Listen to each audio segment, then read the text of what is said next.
musim. Apakah kenangan yang istimewa? Ia adalah ketika juara menjulang piala di bawah hujan emas.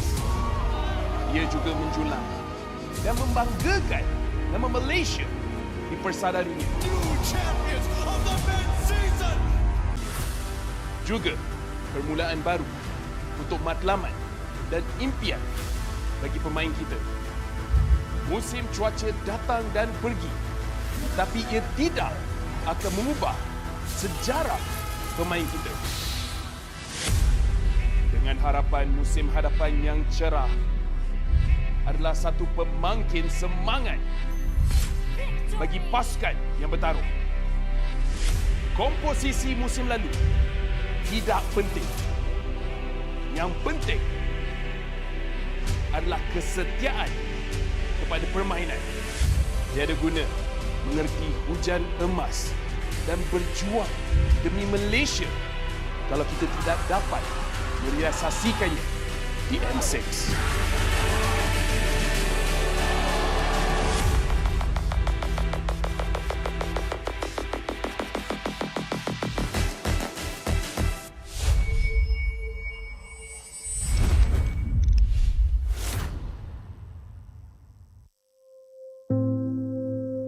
Malaysia Day kali ini, aku personally rasa a bit special disebabkan sekarang kita dah bawa pulang satu kejuaraan dunia dekat Malaysia dan M6 juga ada dekat Malaysia.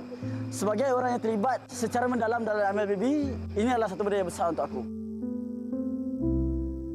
Kita orang start support MPL MY waktu season 7 yang RSG menang tentu. Kalau saya tengok MPL sejak ada tim Sayan lagi. Waktu tu zaman Sayan kuat lah. Ada Fredo, Solos, Repack. So, kenangan termanis saya especially masa dekat M1. Masa tu Todak buat pasukan Malaysia rasa sangat berbangga dengan performance mereka berjaya dapatkan tempat ketiga. Jadi itu kenangan termanis saya iaitu menjadi sejarah dalam M1. Salah satu momen pro player yang saya tak boleh lupa ialah momen zone di MPL MY dan peringkat internasional. Sebelum ni saya datang daripada orang yang biasa, orang yang seperti korang juga, yang tak expect pun yang korang boleh jadi macam ni, dan saya selalu doa untuk saya menjadi wakil Malaysia. Kalau MPL MY punya momen, waktu zaman gemilang Todak lah. Sebab diorang dulu kuat kan, pada season 3 sampai beberapa season lepas tu, diorang champion 3 kali. Harap diorang kembali kuat balik lah. So insya-Allah untuk season kali ni tim Todak akan buat yang terbaik lah dan tak macam season sebelum ni. Momen paling kita orang tak boleh lupa waktu SRG menang MSC yang tentu first team Malaysia menang international trophy.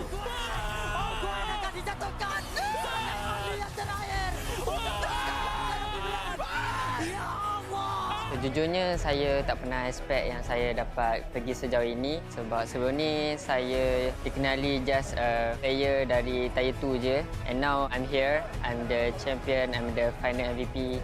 Untuk F6 ni, kami akan melangkaui era baru. Kami dah buktikan apa yang kami mampu buat dan kami akan make Malaysia proud again. So dengan harapan yang menggudung, rakyat Malaysia saya seru kepada anda berikan sokongan penuh kepada pasukan siapa pun yang pergi masuk dalam M6. Kita orang perlukan sangat korang punya sokongan Sebab tanpa korang, kita orang tak boleh buat apa-apa. And kepada seluruh rakyat Malaysia saya nak ucapkan selamat Hari Malaysia. Selamat Hari Malaysia. Happy Malaysia Day. Happy Malaysia Day. Happy Malaysia Day. Selamat Hari Malaysia. Selamat Hari Malaysia. Selamat Hari Malaysia!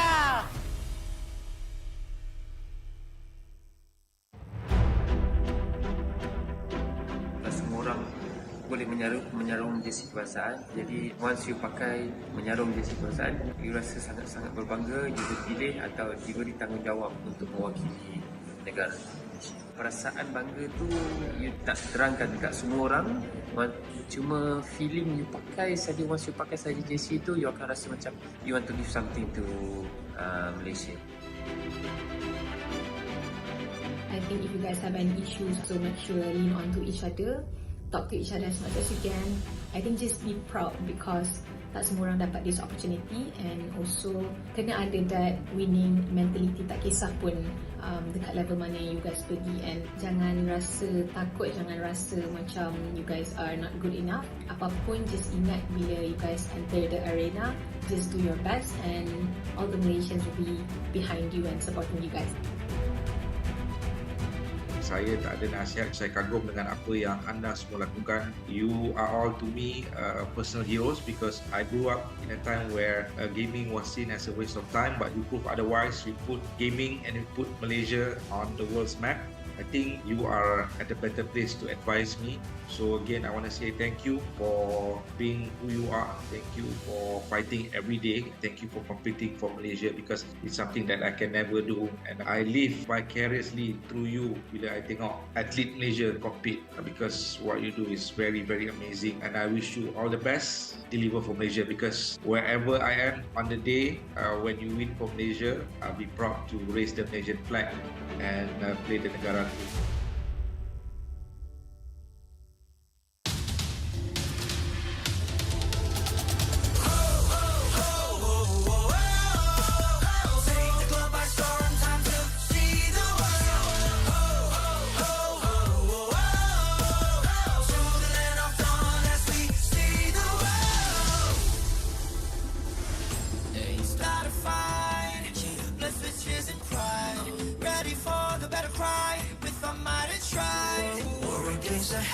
Set the fire to the sky. Keep burning bright, keep the allies and enemies mesmerized. Strive for domination. Feel the pressure rising. Fight with your life and for your nation. With your devotion and emotion. Lay it on the line, the choice is yours. Offense or defense, let the courage pour. Reaching for your hearts, it's up to soar.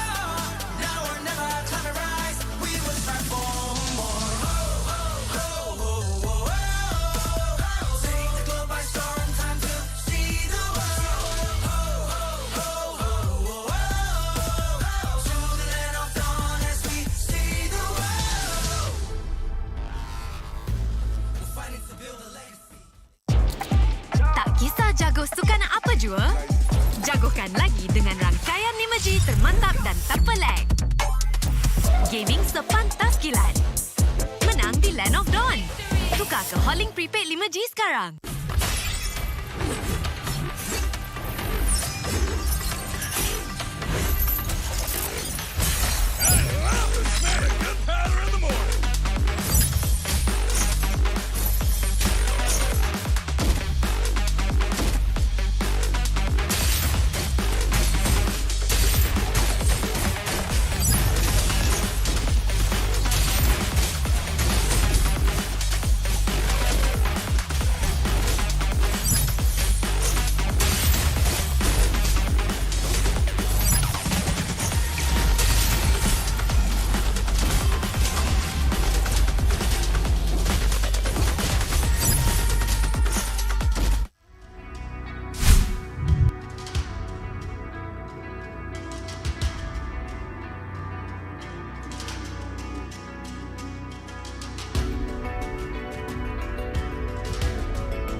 I'm a rock star.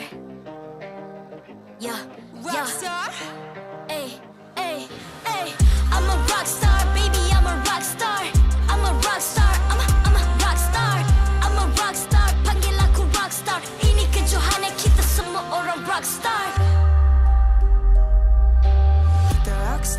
kita buat saja gaya kita. Makin panas apinya sudah membara. Macam mana pun ku menempuh segala demi negara, ku buat semua bangga. Step into my world, you know I'm always in my zone. You know I got my team, no I'm never alone. Bring out my best, buat yang terbaik. Jadi juara perlahan kita naik. Aku nak push, naik-naik jadi lebih bagus. Jadi hero, ku ada skill. Berapa banyak musuh aku dah kill. Ramai cuba mencapai, cause they envy me. Tiap game aku pasti jadi MVP. Easy. I'm a rock star, baby, I'm a rock star. I'm a rock star, I'm a rock star. I'm a rock star, panggil aku rock star. Ini kejohanan kita semua orang rock star. I'm a rock star, baby, I'm a rock star. I'm a rock star, I'm a rock star. I'm a rock star, panggil aku rock star. Ini kejohanan kita semua orang rock star. Tengok nanti siapa yang juara. Ni peluang kita bawa pulang piala. This is my game, this is my time. Menang semua, everything will be mine. Kalau jatuh kau pasti kembali. Bangun balik ku tegak berdiri. Kuatkanlah tenaga, ganjaran diperoleh. Ni kejohanan kita, Malaysia memang boleh. Rise up to the top, kita buat bersama. Semangat kita kuat di bawah satu bendera. I'ma go hard for the win. Win. On the battlefield till the end. I'm trying to beat the greatest anyone has ever seen. Stand by, I'm coming in for the win. I'm a rock star, baby, I'm a rock star. I'm a rock star, I'm a rock star. I'm a rock star, panggil aku rock star. Ini kejohanan kita semua orang rock star. I'm a rock star, baby, I'm a rock star. I'm a rock star, I'm a rock star. I'm a rock star, panggil aku rock star. Ini kejohanan kita semua orang rock star.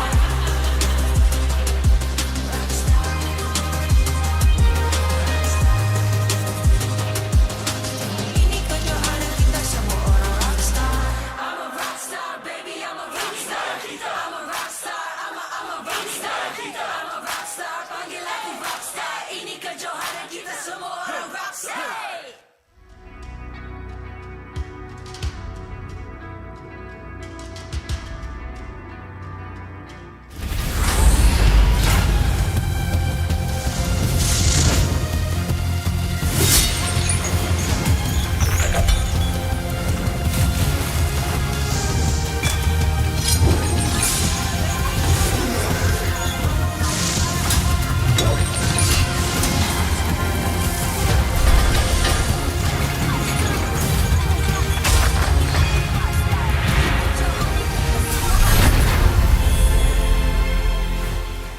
MPL MY Season 14 is powered by Moonton, KPRG, and MSNJ. Official 5G mobile internet hotlink. Best 5G for lightning fast MLBB gaming. Official gaming phone ROG Phone 8, king of performance for mobile gaming. Official lifestyle fashion partner, up your game with JD Sports. And thank you to all our partners in esports and strategic partners. Selamat datang ke MPL Malaysia musim ke-14 bersiaran langsung dari Stadium MBSJ Serdang Jaya. Nama saya Rose, host anda sepanjang musim ini. And of course, ini adalah hari ketiga, minggu kedua. Tapi sebelum kita mulakan match kita actually ada satu special segment mana kita nak jemput actually player daripada dua-dua pasukan ke atas pentas. Tapi sebelum tu, untuk semua orang dekat rumah, kita mesti adalah join the fight code untuk korang scan the QR code down below ataupun gunakan QR code yang di atas skrin anda untuk mendapatkan in-game freebies ataupun in-game reward. Alright guys, now back to what I was saying tadi. Kita ada segment. So, if you guys macam recall ataupun ingat, okay, kedua-dua pasukan ni ada seorang player ataupun ada satu role yang ada player swap. Satu player daripada team tu pindah ke team tu, and that team move to that team.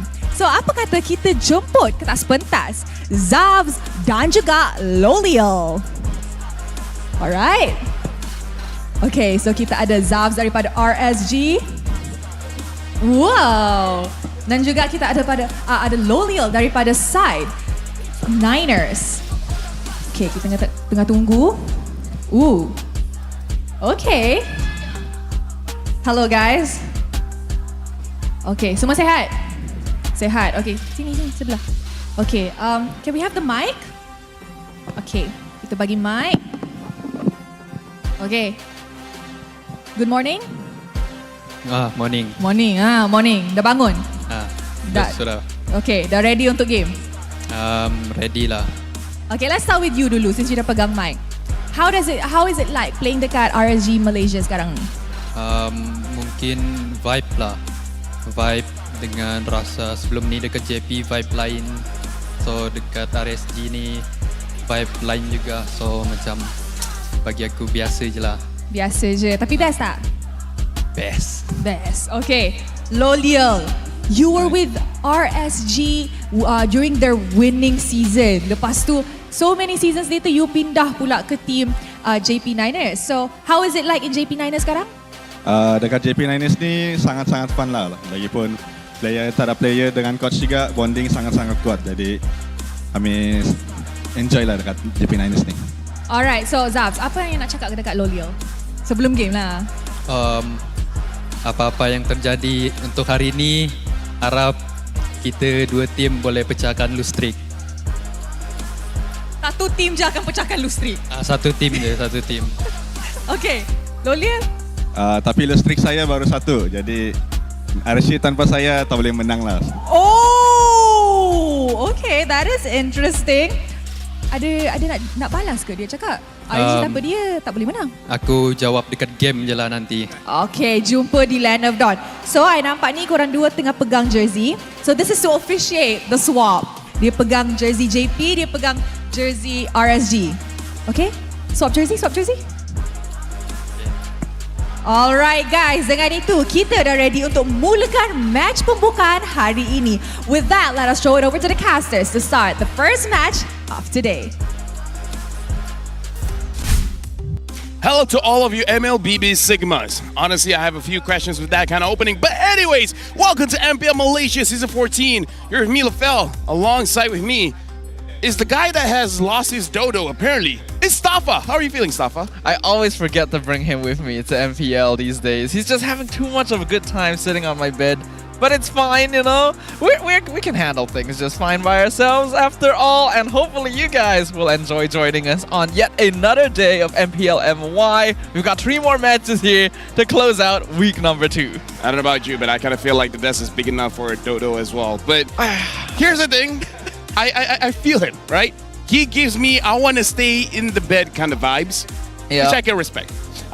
Another thing that I can respect is when you guys use Hotlink, because they have the best 5G for lightning fast MLBB gaming with Hotlink. Enjoy unmatched 5G network, low latency, and improved gameplay only with Hotlink.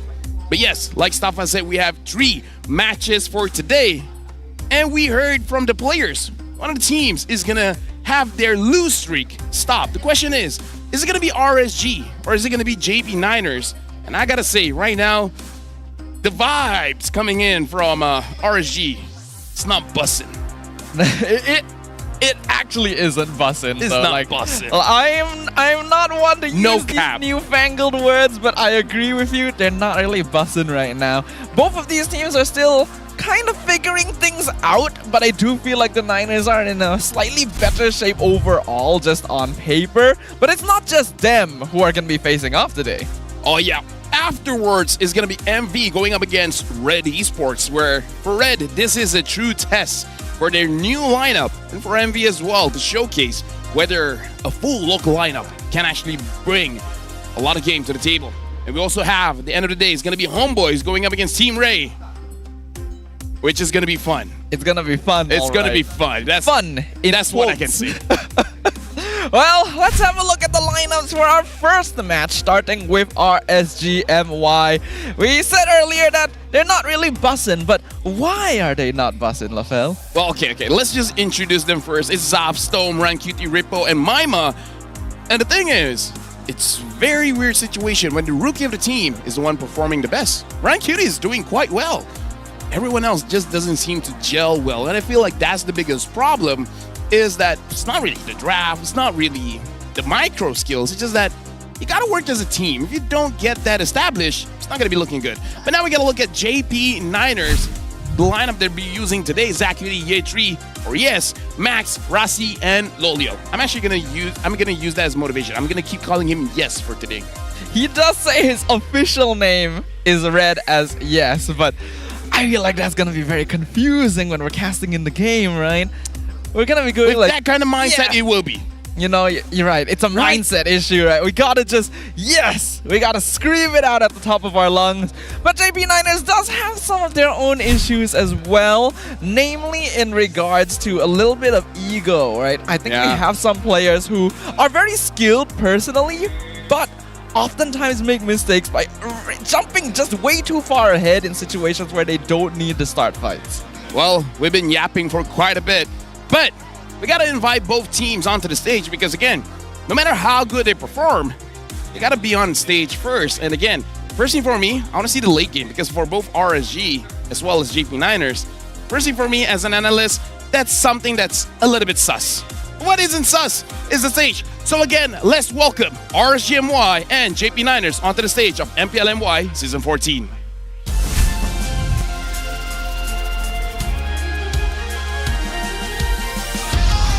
RSGMY. Still without a win after 2 matches, the Malaysian Raiders are determined to bounce back with a vengeance. The spotlight is on Zaf to win against his former team. Ladies and gentlemen, let's cheer for RSGMY!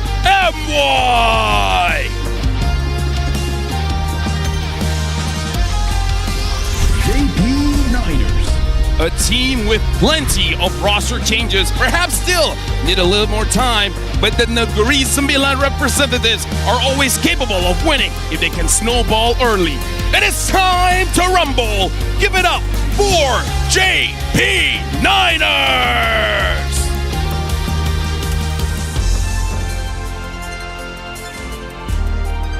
Introducing the coach and analyst of the 2 teams and head of League Ops, Franklin. That will ensure fair play and professional integrity in the matches. Let's keep it going with fist bumps between the teams, a true sign of professionalism and the start of a war between both of them. A war it shall be as we prepare to jump into a battlefield from which only one side shall emerge the victor. And both these teams desperately looking for those points right now, still sitting a little bit precariously in the middle of the table, even in week 2 of the competition. Now let me just say, before we even get to the draft, right, I feel like JP9ers, their early game is actually quite solid as well as the mid game. The only thing that is not vibing with me is their end game, right? Because once they get the Lord, they don't really manage the waves all that well, so getting to the crystal seems to be a struggle for them, but I don't know, for RSG, it feels like every part of the game is a struggle for them. I think you're describing what most of the fan base is also thinking, right? JP9ers, they're pretty solid overall. Their players seem to be performing pretty well. They just gotta clean up certain parts in the late game, not take overly risky fights, and they should be pretty solid. But as for RSGMY, even after a couple weeks, it doesn't seem like they've built the chemistry they're looking for yet. We have to note for this season, a couple of teams had to kind of pull their lineup together last minute. So there are a few teams that haven't really had a long time to build that synergy up. Yet out of all of them, RSG seems to be one that's taking it like as the biggest hit. Let me just say, there's actually losing condition. But before that, we're gonna look at WhatsApp here, coming in from JP. Yes! Hi, yes! Yes! Anything to say to your ex-teammate Zaf? Play properly lah. Don't always die, okay? I mean, that's a good one. I would probably say the same thing. It's like, just do your job and don't die. Just don't die, lol. Yeah, I mean, like, that's what I say to my players. Okay, I'm gonna be a little bit direct here. I would say the same thing to Yetri. Yeah. Yes, by the way. Like, yes. I would say the same thing to yes. Because I think a lot of eyes on their side is going to be on Yetri and Lolil specifically. These are two very skilled players that have a tendency to jump too far, especially when the adrenaline gets to their head a little bit. I think Zach, QT, and Max are very, very solid overall. They're usually the ones holding the team together. It just needs their side lanes to not be too gung-ho. Yeah, now we got an M6. M6 is going to be happening in Malaysia, so make sure you guys come over because Malaysia is great. Scan the QR code and prepare a bucket list because there's a few things for you guys to do in Malaysia. Get a selfie with our Amoy. That's one of them. Put it on there. But anyways, I want to talk about losing condition. JP Niners has one losing condition. If they pick up the quad. Oh man, I was wondering if that was gonna come out. Oh, that will. I will keep saying that until he comes to me and says, "I'm sorry for using Claude." I think there's a lot of because Claude has always been that universal pick. If you don't really have other goal lane options, like if they've been banned or contested, Claude is always safe to go back to, scales super well, has the battle mirror image to get out of sticky situations. But there's also a lot of players that use him in an aggressive way, and there's nothing wrong with that if you do it right. No, here's the thing. The only, I'm a superstitious guy, right? Alright. I'm the kind of guy that believes that Loliel on a Claude can have 20, 0, and 10 KDA and still lose the game. That's the kind of skibidi that I get from this guy, right? Like, no matter how well he plays on the Claude, something will happen. A chain of events, a butterfly effect. One player will just overstep, and then just because that guy makes a mistake, the entire team gets wiped out and then they will die. No, even Lolia doesn't die and they will still lose. Yeah, those are some harsh vibes right there, my good sir, but hey, you're not wrong. No cap, for real, seriously. You cannot deny that Loliel will overextend and cost his team. This is the most caster curse I'm pushing onto this guy. That is true. I've been using this curse for, at this point, years, and it still hasn't splashed in my face. I want to say something else, but I can't say it on broadcast. The thing is, in comparison though, the gold laner on the other side, which we saw, they've kind of swapped teams, right? Zavs and Loliel previously on the other side of the stage. Zavs also had a similar issue in the last season where he also overextends quite a lot in the late game. So it's going to be a little bit of a battle there. So just use fighters. That's what Zav did. That is true. Get a Ruby. Get a Ruby, right? And Loliel used to be EXP lane. Yes. So now we're jumping into the drafting phase. RSG will be first pick. JP Niners will be second pick. RSG is going to pick up the going to ban out the Hylons. JP Niners banning out the chip. One interesting thing that can be considered here is that RSG, they have been able to get the Phoveus before, but will always get countered either by a Mincetar or an X-Borg. And JP Niners, they ban out this Phoveus. Now Jushin has been banned as well. Slings has been banned. Prime time for RSG to pick up a Zask. Or Roger, take it away from JP Niners. Yeah, Zask and Roger have been pretty high priorities here. And I think Roger especially is going to be super important in this game because Max carries gains on his back with that Roger. Niners are very willing to pick it early, even first pick it if they're on blue side, just because of how good Max is on it. So a lot of teams have taken to contesting it away from them in advance just to avoid this possibility. Yeah, we even see a mic check where the coach is like, what would you feel about getting Roger? And then he's like, if it's Roger, you don't have to ask me. Just give it, I'll use it. Right? He's the kind of guy who's like, I don't care if it's a bad matchup, I'll use it. It's a jungle hero that permits a lot of aggressive play while also providing scaling so that you don't fall off into later stages. Looks like they have left it open. RSG will go ahead and secure a Zask for Maima. Been doing a pretty good job on it so far, and the zone denial cannot be denied. But that means Roger is open for Max. Let's see, Edith is open as well, so quite a few things open here, especially something that JP Niners has to be careful of. We've seen Run Cutie on that Fanny, and Fanny hasn't been banned, right? So they did pick up Roger as well as Edith. For RSG, if it's open, they might consider the Fanny here. Fanny is a possibility. Ran Cutie really played a good Fanny on his debut. And he is one of the newest players on the MPL stage in general here. So, like you already pointed out earlier, him being one of the more consistent performers on a team full of MPL veterans is a little bit surprising and hopefully RSG will be able to deal with that. If they are going for the Fanny, if not Hayabusa, it's a little risky to maybe show it now because it still leaves quite a lot of options for JP Niners to counter pick it. Yeah, the only problem is if you don't pick it now, there's a chance for it to get banned out. So so they're picking up the Moskov as well as the Julian. So playing a little bit safer here, where Ryan Cutie, I kind of feel like is okay on the Julian, just not super proactive. Just because I feel like this mid trio hasn't gelled together. And now JP Niners picking up a Lu Yi. Haven't seen that for a while. Yeah, this used to be a very contested ban back when Chip was also being let through the ban phase a couple times. Does permit that teleport play and very difficult to deal with if you are a team that likes to group together thanks to those yin-yang reactions.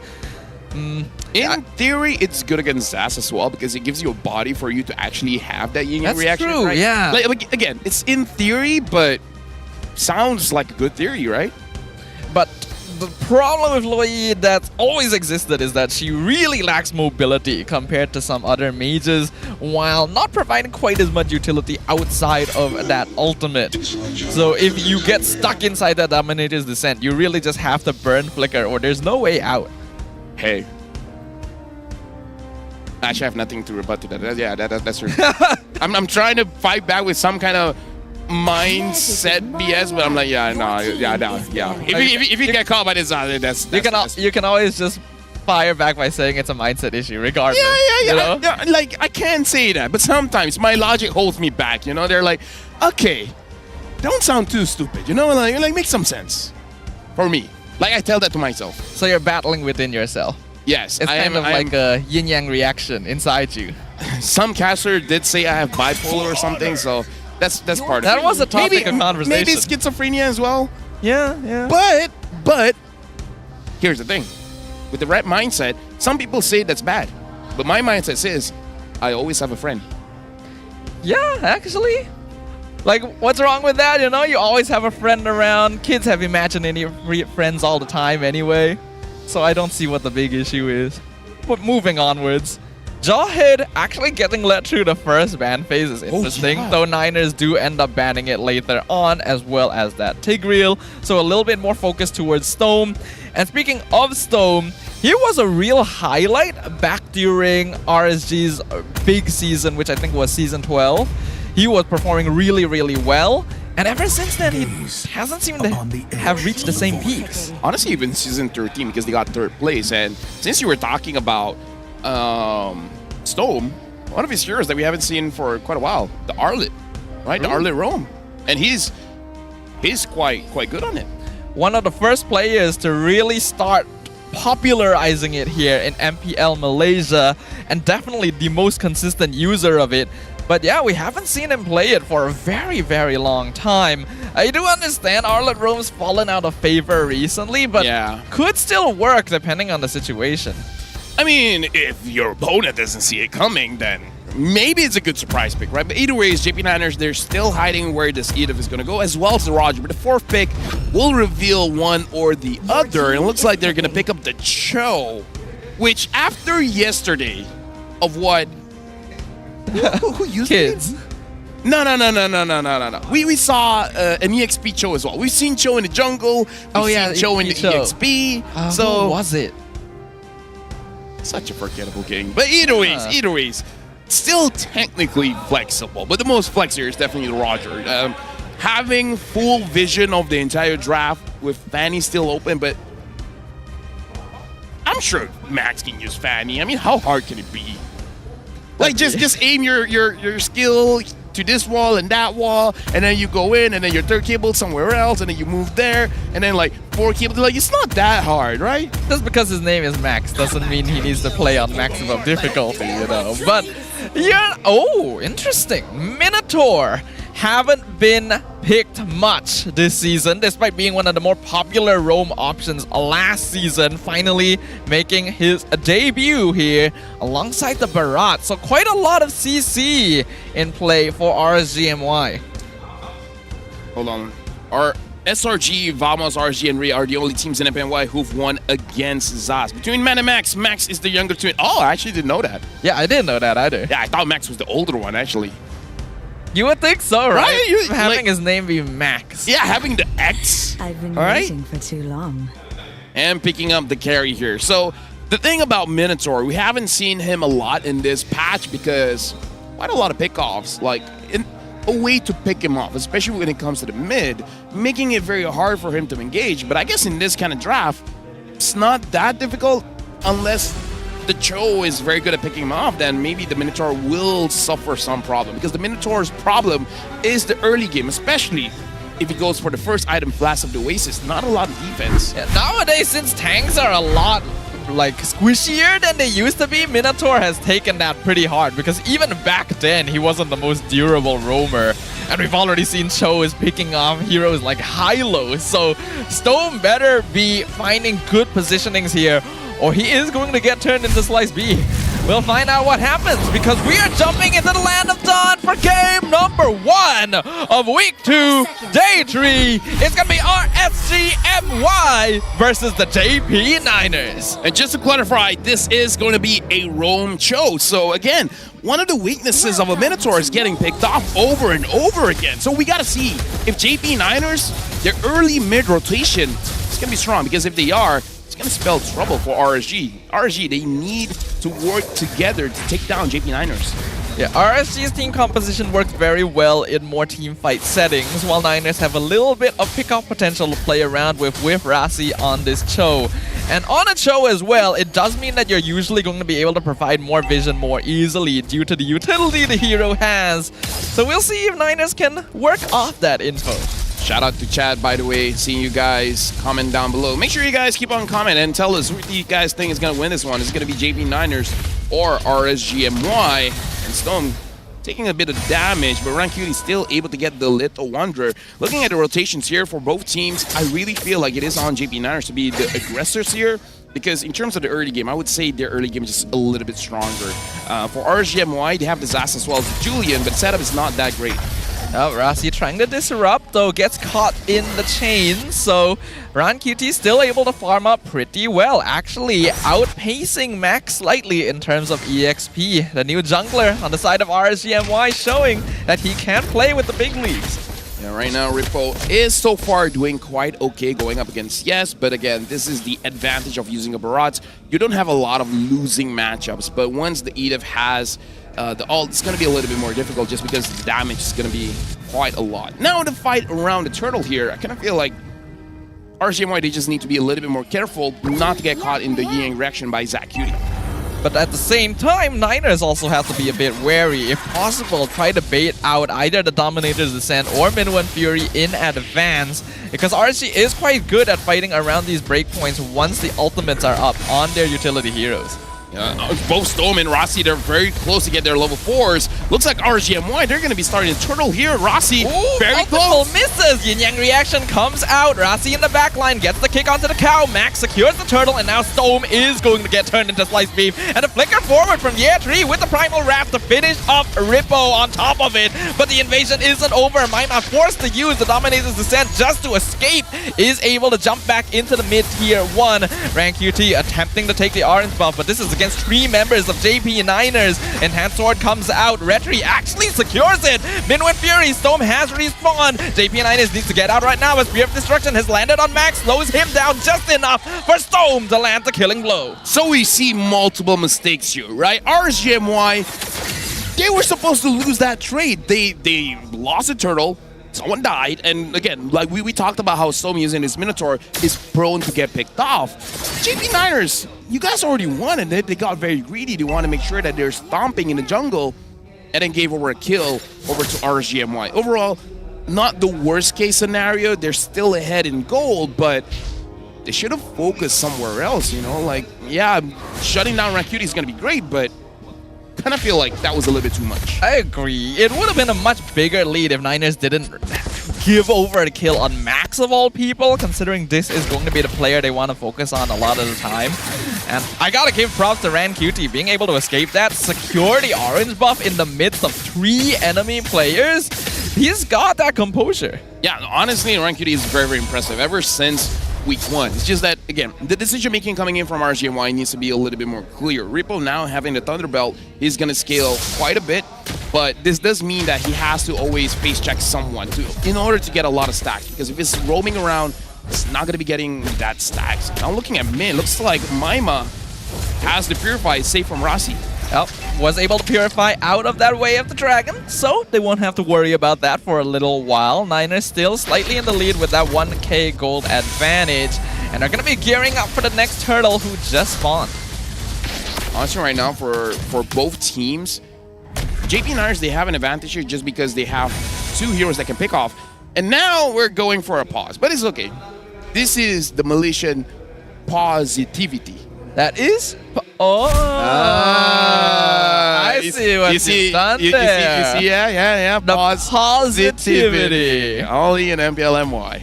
Only in MPL MY, indeed. Maybe other MPLs need to start importing our Amoys, you know? I wouldn't be surprised, you know. That sounds like a good business deal. Like, yeah, everyone follows the PH meta in-game, but I think a lot of people follow the MY meta in production. Oh, yeah. We're the trendsetters. Someone says rip pause, but come on. In Malaysia, it's I. It's not I. She's not here. Yeah, if by the way, I haven't seen her. Let me. I guess we will find out soon. It's okay. If she doesn't come out, we'll just boo whoever comes out. Wow. No, don't do that. I don't think that's called positivity. I think that's called bullying. We don't stand for that around here, Lavelle. Some people don't stand, but yeah, like I don't know. Yeah, I guess yeah. Intrusive thoughts, don't boo, guys. In the comments, if it's not the Amoy, don't boo. Negativity has no place here, you know. We want positivity. That's all we're hoping for. I mean, sometimes negativity is cool. It's all about balance. Hey, Fira's there. Oh, look at that. Spotlight by JD, looking real cool. I gotta get me some of that, honestly. You mean the merch? The merch. Yes, of course. Fira's our friend, by the way. She used to be an MPL host. Yes, I still remember back in those days. That was a very interesting time. Now we have Rose. Worked with her before. Only worked a little bit with Rose. I worked with Mara before. Yep. Okay. Hold on. Maybe she is around. Okay. Okay. We're all good. We're fine. We're going to have no problems here, ladies and gentlemen. We're going to be jumping back in once again. Thank you to our marshals for making sure everything is in working order. And we're back in the turtle fight. Okay, no negativity, guys. We have selective positivity, okay? That's the title of my life. Selective positivity. Not everything is great.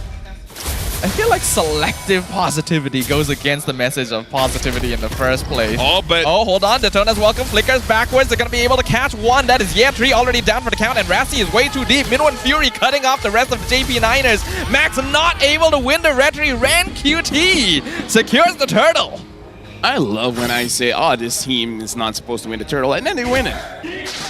I mean, RSG is slightly better in the turtle fights. Again, you have Zask and Minotaur. Hold on though, Lolil looking for Maima. Wow, that's a lot of damage. ZachQT lands the final blow in the mid lane. That was unexpected. I'm pretty sure Maima was like, okay, no.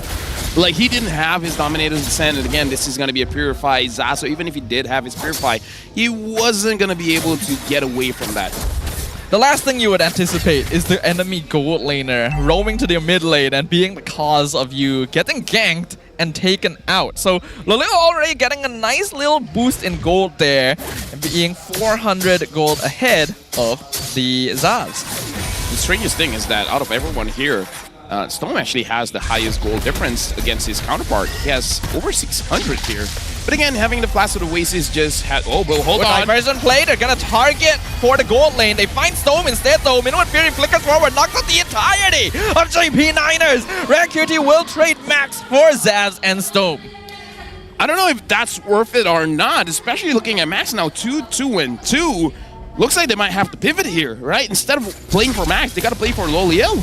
Potentially so. Nice yin yang reaction though. Maima and Rippo not realizing ZachQT is still in a lane. So they have to back off and end their plans of potentially ganking Lolil. Right now for both junglers, RunQT was pressured a little bit, but looks like RunQT is having a better time. And even though I was talking about how Storm can get picked off, but Rasi hasn't been able to pick him off that much. He only got him once. And Max is having a little bit of trouble, even though he's using the Lycan Pounce to iframe in the Minuan Fury. Still, somehow, it's just not enough. It's the engagement, because both teams have two options for engagement, right? RSG have Rippo and Stone, and then the Niners have Yatri and Arasi. And so far, Rippo has been catching Yatri first almost every fight. But here, oh, nice Daytona's welcome. CC immune to the way of the dragon, but that means that they won't be able to catch out Yatri this time. Turtle gonna be reset once again as Rasi wants to target Maima. Still has his ultimate available, but has to flicker out to safety to make sure he's not caught out. And we see the Turtle dropping to 40%. Dominator's descent too far back. Flicker, Earth Shatter, gonna be able to find Ran QT. Lolil secures the Turtle as the Minuan Fury is used defensively. Nice Yin Yang reaction, but it's not gonna be enough. And now Rippo has to flicker out, but the Lycan Pounce follows him into the backline. Max gets a free double kill as collateral, but also loses his life to the tower. Niners not able to tank it for him. JP Niners, you gotta be a little bit careful around Ran QT here, because if they're not careful, if he actually had the cooldowns, he could have gotten a lot of more kills there. And Max, being the usual aggressive Lycan guy, he goes for those kills where he's okay to trade, right? I can die, but at least I get net positive. If I get 2, if I get 3, overall it's going to be good for me. In the meantime, Zav was able to go to the side lane and get a little bit more gold for RGMY so they don't fall too far behind. So far, GP Niners and RGMY looks like they're playing on equal footing. Yeah, it's still fairly even overall. Niners has the slight advantage, but they're also giving up quite a lot in these trades, so it's not creating the snowball that they need to really push things into the mid to late game. Right now, we can see Zach QT topping the damage dealt ranking, pretty typical for a Lo Yi, and that Yin Yang reaction hurts a lot. So the Daytona's welcome, gonna find Rasi here. He is way too deep. Gonna Jeet Kundo back towards the RSG base to see if he can find a different path out. But at this point, I think he's basically done for. I mean, again, just delaying the inevitable, and looks like Loli was able to get away from that. Stone still goes for him. Stone with the flicker, Minuan Fury finds Tree, but the rest of RSG, not enough resources and not close enough to follow up on it. So Lolil will get out safely. If only the javelin hit, right? If only the spear hit onto Lolil, that'll be the GG, because he already used his Purify. He doesn't have a flicker, so he can't get out of that sticky situation. So a little bit unlucky for RGMY. The early execution was there, but the follow-up wasn't. Yeah, the thing is, RSG does this quite often, right? We do see players kind of initiating when the rest aren't too prepared for it. And it's not even an RSG exclusive thing. Niners have been doing it here and there throughout this game. So both teams still looking a little shaky, but now they're going to try and contest Lord. Now I just want to see how they're going to approach this fight, because for both teams, it looks like they're just waiting for one big catch and then dive in, which can be good, can be bad, because sometimes, in my personal opinion, their dive is a little bit messy, even though the catch wasn't that clean. So the discipline for both teams has to be tested here. They are being tested, all right. And I feel like we are being tested in some sense as well, because so far this game has been a little bit shaky. It's not quite the quality we hope for. Daytona's welcome misses on Rasi. He doesn't even need to dash it. He actually dashed afterwards. Rippo just outright missed there. But the Minuan Fury comes out once again. Yatri with the Flicker Primal Wrath to get out into safety. Max gonna be zoned out of the Lord Pit. Has to jump back in. Zav's getting a tower up in top lane. Rank QT still secures the Lord regardless. But RSG are on the back foot. Max gonna have a taste of beef right there as he picks up Storm. That's a 2-for-1 trade. And they do get the Turtle and an inhibitor. Zav's, whoa, okay. Let me say, that was actually a Lord. But yeah, RGMY got the Lord, got 2 turrets off of that. Even if he dies here, I would say that's still worth, but... Oh, why he goes back in? Trying to see if he can trade himself for Yatri. He gets it! Oh my god! He almost killed Zach QT! Oh, but Ron Cutie's still there. Ron Cutie wants blood. He gets it. He gets Zach Cutie. And now Lolio has to push him away. That was questionable, but you know what? He traded, so good for him. Zap should 100% have been punished more there. He got a kill. He almost killed another. Set it up for Ran QT. That should not have happened. 100%, but I gotta tell you, Stafa, looking at this game, a lot of things that happened should not have happened. You know what? You're completely right in that regard. So let's just prepare to expect the unexpected. Oh yeah, and now RGMY, this is good situation for them to get a lot in mid. A little bit surprised how it was a little bit delayed and they're just going for one. Rasi actually comes through the diversion. Daytona's welcome misses again. Wave the dragon into the dinosaur. Nice Minwan Fury to cut off the backline so Niners cannot continue the assault. And now Rasi is left alone against rank QT. Mac's gonna be able to pick off Maima, who unfortunately was a bit too far ahead. And Storm now gonna follow right after. Yatri continuing the assault with the onward. Gonna trade his life to maybe set for something else up, but Niners decides not to go for it. My worry is that for both teams, they're having separate team fights here, right? Like, Rossi goes to the back line trying to catch someone, and the moment he doesn't get someone, he's going to get chased after by RGMY. The problem is, RGMY will get split into two. One rank QT and one with Zav. And most of the time, they're hovering around Zav, which I feel like is the better choice. Rank QT can take care of himself, but that does mean that if they are able to catch on anyone, there's just not going to be enough damage. This is what the old people usually say. Try to chase after two rabbits, and you might get a hippo, but a hippo can eat you back. Because a hippo has a very large mouth, and the anatomy of a hippo enables them to able to eat human of most sizes. You are not wrong, but considering the anatomy of a hippo, how did you catch a hippo when going for rabbits? Because what kind of tools did you pack? No, because the hippo wasn't running anyways. But now Rippo gets Rafty gonna get eaten, spin against the wall. He's gonna, he's alive? What? The Rippo ends up dying instead. Minwan Fury not doing enough, and now Max is jumping forward. Yatri also surviving by the skin of his teeth. How is this happening? Okay. Yeah, how? We were just talking about don't chase after two rabbits. They just had one rabbit, and that rabbit got away. They actually is that Bugs Bunny? They actually got the hippo. They got the hippo? Like, legitimately, they got the hippo. See, like, I've been talking to the right old people. The old folks that I talk to play MLBB. They got the hippo, but it was Rippo, and now we see the kick. It's gonna be on rank QT, finally shut down by Lolil. A mega kill for the carry, and a free Lord for the Niners. I don't even know what to say at this point. You know, for RGMY, I would say they had a pretty okay situation when they got the Lord, when they got a return kill up top. Kind of feel like they should have played the macro game a little bit better, but yeah, I just feel like RGMY are making tough decisions, but at the same time, you got to feel for them. I kind of feel like they were unlucky. They should have gotten the kill onto Rossi, but then again, even if you killed Rossi, would it really change the situation, right? Like, they were very close to getting the kill on both Rasi and Yatri and weren't able to finish either of them off. But you're right, even if they did get both kills, I don't think it would have changed very much. We are seeing now the true weakness of RSG. It doesn't really seem like the chemistry is there. And even though Niners are usually a little weaker in the late game, as long as they don't make any big mistakes now, they'll be fine. Maima gonna be forced to use Purify very early on too. And right now with 2.5k goal lead by JP Niners, the Lord is pushing up top as well. JP Niners, they just don't have a minion wave down bot, but overall this seems like an okay push coming in from JP Niners. They're able to get mid as well as let Lord push top. This is going to be a big problem. RSG though are pretty good at holding choke points. They've got most of their resources ready, so if they're able to set up a good fight, they could do something here, especially since the Lord has already been whittled down quite heavily.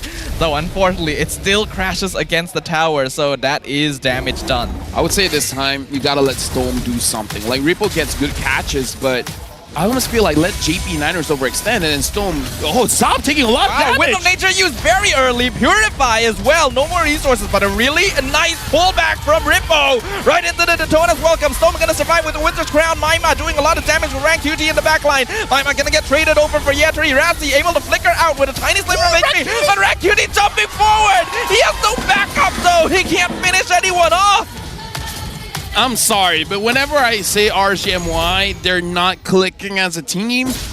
Those are the kind of plays I'm talking about, man. Like RGMY, I was about to say let JP Niners engage, and then Storm just counter engages with the big minion free. But at this point, it looks like JP Niners has just too much damage. Zach Beauty is chunking them down. Yeah, JP Niners have scaled up 4K gold lead now as we approach the 17th minute. Diversion going to be used to even clear up the top lane. The macro play, we're seeing the difference here between these two teams. Right now, Staffa, I feel like JP Niners just hit their win condition, which is let Loliel have enough damage, let Zacuity have enough damage. Because in the previous team fight, if RGMY was able to sustain the fight a little bit longer, then perhaps they could do something, right? But we saw just that 1v1 between Loliel and Zaf. Zaf had no chance. Now, even with the Rose Gold Meteor, I kind of doubt that he can survive for a long time. And at the same time, I like that Loliel actually held himself back from continuing that duel too, right? Once you saw the Wind of Nature, you realize, okay, I've baited that out, I can back it off. Usually, if Loliel is able to maintain a certain sense of discipline, or if he's farmed up enough that he can take duels without needing to bother too much, then Niners are in a great spot. And I think both those conditions have already been met, so this is going to be tough for RSG. RSG might have to contest this, but it's going to be difficult. Rippo gets Ross, but look at that damage! The damage from Loliel! Winter Crown forced out of Rippo. Minwen Fury going to lock Rasi in place. Winter Crown on Storm too as a defensive measure. And this is actually not too bad for RSG. I feel bad for saying this, but Ron Cutie, you got to work overtime here. If you're the one that has to get Loliel, because even if he does have the Wind of Nature, you can get through that, but he's the only one that really has the damage to do it. Lord dropping very, very low. Yatri is somewhere. I don't know why he's up there, but the Lord gets secured by Rank QT. Loliel wins the duel. Monster kill for the carry. And now he is just ripping and shredding through RSGMY. Stone going to try and escape from the Wolfman, but Max not going to allow that. Immortality only delays the inevitable. It is now a 2v1. Maima has to hold the base. He has the Lord, but the Lord has decided, oh, I'm out of here, bro. You're on your own. Loliel and Max versus the Zask. Is it going to be enough? Dominator's Descent. Oh, wow, it just melts away. And I think the Crystal will follow very, very soon. The JP Niners come out on top in game number 1. Dude, the damage was just a little bit too much coming in from JP Niners. But RCMY, they got to talk this out, man. They got to figure out how to play as a team, because I know Rippo, he's very passionate about winning. I'm sure he has a lot to say in that game. I think they all have a lot to say. RCMY is a team that has a lot of players with strong potential throughout the history of MPL. And this is not MPL-ready condition. There's still a lot of work that has to be done over there, but JP Niners looking a lot better this game. Rank Cutie did great. Yes. That is an undeniable fact. That's a problem. Because we're not talking about anyone else. We're not talking about Storm, we're not talking about Rippo, we're not even talking about Zaf. Maima did okay, but again, like, this is a 5-man game, a 5-man team. We don't want to harp on this too much, but RGMY has been one of the longest standing orgs in the league. So seeing them fall from grace this far is upsetting. It's not good, yeah. Yeah, we wish for something more. We got to look at the highlights here to really see what really happened in this game, but to sum it up, I would say JP Niners control pretty well in the early and mid. Once Loliel and Zacuity is able to do damage, they do damage. It just seemed like JP Niners were in better control over the game, even from the very first few minutes. Did they trade a little bit too much? Yes. But RSG weren't able to make anything happen with those trades. That seems to be a big issue. Rippo was able to get some catches from time to time, but also missed a lot of his Daytona's welcomes, which reduces a lot of the engagement RSG can play around. Yeah, and the MVP here being Loliel shows that he has something to say to his former team. And look at this, like, okay, Ron Cutie, yes, it was a mistake for him to go for that, but at the same time, I almost can't blame him, because I feel like as a rookie, especially when you're performing as a rookie, you feel like you have to do everything, right? You feel like it's on your shoulders. But the one that carried on his shoulders was Loliel showing up. Now he is with JP Niners.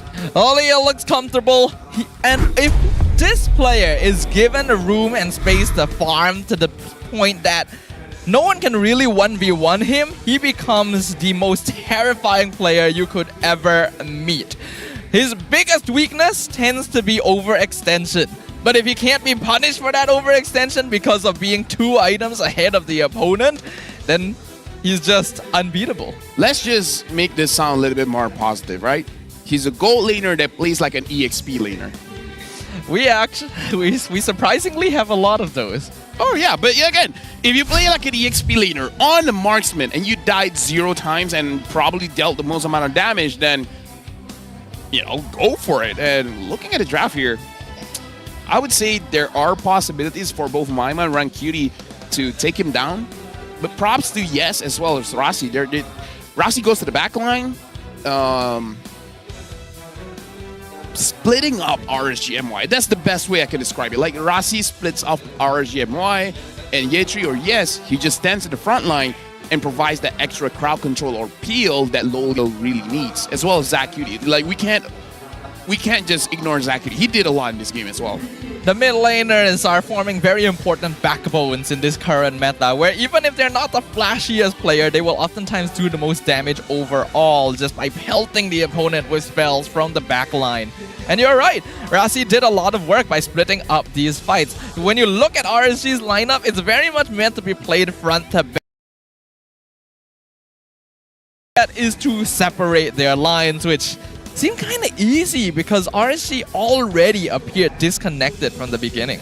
Looking at the chat, they were talking about the Barat pick, which I can understand why they're not so happy about the Barat pick, but it's just that I feel like any pick in this kind of way of play is not going to be looking good. Even if you have the Terizla, which I would say on paper sounds better here, but I don't know, man.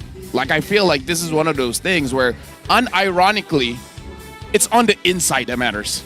Right, it's not really about the mechanics at this point. It's about who you eat and who is on the inside. Because in this case, there wasn't people on Rippo's inside a lot of the time. And I don't have a problem with Barat's, actually. I think it's a fine pick here to try and counter the Edith in lane and match up to its utility in terms of catch when you have team fights.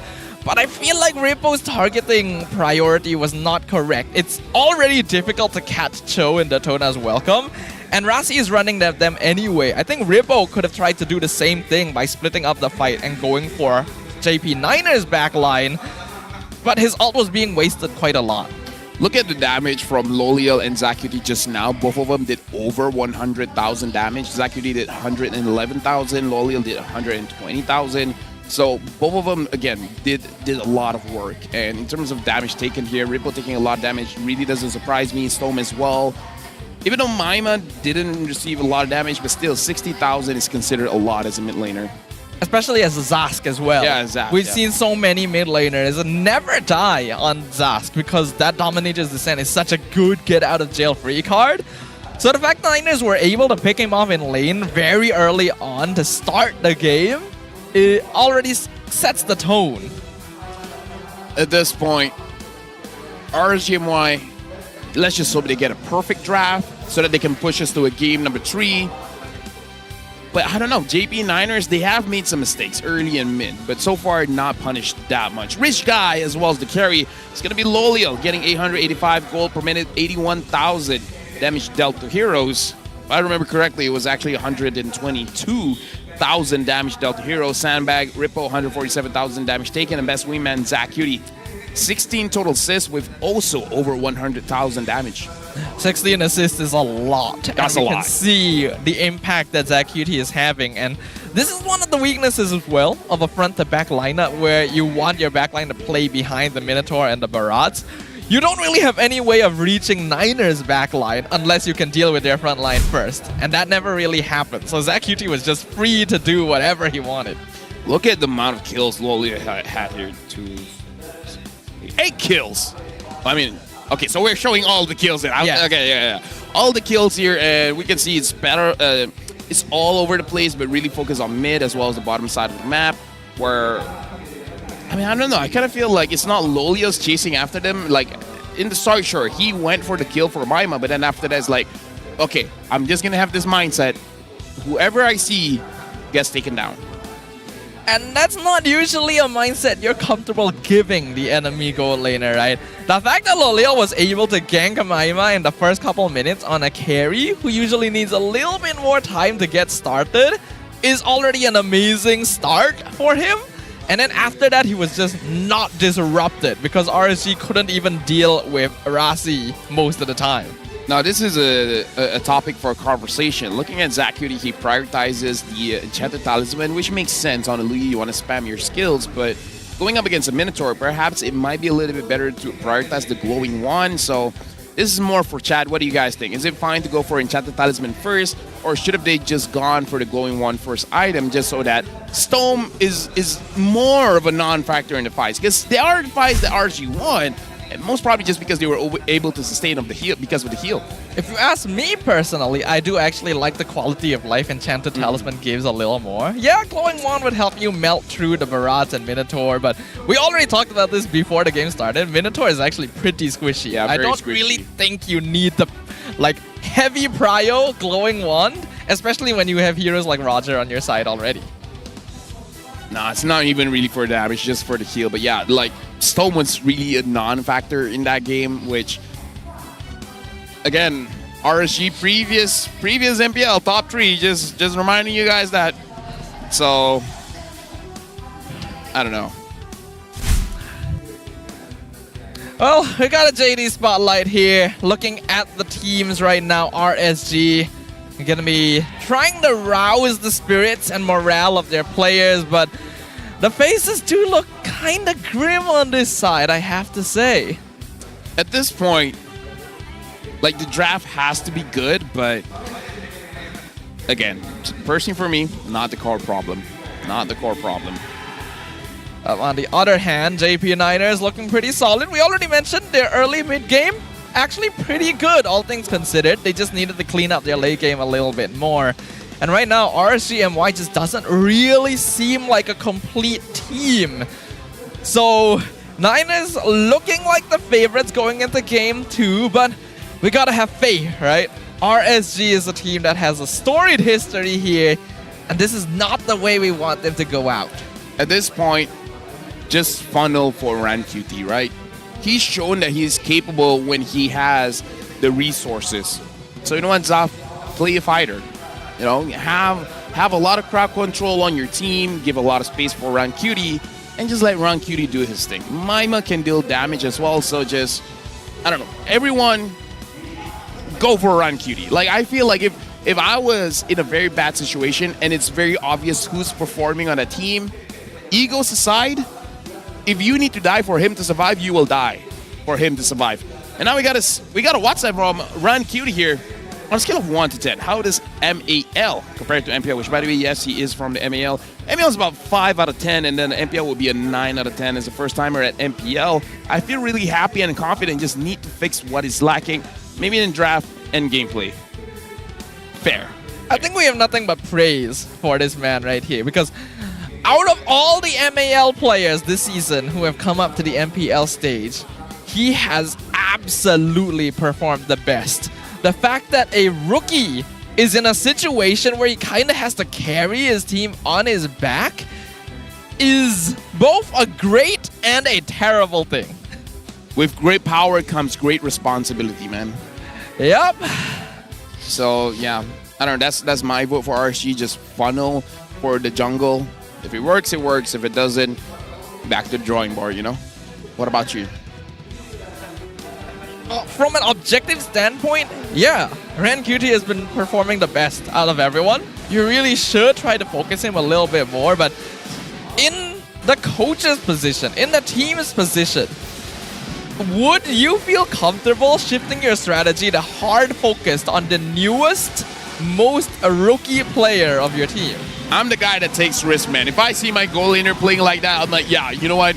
All for jungle.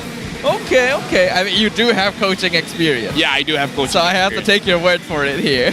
If you're playing like Loliel, I can accept that, right? Because you just overextend, but you're willing to dish out the damage. Zaf is not able to dish out damage and it's not playing safely, right? So he's the bad of both terms. So fair with me, just like, you know what, Zaf, play fighter. I see. If Phobia's open, you know what? Phobia's go lane. Why not? And for you guys at home, just a reminder, M6 will be happening in Malaysia.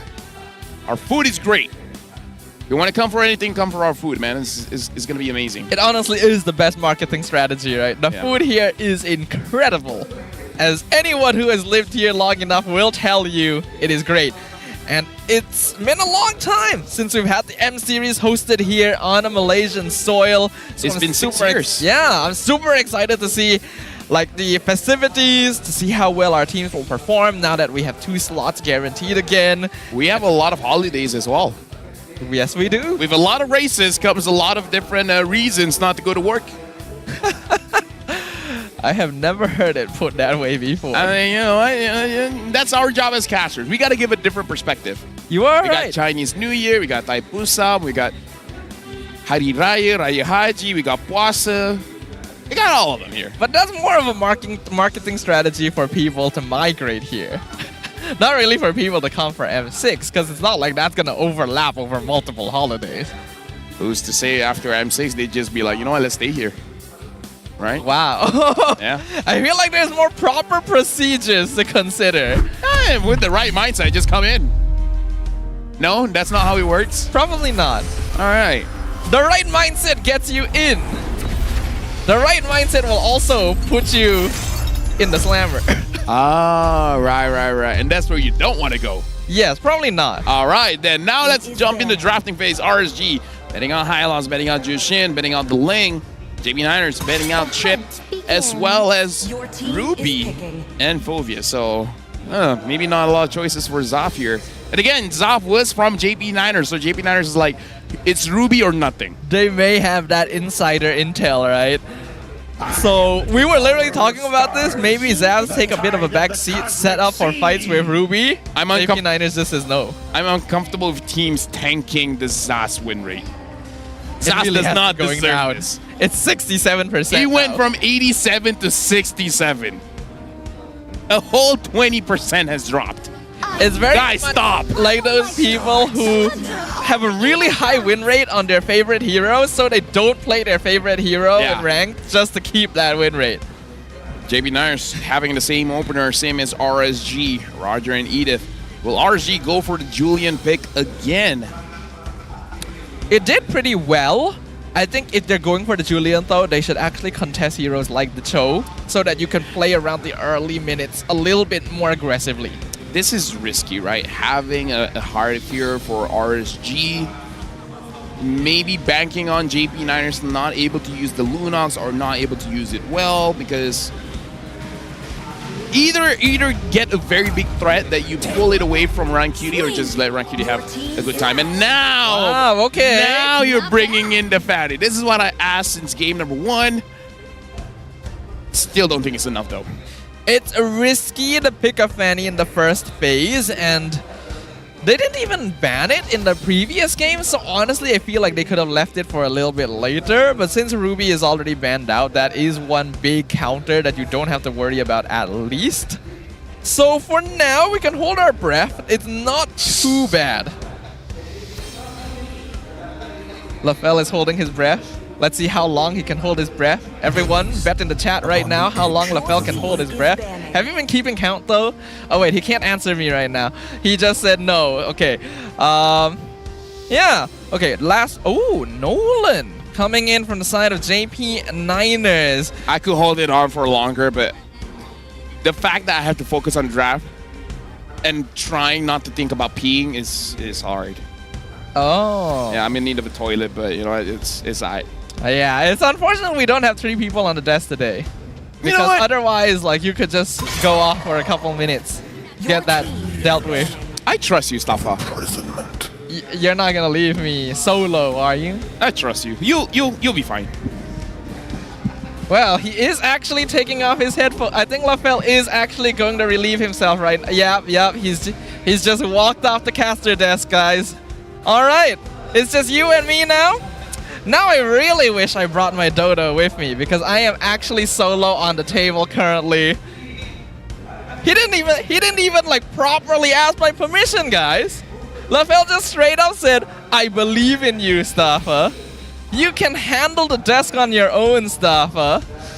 The producers just told me they believe in me as well. But did anyone ever ask if I believe in myself? No.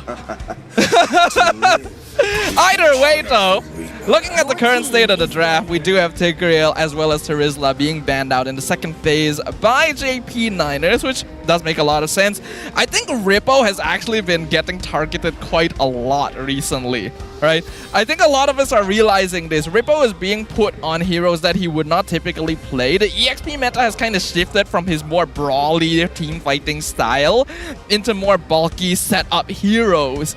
And because heroes like Terizla are being banned out, because Hylos and Phoveus are oftentimes contested, we're not really getting to see the same old Rippo that we usually do. And that feels kind of bad. I do kind of wonder if the players on the side of RSG are being somewhat tilted, right? Like, can we see that? I feel like we can kind of see that. And I really don't want to have to say it a lot of the time, because we want all of the teams here in MPL to be able to fire on all cylinders, to be able to operate at 100%. But we're really not seeing that right now from the side of RSG MY.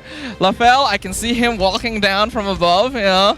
He was able to relieve himself very quickly. We're gonna go ahead and ask him when he comes back whether it was a good session in the bathroom. Yeah, guys? Yeah. All right. Vexana gonna be locked in here. Interesting. LaFell has a return to the desk. He's putting on his headphones currently. How was your bathroom trip, sir? I mean, first of all, I wish our bathroom was a bit closer.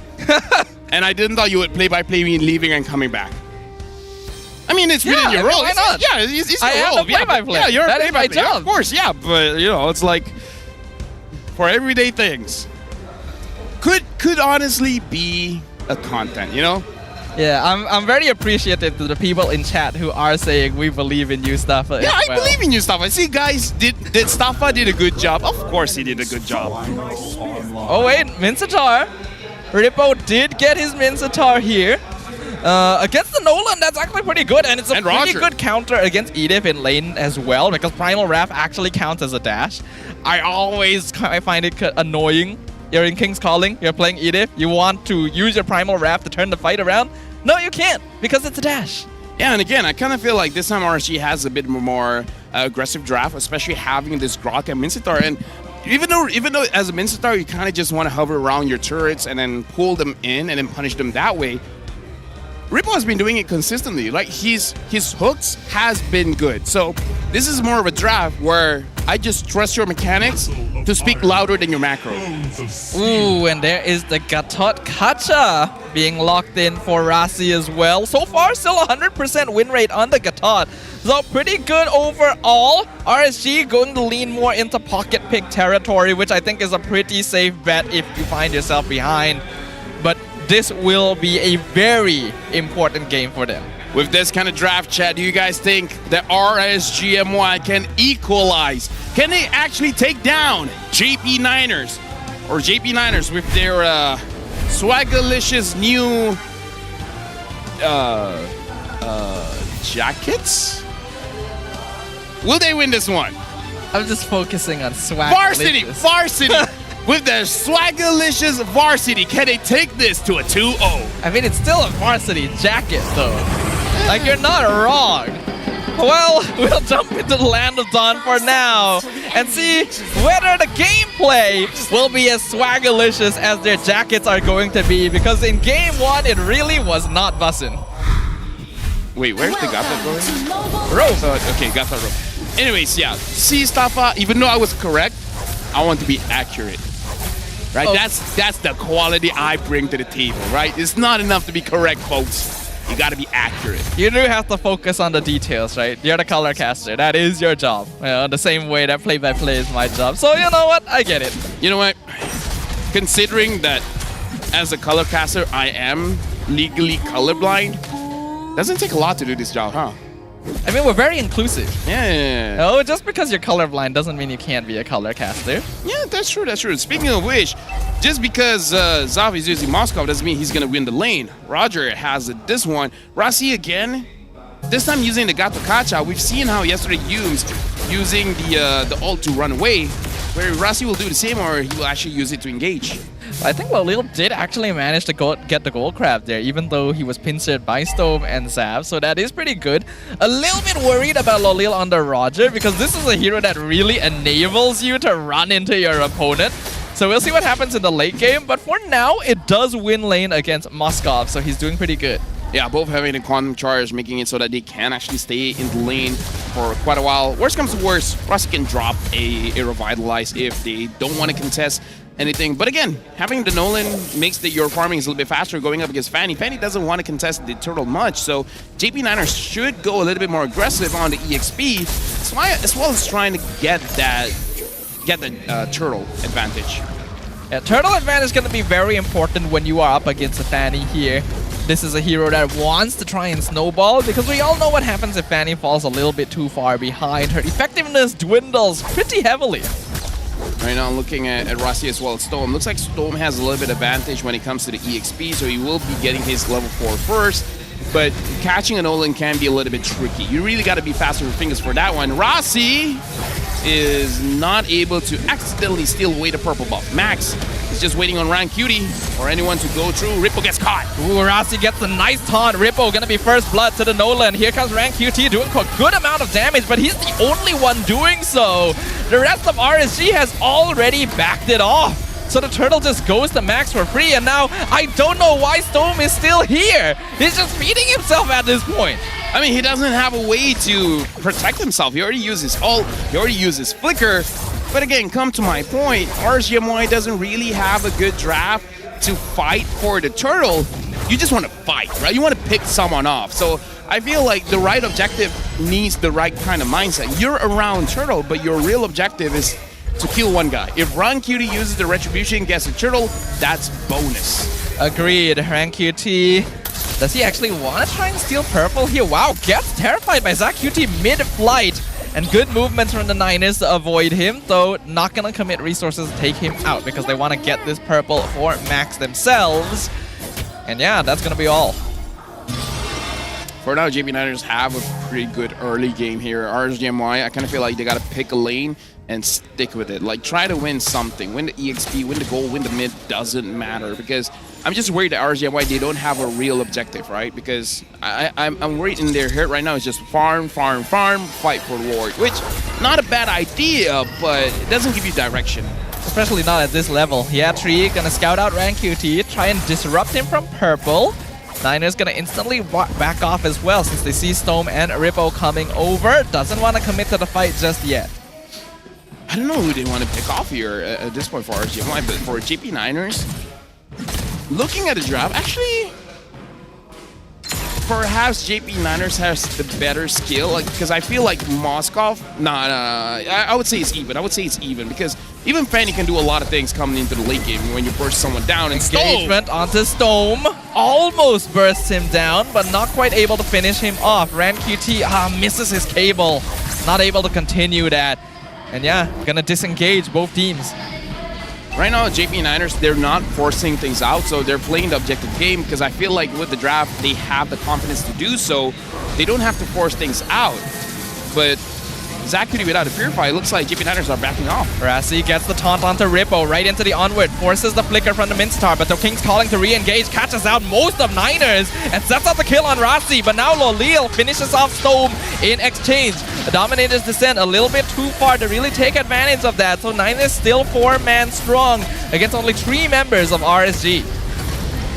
I don't know about that one, but I feel like RSGMY, if they want to commit for a fight, perhaps they need a better engage because Rippo was already low when he dropped his King's Calling and then hoping for his team to do something about it. And I'm not sure why Ran Cutie didn't really go for that, but it's okay.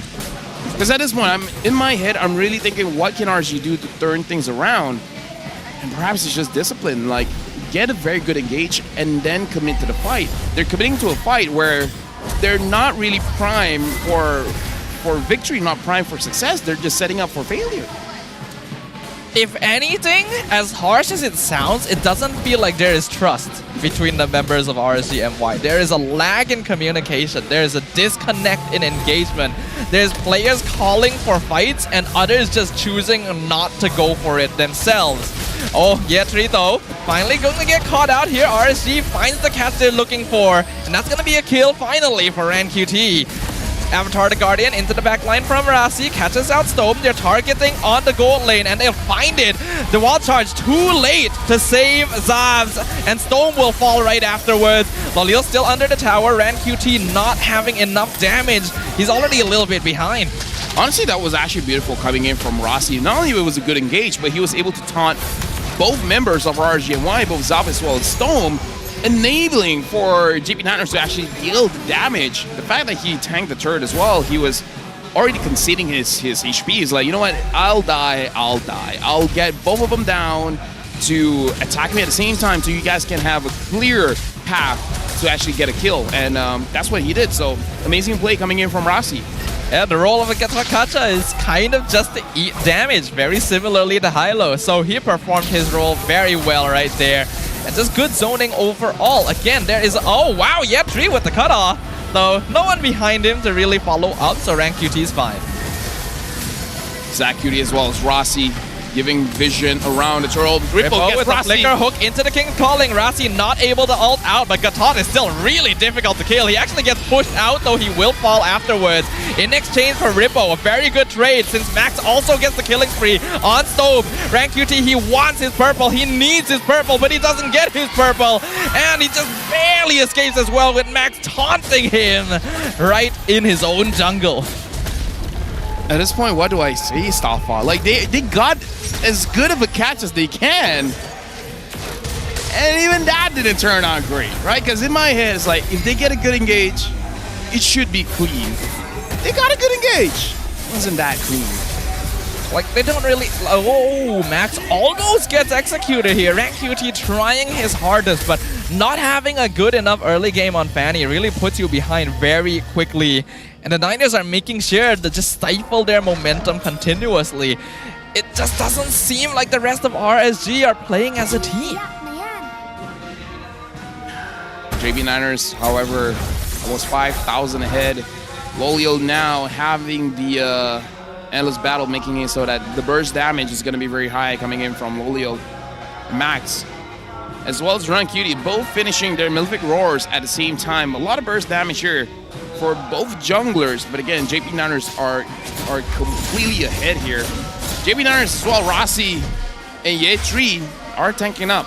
It's going to be difficult for RSGMY to get a pickoff at this point. There's a lot of pressure on Stone here because Minzatar is not the best at starting fights. King's Calling is good if you drop it on a lot of people, but it still doesn't really lock people down. JP9ers wants it. Wow, Lolil, that's a bit too far, sir. That's a bit too far. He able to... What? Oh, my goodness. He almost survived with the Lycan Pounce iframes, but he gets caught out. And a beautiful two-man hook into the King's Calling. That is what RSG have been waiting for. 3 members of Niners down.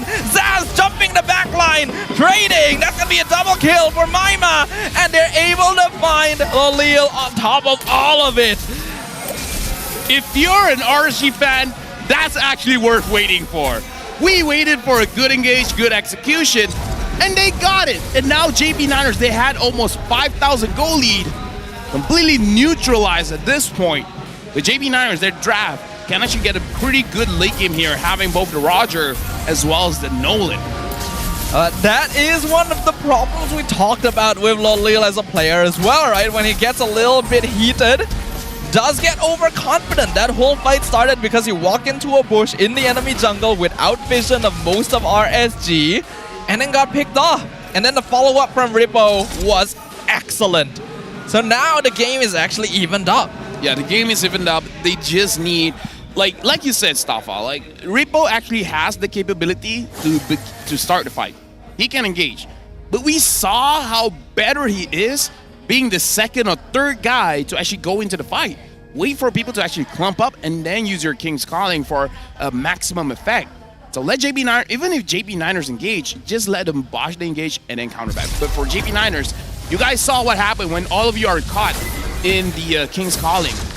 So they just don't go through that experience again. They gotta be more careful inside funnels. They got overconfident. They thought they could contest the purple buff again, and this time RSG punished them for it. But like you mentioned, they do still have pretty good late game potential. So we'll see if that mistake ends up costing them the game or not, because this is now giving Zavs a lot more space to actually split push the map. Yeah, but Zav has to play very, very careful here. At the same time, actually deal damage. Lolil now having a great Dragon Spear, making it so that he has more crits as well as more movement speed. So he can get in and out of team fights a little bit better. For both teams, I would say JP Niners has the better Lord control composition. So if they're going to go for the Lord, it makes complete sense. But RGMY, they're completely okay with re-engaging into the fight. Looking at the item build here, looks like Rippo is going for a more tanky build. The only hybrid damage item that he has is the Thunderbelt. If you want to be a bit more damaging, perhaps a Corrosion Scythe might be a good idea. Perhaps, so that's very dependent on them. For now, Lolil is split pushing the top lane, able to get the top tier 2. Zach QT now exposed, Rank QT trying to go on him. Terrify, not going to be enough. Zach QT already picked off before the fight even begins. Lord dropping down to 20%. Here comes Lolil being the first initiator. He almost picks off Zaz with the flicker, able to get him out just in time. Lolil, there's so many low health members. He finally finishes off Zaz. Rank QT just hiding in the bush. Lolil wants him, he finds him. That's a Lycan Pounce, that's a triple kill for the Roger. As JP Niners returns the favor. Lolil is showing RSG, you should not have gotten rid of me. Now Lolil has the Sky Piercer. That low damage situation, low HP situation ain't happening again because he got them so low and he got low himself, but he was able to finish it out. Lolil is 5-1 and 3. He's popping up on this Roger. The late game is here for Lolil. It was initially a good start as Rank QT picked up Zach QT very, very early on. But their backline was just completely scattered. It didn't seem like there was any sort of formation for Storm or Rippo to be protecting Zavs. JP Niners, they lost their 5k goal lead. Now it's back to 3k for them. They gotta wait for engage. Now the Lord has arrived. Will they actually force this out to get this inhibitor? Zach QT gets pulled in by Rippo. What a beautiful avatar, the Guardian into 3 members behind the tower. Zav's already gone. Rippo already gone. Mega kill for Lolil. Maima trying to hold the Lord back, but the Lord cannot be stopped. And neither can the Niners.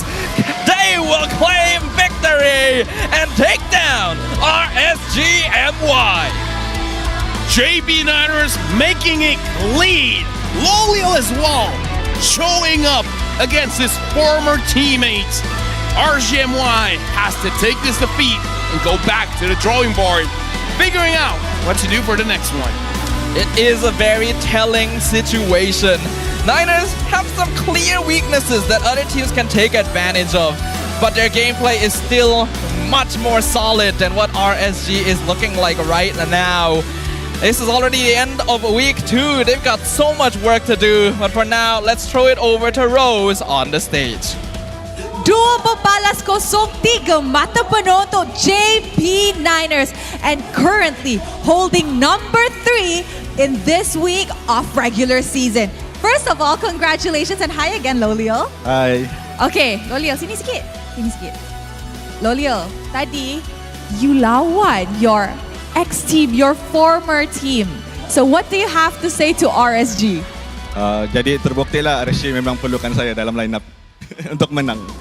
Okay, and I'm pretty sure kita boleh nampak daripada playstyle. Okay, how is it like in Niners now? You rasa lagi sesuai ke ataupun is everything easier for you to yang your performance is actually much better untuk the first 2 weeks of this regular season? Dalam Niners ni mungkin gameplay jadi senang sebab bonding antara player pun senang carilah sebab mereka pun sociable. I see, so very sociable. Alright, so guys, dengar cerita MVP kita dah ready. Untuk korang, siapa yang MVP? Alright, mari kita tengok MVP perlawanan ini in 3, 2, 1. MVP perlawanan ini jatuh kepada Lolil. Okay, so Loliel, your next matchup will be against Homeboys. Yeah. Yes. Are you ready for that matchup against Homeboys? Are you ready to show that, Loliel is back?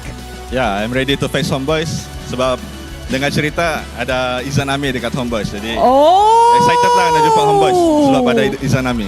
Okay, another reunion kan? Okay, speaking about Homeboys, can we please pass it to Rasi? Rasi, next match, jumpa Homeboys. Dalam Homeboys, ada Udil. Excited tak nak jumpa Udil? Excited, soalnya beliau idola. Wow, apa yang you nak cakap dekat Udil? Hah? Apa mau cakap dekat Udil? Mainlah Dil di week 3. Week 3? Soalnya kan yang aku dengar Izanami ada kan. Jadi gue request Udil main. Wow, okay, special request. Okay, maybe we could pass the mic to Max. Bukan sahaja dua orang ada reunion, tapi Max juga ada reunion dengan Maima. Yeah. So how was it like going up against Maima? Apa perasaan Max jumpa Maima tadi? Nggak gimana-gimana, biasa aja. Biasa aja. Now, maybe do you have any words of encouragement for RSG MY? Apa? Any words of encouragement? Macam mau beri sokongan, semangat. Semangat, good luck next match-nya. Alright, thank you very much. Ancha? Guys, masa lepas jumpa Vamos hari tu, I pernah jumpa Ancha dekat media room. Dia cakap, Rose, kalau Ahad ni JP Niners menang, tolong bagi I mic dan tanya kenapa JP Niners pilih Loliel daripada Zavs. So Ancha, kenapa tu? Sebab dah tahu jawabannya kan, MVP kot. Lagi satu, kalau yang JP Niners Gold Lane sekarang ya, itu macro god. Kalau yang sebelumnya, makronya oh my god. Ancha. Okay, maybe we can pass it to Zakyuti. Zakyuti, apa yang Zak nak cakap kepada fans yang hadir untuk tengok perlawanan ini dan sokong JP Niners? Kepada fan JP dan fan RSG, thank you datang hari ini. And thank you juga saya punya ibu datang hari ini. Thank you datang semua. Alright, terima kasih. Congratulations atas kemenangan. You guys may now go celebrate your victory. 2-0 atas RSG MY. 3 mata penuh untuk pasukan JP Niners, currently holding number 3 this regular season. Tapi selepas ni kita ada lagi perlawanan yang akan jadi sengit dan seru. Sebelum tu mari kita dengar mic check daripada pasukan JP Niners. Orang fight. Aman. Gua tendang Mino ya. Mino guys. Lagi. Gas. Adik. Lihat gua. Ada. Boleh. Jas. Jasnya target Jas. Max. Aman, sabar guys. Udah. Santai. Ayo mau merahnya Max. Ini Mac, bunuh. Nice one guys. Gue tahu. Tahu Mac, tolong gue. Tahu. Nice. Nice L. Nice. Main guys. Main guys. Main. Asyik. Main. Wait. Nice one. Ripo. Ya. Gasel. Nice L. Messi udah ulti Max. Mati. Nice Max. Nice L. Pani. Nice L. Messi. Nice lagi. Main L. Nice L. Nice one. Biru. Wave mid, wave bawah. Sabar. Mid. Tahu lock. Menang. Nice one.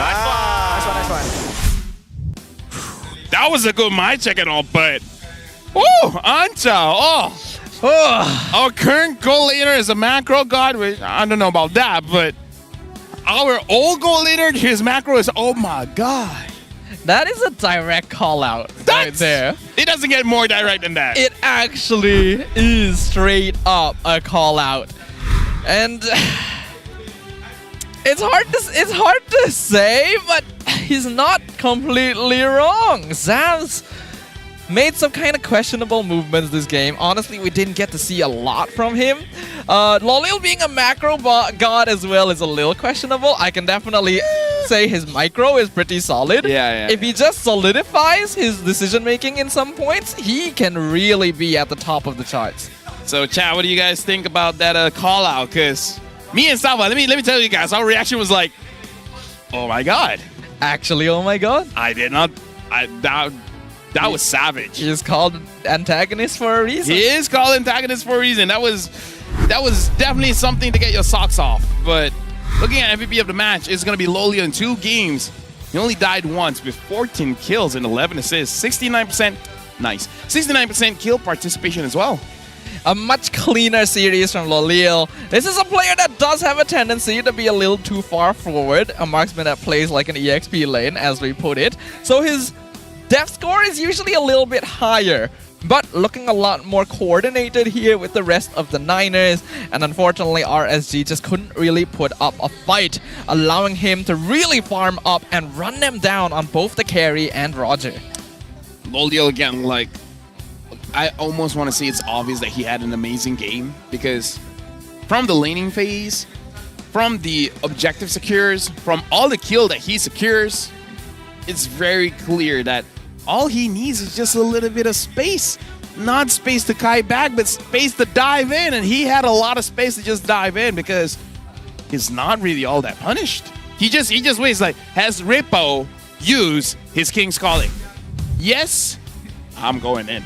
For a very, very long time here in MPL, ever since he debuted, Lolio's performance has been pretty consistent, but the big defining factor is how well his team plays around him.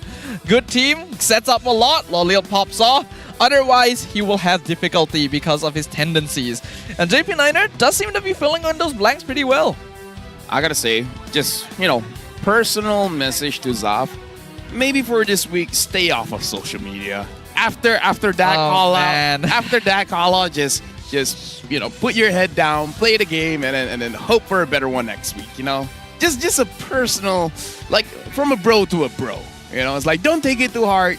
Just stay off of social media. It's a tough world out there. Honestly, I feel like I have to be a bit of an antagonist here because RSG, this is not MPL worthy performance. Straight up. I would even say this is more management than anyone else. Or the coach, whoever chose whatever the decision for this season is. I don't know enough about what's happening behind the scenes for RSG to really say too much, but I can comment on their performance as a whole, and it is entirely lacking. It is clearly the worst RSG has been since they debuted in MPL MY, and that is not good to say. I mean, that's the worst so far.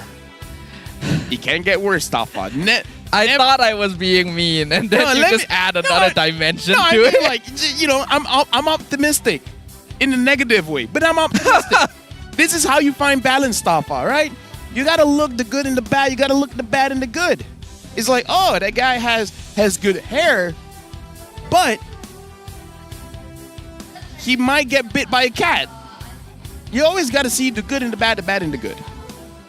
I've been bitten by a cat. Very strange association. By the way, for you guys, have good hair. If you guys get bit by a cat or a dog, trust me, it's actually quite dangerous. Go see a doctor. Absolutely. Animals, regardless if they're wild or domestic, can be dangerous. You know what? Even if you get bit by a human, the amount of bacteria we have in our mouth, it's concerning. If you got bit by a human, first of all, don't be friends with that guy, and then go to the doctor.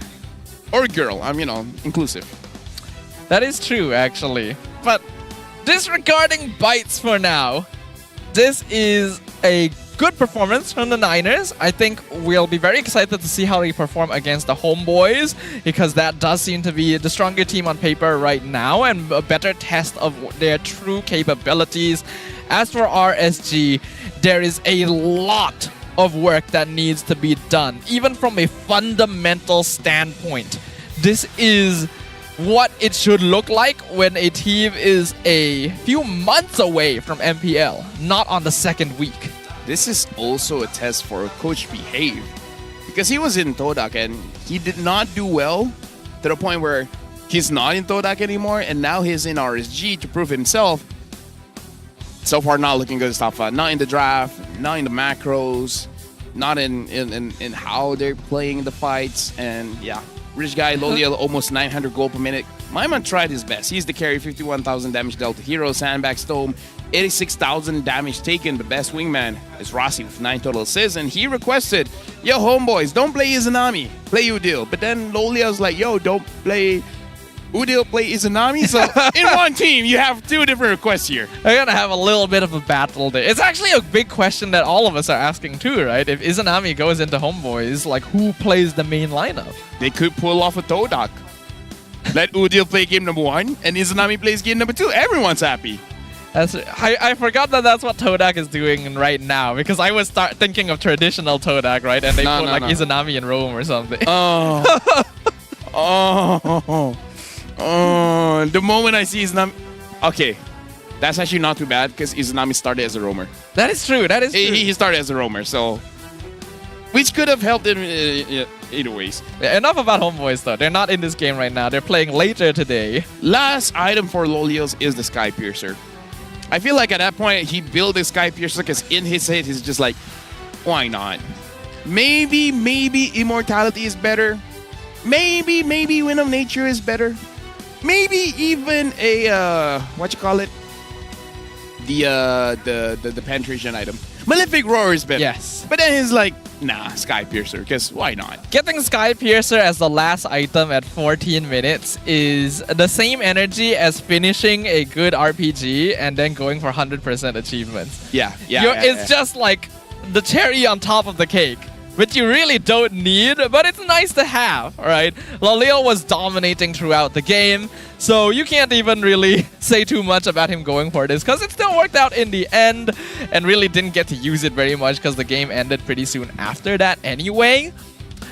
But yeah, looking forward to seeing if the Niners can continue to grow and clean up their performance, and really hoping that RSG will be able to do the same, because right now they are sitting in 8th place. Personally, for me, I put RSGMY as my number 10 team. Not because of the roster, not because of the draft, but again, just not having the fundamentals of playing as a team. So, again, I used to be a big fan of RSGMY, so I do hope that they come out of their shell, do something about this. Right now, I'm actually looking at the room of RSGMY, and they're having an intense conversation between the players and the coach. So, yeah. Led by Repo, by the way. It's just really not good, right? Because yesterday we saw really bad performance from Team Ray as well. Yeah. But at least when they lost, it felt like they were losing as a team. Yeah. RSG just never felt that. It didn't seem like they had that connection. And honestly, I feel like we're both being very mean to RSG right now, but it comes from a place of affection, right? We want to see them get better. We don't want to see this kind of thing happen, especially in the season right before M6. We're always the most passionate, meanest towards the people that we love. It's one of those things that happen where the good and the bad. It's like when you trust your partner so much that you're able to leave the desk and let him alone and deal with the draft. It comes from a place of love. I'm glad that I'm loved. Don't miss Akai's show at the MLBB 8th Anniversary Music Party on September 28 and 29. I'll be there. Enjoy a special performance by Doa and win 4 million MLBB Diamonds worth of free skins. Get your early bird tickets now at 8 ringgit. Ticket to you, the number 2.com.my. Ticket to you.com.my. That's number 2 and just a single letter U. It sounds like it's definitely something you don't want to miss. Gonna be plenty of festivities, chances for you guys to win a huge chunk of MLBB diamonds, and just an overall great time. And you get LaFell on top of it. Like, what more do you need? I might not even be on top. I might be somewhere in the middle. But anyways, next matchup is going to be MV going up against Red Esports, where we were talking about Team Ray, and Red had the fastest game in this league by fighting against Ray. But going up against MV, this is going to be a true test for both teams. MV, full local lineup, how does it look like? Red, with the true lineup, how does it look like? Thank you very much, Mr. Dodolis Staffa. We're going for a break. We'll see you guys right after this.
jua? Jagokan lagi dengan rangkaian imaji termantap dan terpelak. Gaming sepantas kilat. Menang di Land of Dawn. Tukar ke Holling Prepaid 5G sekarang.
Tangan aku kenapa ni? Aduh, limumu lagi, gatal sangat. Gunalah Head and Shoulders. 100% keyakinan, kelumamu dan kegatalan. Wiped out. Unstoppable.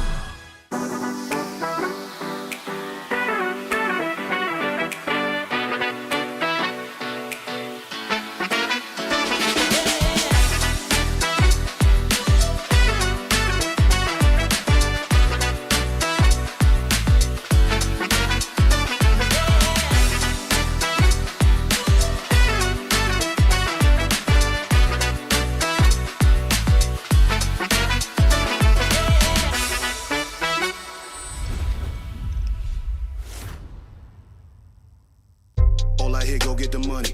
So I go get it. Hate means I do something right. So I'ma let him. Yeah, I'ma let him. Yeah, I'ma let him. I hit the nail on the head. Yeah, I'ma let him. All I hear, go get the money. So I go get it. Hate means I do something right. So I'ma let him. Yeah, I'ma let him. Yeah, I'ma let him. I hit the nail on the head. Yeah, I'ma let him. Early bird, go get the worm. Worm in the dirt.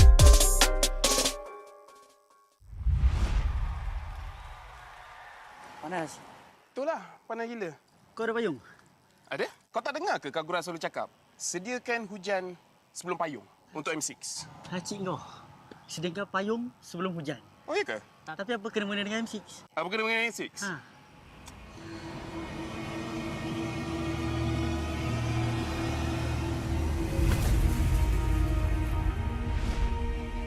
Apa itu hujan emas?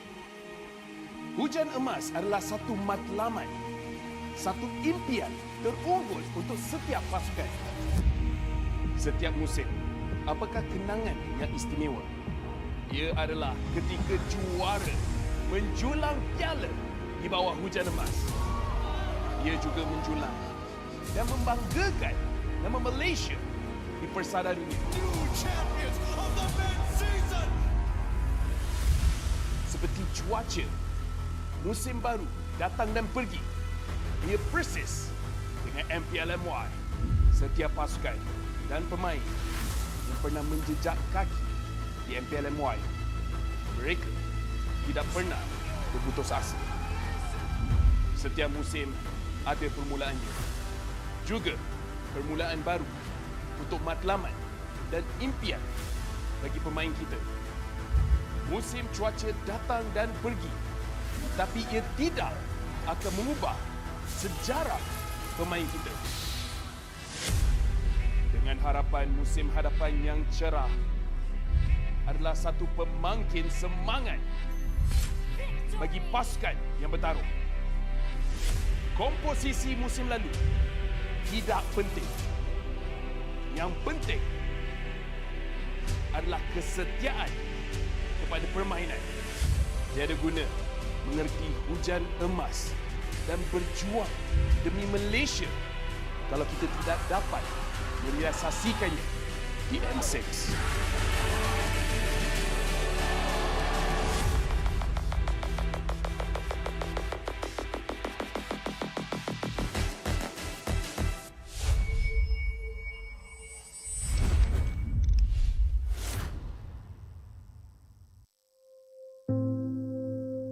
Malaysia Day kali ini, aku personally rasa a bit special disebabkan sekarang kita dah bawa pulang satu kejuaraan dunia dekat Malaysia dan M6 juga ada dekat Malaysia.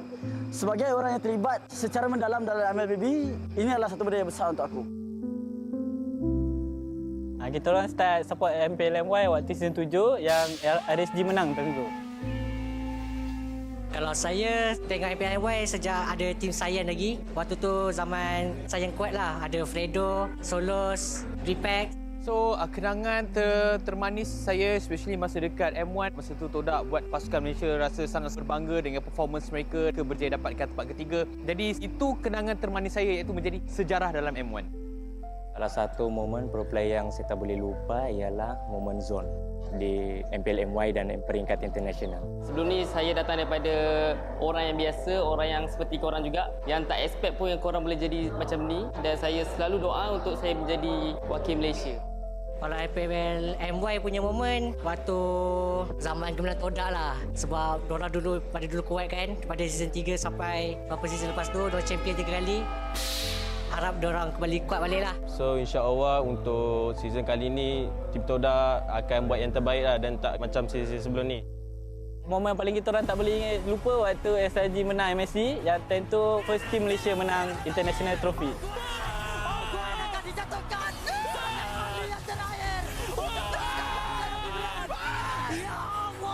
Sejujurnya saya tak pernah expect yang saya dapat pergi sejauh ini, sebab sebelum ni saya dikenali just a player dari tier 2 je, and now I'm here, I'm the champion, I'm the final MVP. Untuk F6 ni, kami akan melangkaui era baru. Kami dah buktikan apa yang kami mampu buat dan kami akan make Malaysia proud again. So dengan harapan yang menggudung, rakyat Malaysia, saya seru kepada anda berikan sokongan penuh kepada pasukan siapa pun yang pergi masuk dalam M6. Kita orang perlukan sangat korang punya sokongan. Sebab tanpa korang, kita orang tak boleh buat apa-apa. And kepada seluruh rakyat Malaysia, saya nak ucapkan selamat Hari Malaysia. Selamat Hari Malaysia. Happy Malaysia Day. Happy Malaysia Day. Happy Malaysia Day. Selamat Hari Malaysia. Selamat Hari Malaysia. Selamat Hari Malaysia.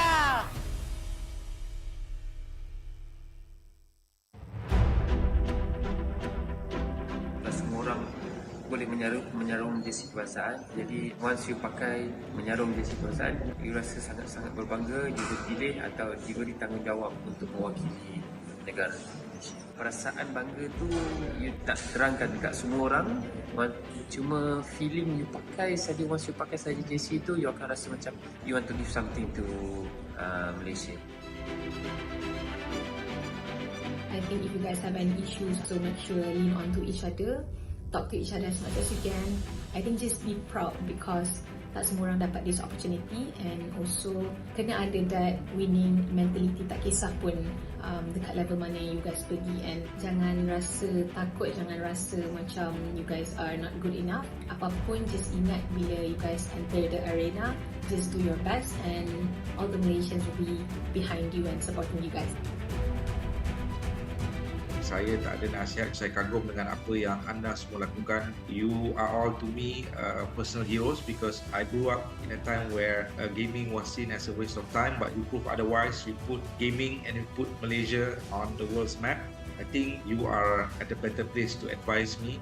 So again, I want to say thank you for being who you are. Thank you for fighting every day. Thank you for competing for Malaysia because it's something that I can never do. And I live vicariously through you bila I tengok atlet Malaysia compete because what you do is very, very amazing. And I wish you all the best. Deliver for Malaysia because wherever I am on the day when you win for Malaysia, I'll be proud to raise the Malaysian flag and play the negara.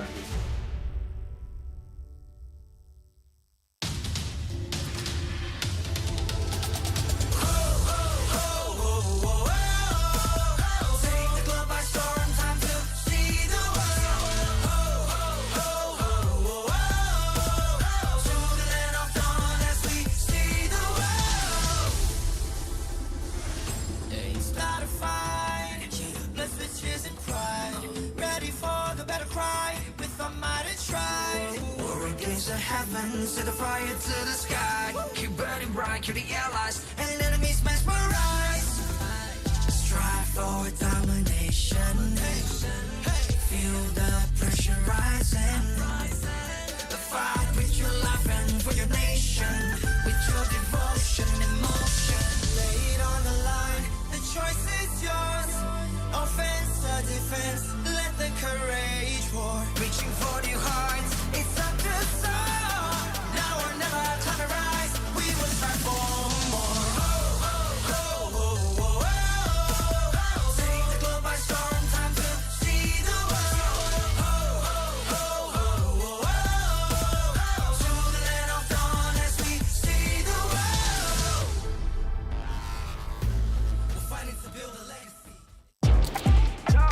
Jago sukan apa jua? Jagokan lagi dengan rangkaian 5G termantap dan tanpa lag. Gaming sepantas kilat. Menang di Land of Dawn. Tukar ke Holling Prepaid 5G sekarang.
Tangan aku kenapa ni? Aduh, 5 lagi gatal sangat. Gunalah Head and Shoulders.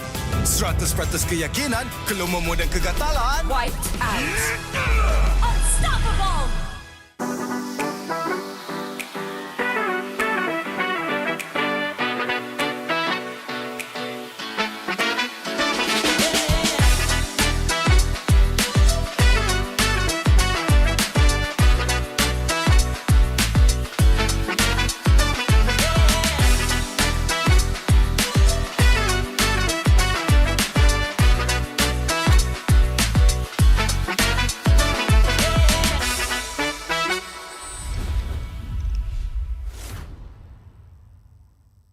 All I hear, go get the money. So I go get it. Hate means I do something right. So I'ma let him. Yeah, I'ma let him. Yeah, yeah. Yeah, I'ma let him. I hit the nail on the head. Yeah, yeah, I'ma let him. All I hear, go get the money. So I go get it. Hate means I do something right. So I'ma let him. Yeah, I'ma let him. Yeah, yeah. Yeah, I'ma let him. I hit the nail on the head. Yeah, yeah, I'ma let him. Early bird, go get the worm. Worm in the dirt.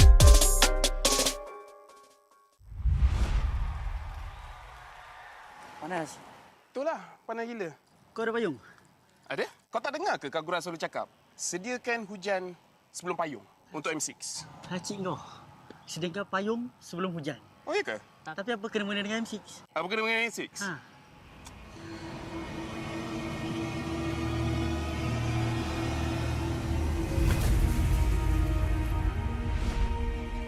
Apa itu hujan emas?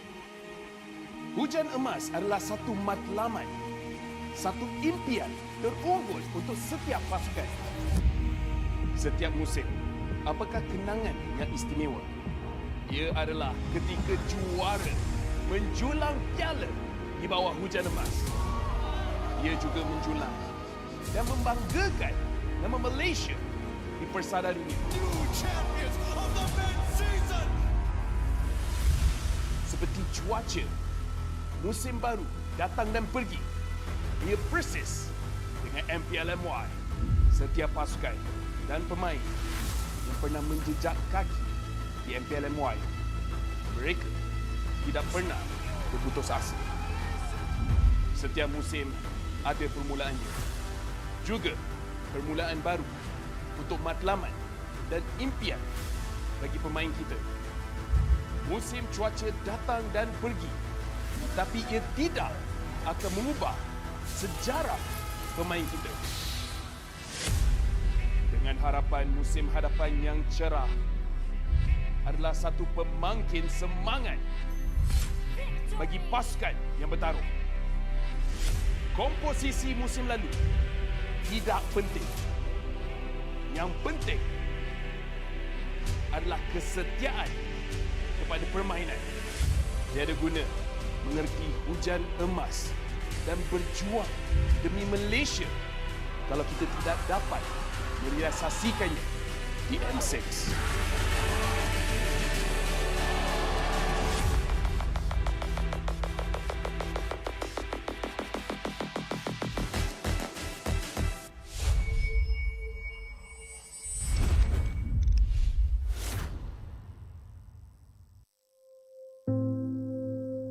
Malaysia Day kali ini, aku personally rasa a bit special disebabkan sekarang kita dah bawa pulang satu kejuaraan dunia dekat Malaysia dan M6 juga ada dekat Malaysia. Sebagai orang yang terlibat secara mendalam dalam MLBB, ini adalah satu benda yang besar untuk aku. Kita orang start support MPL MY waktu season 7 yang RSG menang tentu.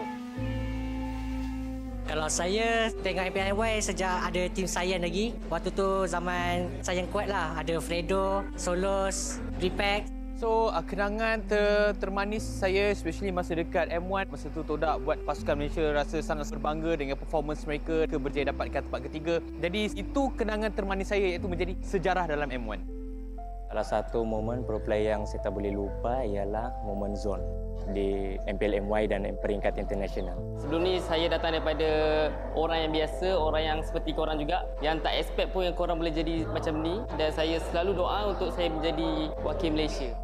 Kalau MPL MY punya moment waktu zaman gemilang Todak lah. Sebab diorang dulu kuat kan. Pada season 3 sampai beberapa season lepas tu diorang champion 3 kali. Harap diorang kembali kuat balik lah. So insya-Allah untuk season kali ni tim Todak akan buat yang terbaik lah dan tak macam season sebelum ni. Momen paling kita orang tak boleh lupa waktu SRG menang MSC, yang time tu first team Malaysia menang International Trophy.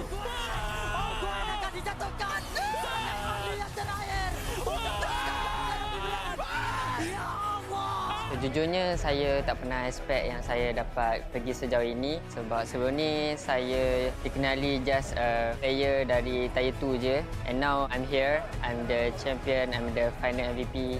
Untuk F6 ni, kami akan melangkaui era baru. Kami dah buktikan apa yang kami mampu buat dan kami akan make Malaysia proud again. So dengan harapan yang menggudung, rakyat Malaysia, saya seru kepada anda berikan sokongan penuh kepada pasukan siapa pun yang pergi masuk dalam M6. Kita orang perlukan sangat korang punya sokongan sebab tanpa korang kita orang tak boleh buat apa-apa.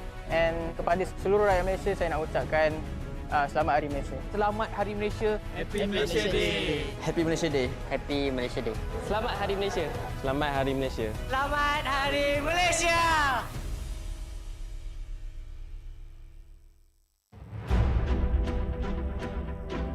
Semua orang boleh menyarung jersey kebangsaan. Jadi once you pakai menyarung jersey kebangsaan, you rasa sangat-sangat berbangga, you dipilih atau diberi tanggungjawab untuk mewakili negara. Perasaan bangga tu you tak terangkan dekat semua orang, cuma feeling you pakai saja, once you pakai saja jersey tu, you akan rasa macam you want to give something to Malaysia. I think if you guys have any issues, so make sure lean on to each other, talk to each other as much as you can. I think just be proud because tak semua orang dapat this opportunity, and also kena ada that winning mentality, tak kisah pun dekat level mana you guys pergi, and jangan rasa takut, jangan rasa macam you guys are not good enough. Apapun, just ingat bila you guys enter the arena, just do your best and all the Malaysians will be behind you and supporting you guys. Saya tak ada nasihat, saya kagum dengan apa yang anda semua lakukan. You are all to me personal heroes because I grew up in a time where gaming was seen as a waste of time, but you prove otherwise. You put gaming and you put Malaysia on the world's map. I think you are at a better place to advise me.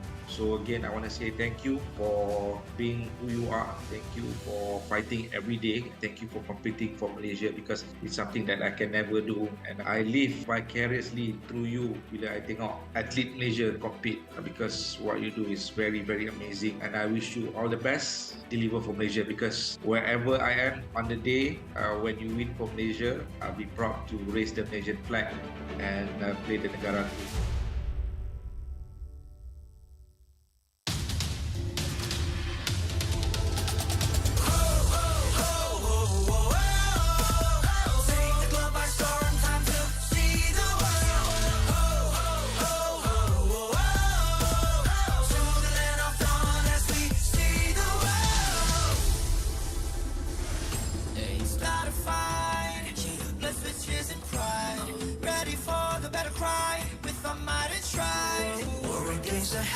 Set the fire to the sky. Keep burning bright, kill the allies and enemies mesmerize. Strive for domination. Feel the pressure rising. Fight with your life and for your nation. With your devotion, emotion. Lay it on the line. The choice is yours. Offense or defense. Let the courage roar. Reaching for new heights. It's up to us.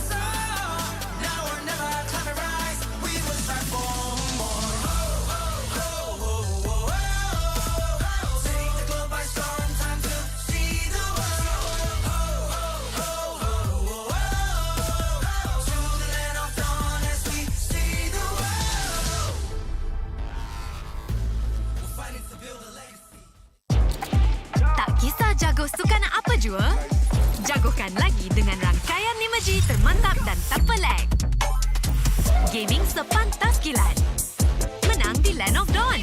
Tukar ke Holling Prepaid 5G sekarang.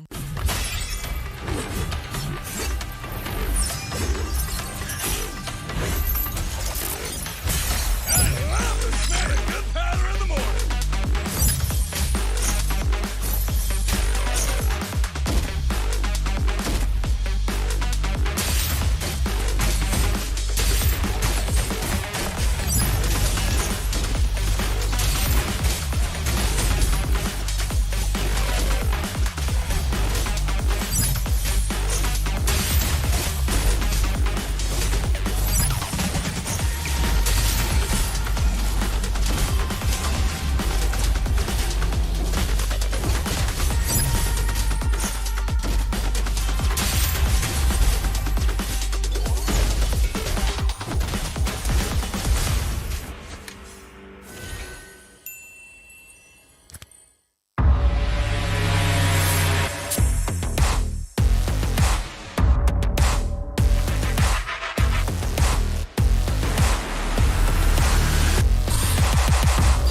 aku kenapa ni? Aduh, 5 lagi, gatal sangat. Gunalah Head and Shoulders. 100% keyakinan, kelumamu dan kegatalan. White out. Unstoppable.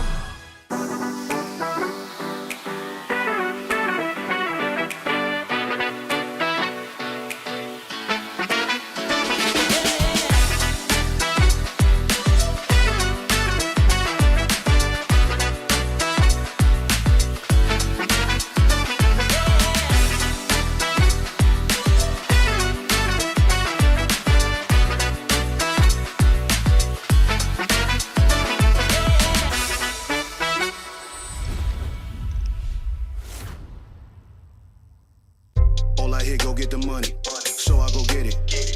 Hate means I do something right. So I'ma let 'em. Yeah, I'ma let 'em. Yeah, yeah. Yeah, I'ma let 'em. I hit the nail on the head. Yeah, yeah, I'ma let 'em. All I hear, go get the money. So I go get it. Hate means I do something right. So I'ma let 'em. Yeah, I'ma let 'em. Yeah, yeah. Yeah, I'ma let 'em. I hit the nail on the head. Yeah, yeah, I'ma let 'em. Early bird, go get the worm. Worm in the dirt.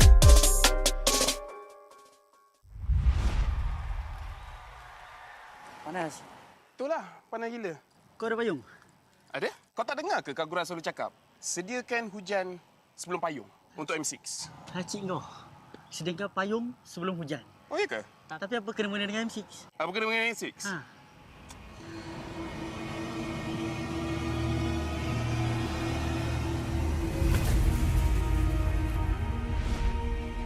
Apa itu hujan emas? Hujan emas adalah satu matlamat, satu impian terunggul untuk setiap pasukan.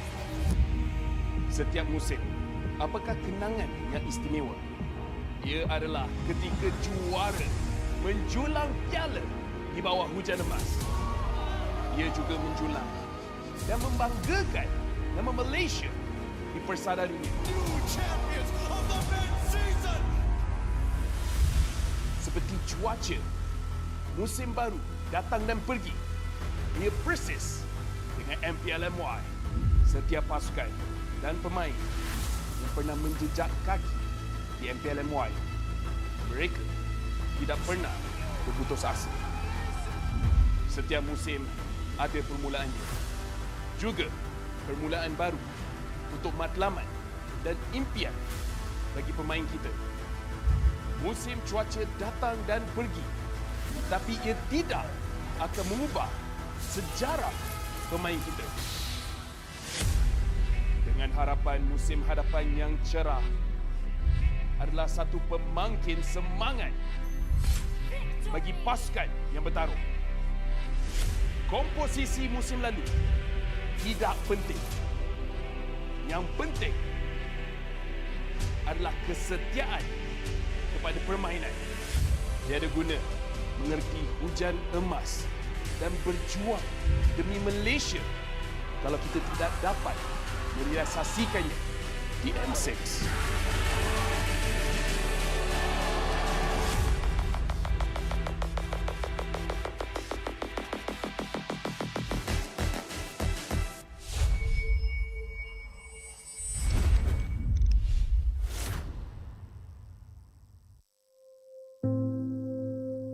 Malaysia Day kali ini, aku personally rasa a bit special disebabkan sekarang kita dah bawa pulang satu kejuaraan dunia dekat Malaysia dan M6 juga ada dekat Malaysia. Sebagai orang yang terlibat secara mendalam dalam MLBB, ini adalah satu benda yang besar untuk aku. Kita orang start support MPL MY waktu season 7 yang RSG menang tentu. Kalau saya tengok MPL sejak ada tim Sayan lagi. Waktu tu zaman Sayan kuat lah. Ada Fredo, Solos, Repack. So, kenangan termanis saya especially masa dekat M1. Masa tu Todak buat pasukan Malaysia rasa sangat berbangga dengan performance mereka. Berjaya dapatkan tempat ketiga. Jadi itu kenangan termanis saya iaitu menjadi sejarah dalam M1. Salah satu momen pro player yang saya tak boleh lupa ialah momen zone di MPL MY dan peringkat internasional. Sebelum ni saya datang daripada orang yang biasa, orang yang seperti korang juga, yang tak expect pun yang korang boleh jadi macam ni, dan saya selalu doa untuk saya menjadi wakil Malaysia. Kalau MPL MY punya moment waktu zaman gemilang Todak lah. Sebab diorang pada dulu kuat kan. Pada season 3 sampai beberapa season lepas tu diorang champion 3 kali. Harap diorang kembali kuat balik lah. So insya-Allah untuk season kali ni tim Todak akan buat yang terbaik lah dan tak macam season sebelum ni. Momen paling kita orang tak boleh lupa waktu SRG menang MSC, yang time tu first team Malaysia menang international trophy.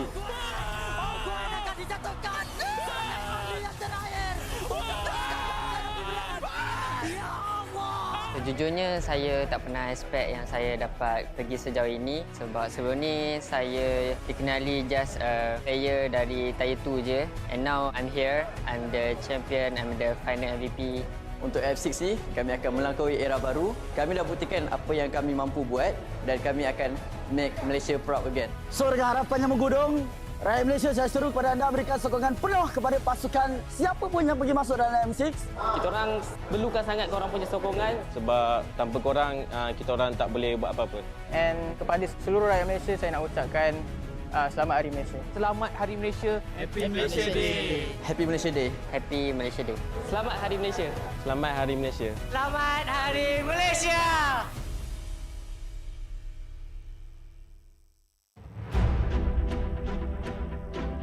Semua orang boleh menyarung jersey kebangsaan. Jadi once you pakai menyarung jersey kebangsaan, you rasa sangat-sangat berbangga, you dipilih atau diberi tanggungjawab untuk mewakili negara.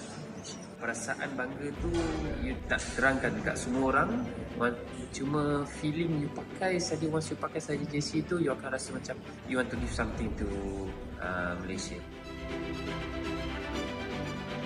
I think if you guys have any issues, so make sure lean on to each other, talk to each other as much as you can.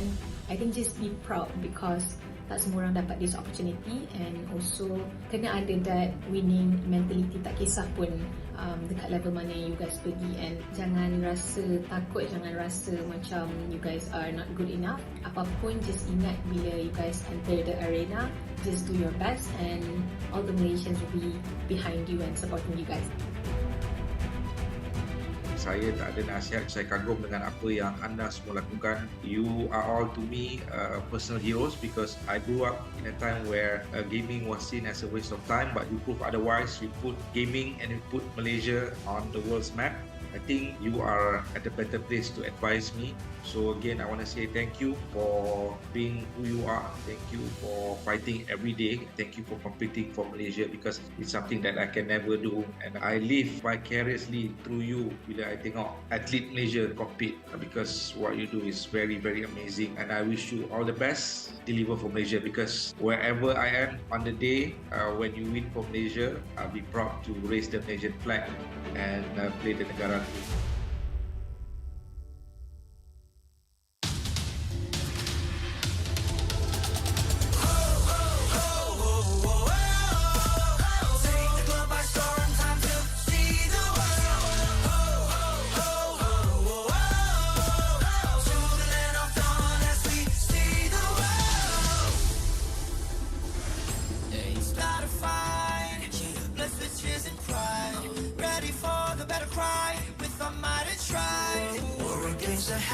Set the fire to the sky. Keep burning bright, kill the allies, and enemies mesmerize. Strive for domination. Feel the pressure rising. Fight with your life and for your nation. With your devotion, emotion. Lay it on the line. The choice is yours. Offense or defense. Let the courage roar. Reaching for your heart. It's up to start.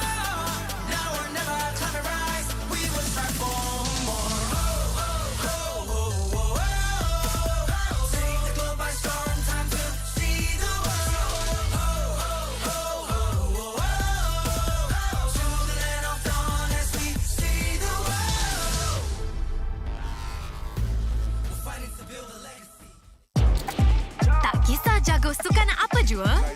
Jagokan lagi dengan rangkaian 5G termantap dan tanpa lag. Gaming sepantas kilat. Menang di Land of Dawn. Tukar ke Holling Prepaid 5G sekarang.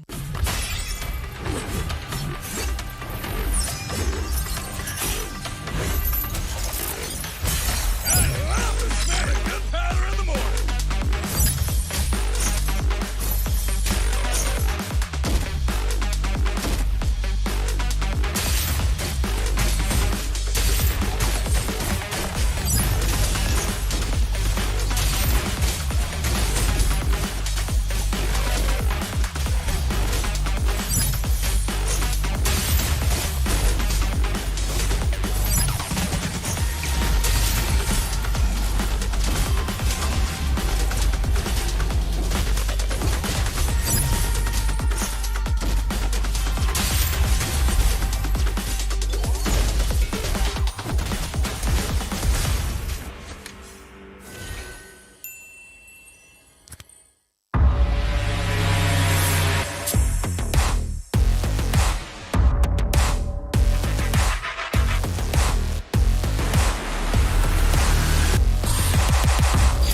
aku kenapa ni? Aduh, 5 lagi, gatal sangat. Gunalah Head and Shoulders.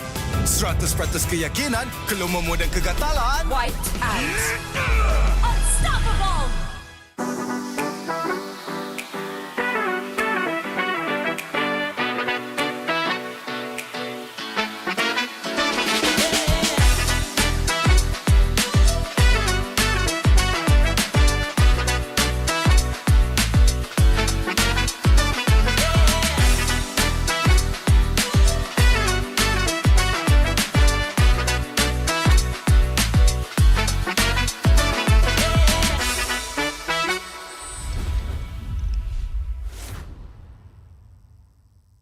All I hear, go get the money. So I go get it. Hate means I do something right. So I'ma let 'em. Yeah, I'ma let 'em. Yeah, yeah. Yeah, I'ma let 'em. I hit the nail on the head. Yeah, yeah, I'ma let 'em. All I hear, go get the money. So I go get it. Hate means I do something right. So I'ma let 'em. Yeah, I'ma let 'em. Yeah, yeah. Yeah, I'ma let 'em. I hit the nail on the head. Yeah, yeah, I'ma let 'em. Early bird, go get the worm. Worm in the dirt.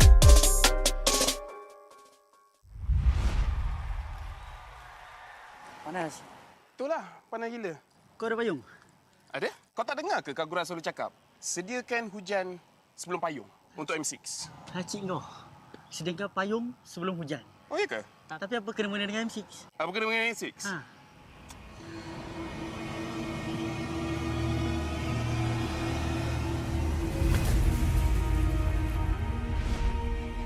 Apa itu hujan emas?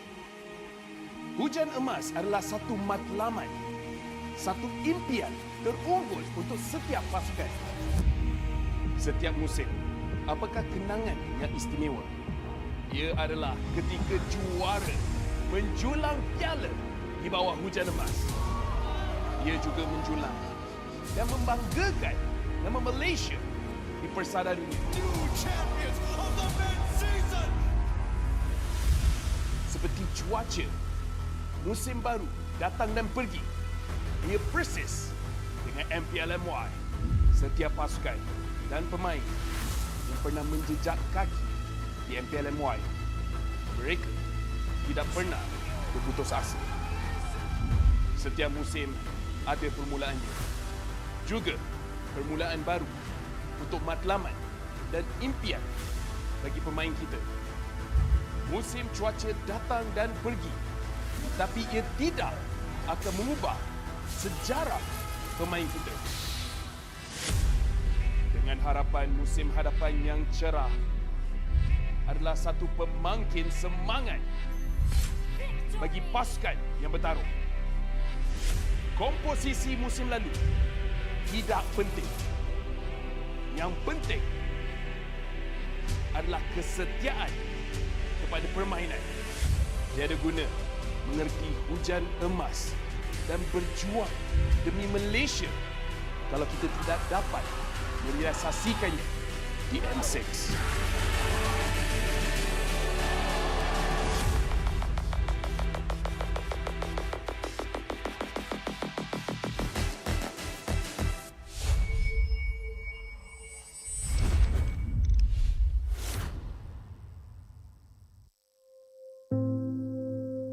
Malaysia Day kali ini, aku personally rasa a bit special. Okay. All right. Can you take this? All right. Thank you very much. Kenapa kau kat sini? Ili Bob. Okay guys, so kita akan main Hero Alphabet. Kalau you guys selalu datang, you guys akan tahu I main game ni sebelum match bermula. Mana I akan sebut alphabet and then you guys have to give me a hero that starts with the same alphabet. Boleh? Okay? So first to 10 points. Lepas tu bila I cakap alphabet tu, example, I cakap N. So hero macam Nana lah kan. Tapi korang angkat tangan dulu. I bagi mic baru you cakap. Audience, tolong buat kecoh sikit. Boleh? Boleh ya? Tolong buat kecoh sikit and give me some ideas too. Alright? Ready? And then, producer? Yes, producer, I'm talking to you. Can you help me? Let me know which one raised their hands first, okay? Ready? Ready? Okay, so your team MV, your team Ready Sports. All right. Hero that starts with the letter H. 1, 2, okay. Hero that starts with the letter E. 1. Okay, Edith. You guys are one team, Boleh kerja sama. Tangan tu kena cepat. Okay, tangan kena cepat. 1, 2, 3, B. Wow! Belleric. Okay. Dia dah standby dah. Posing ni macam mana? Nak titang. Okay. C. What? Camilla. Jangan nak gaduh, Bob. Sabar, Bob. Relax, santai. Relax. Dia dah kena dah. Tangan dah kena. Okay. 1, 2, 3, D. D. 1, 2, 3, 4, 5. One, two, three, 4, 5.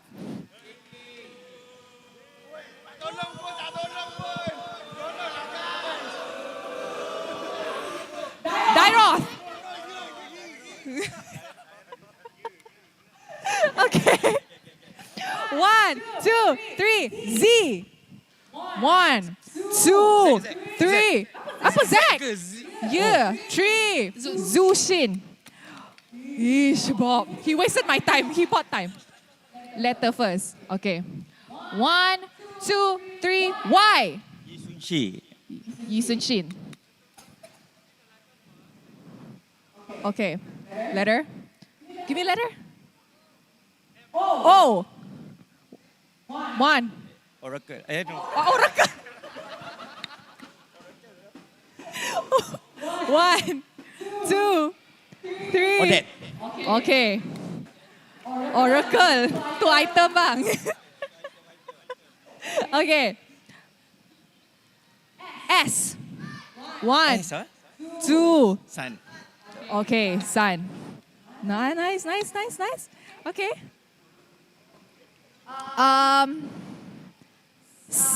X. 1, 2, 3, 4, 5. X-Borg. Too late. All right.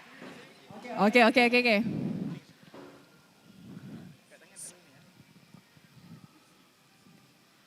A. 1. Alpha. 5, 5. Bob, step up, Bob. Okay, ready? What, wait. Okay. P. Siapa dulu? BOD. P. 1, 2, 3. Phobius. Okay. Okay. 1, 2, 3. S. Hey, Sanda. Sorry, Sanda just now. S already.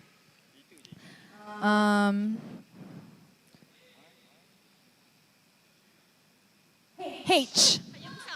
Hayabusa. Okay. E. Esmeralda. Okay. Faster. Kita dah start dah game. Okay, ready? 1, 2, 3. F. Fredrin. Okay. 1, 2, 3.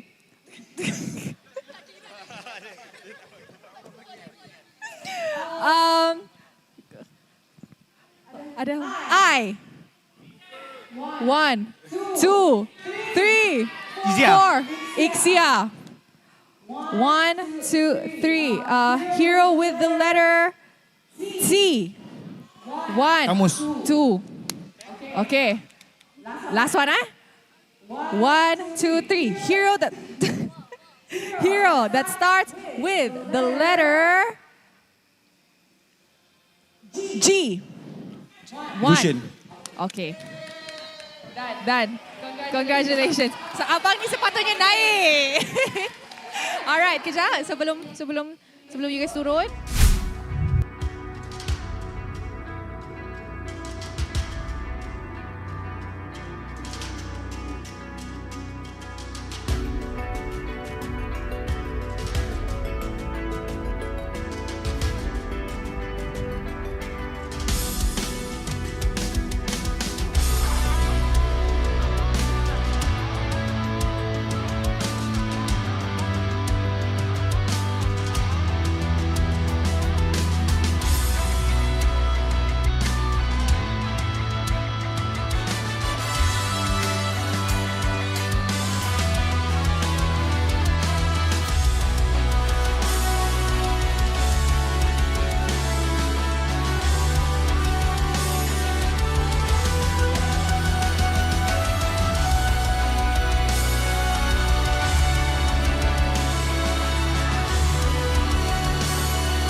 I'm a rock star.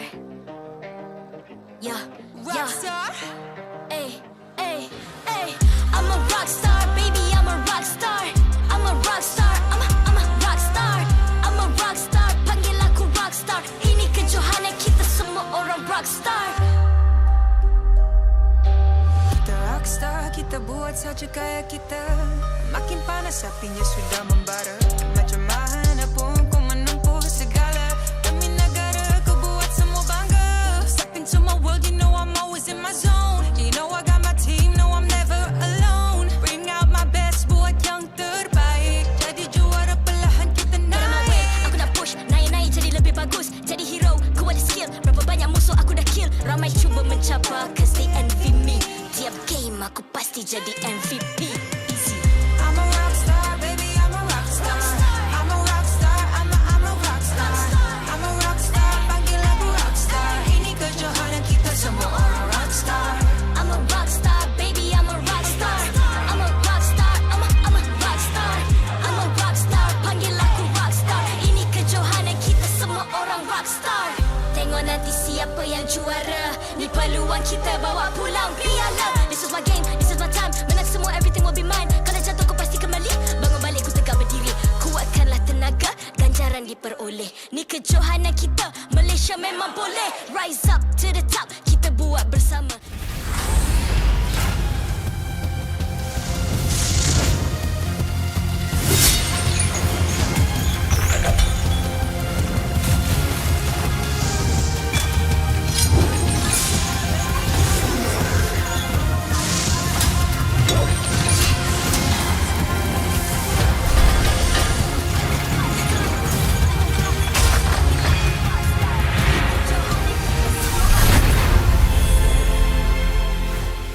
MPL MY Season 14 is powered by Moonton, KPRG, and MSNJ.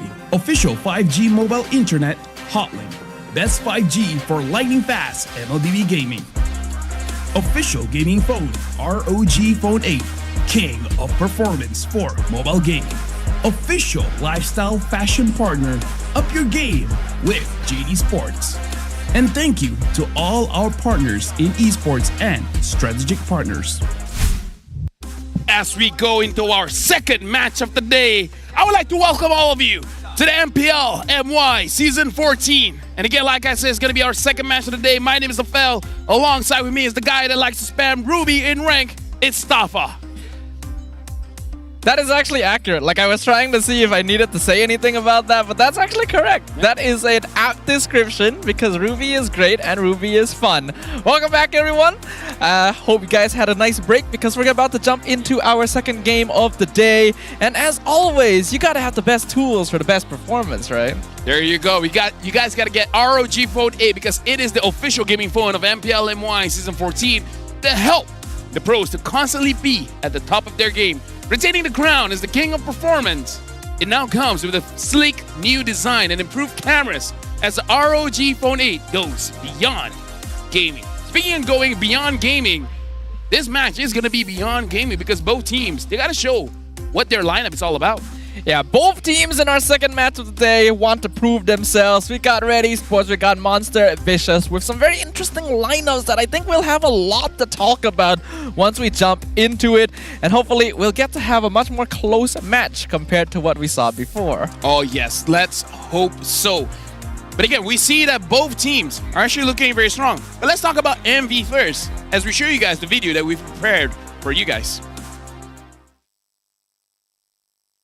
Hey guys, this is Rose dan sekarang I dengan Monster Vicious sebab kita diorang nak main game. Okay, game yang kita akan main, bukan nyanyi So kita akan main game siapa dalam team. So I akan cakap satu ayat, lepas tu korang akan point orang mana yang selalu buat benda-benda macam ni, lepas tu explain lah kenapa. Ready? Siapa dalam team paling kelakar? Ni.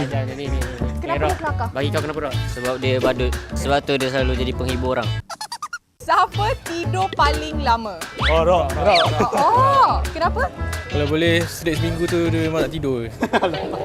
Siapa makan banyak? Ada dua. Okay. Siapa? Nama dia Nova Escobar. Dengan? Uni. Soalnya kalau makanan tak habis kat J tu, semua diorang yang habiskan. Siapa cepat marah? Cepat goyah? Amar. Sebab dia budak baru. So dia marah sini lah. Siapa yang daydream banyak? Tam. Zeno. Selalu. Dia banyak main game. Dia nak cakap. Dia selalu ten screen, dia suka termenung. Lepas tu dia lupa nak ban. Jangan buat ni dekat MPL.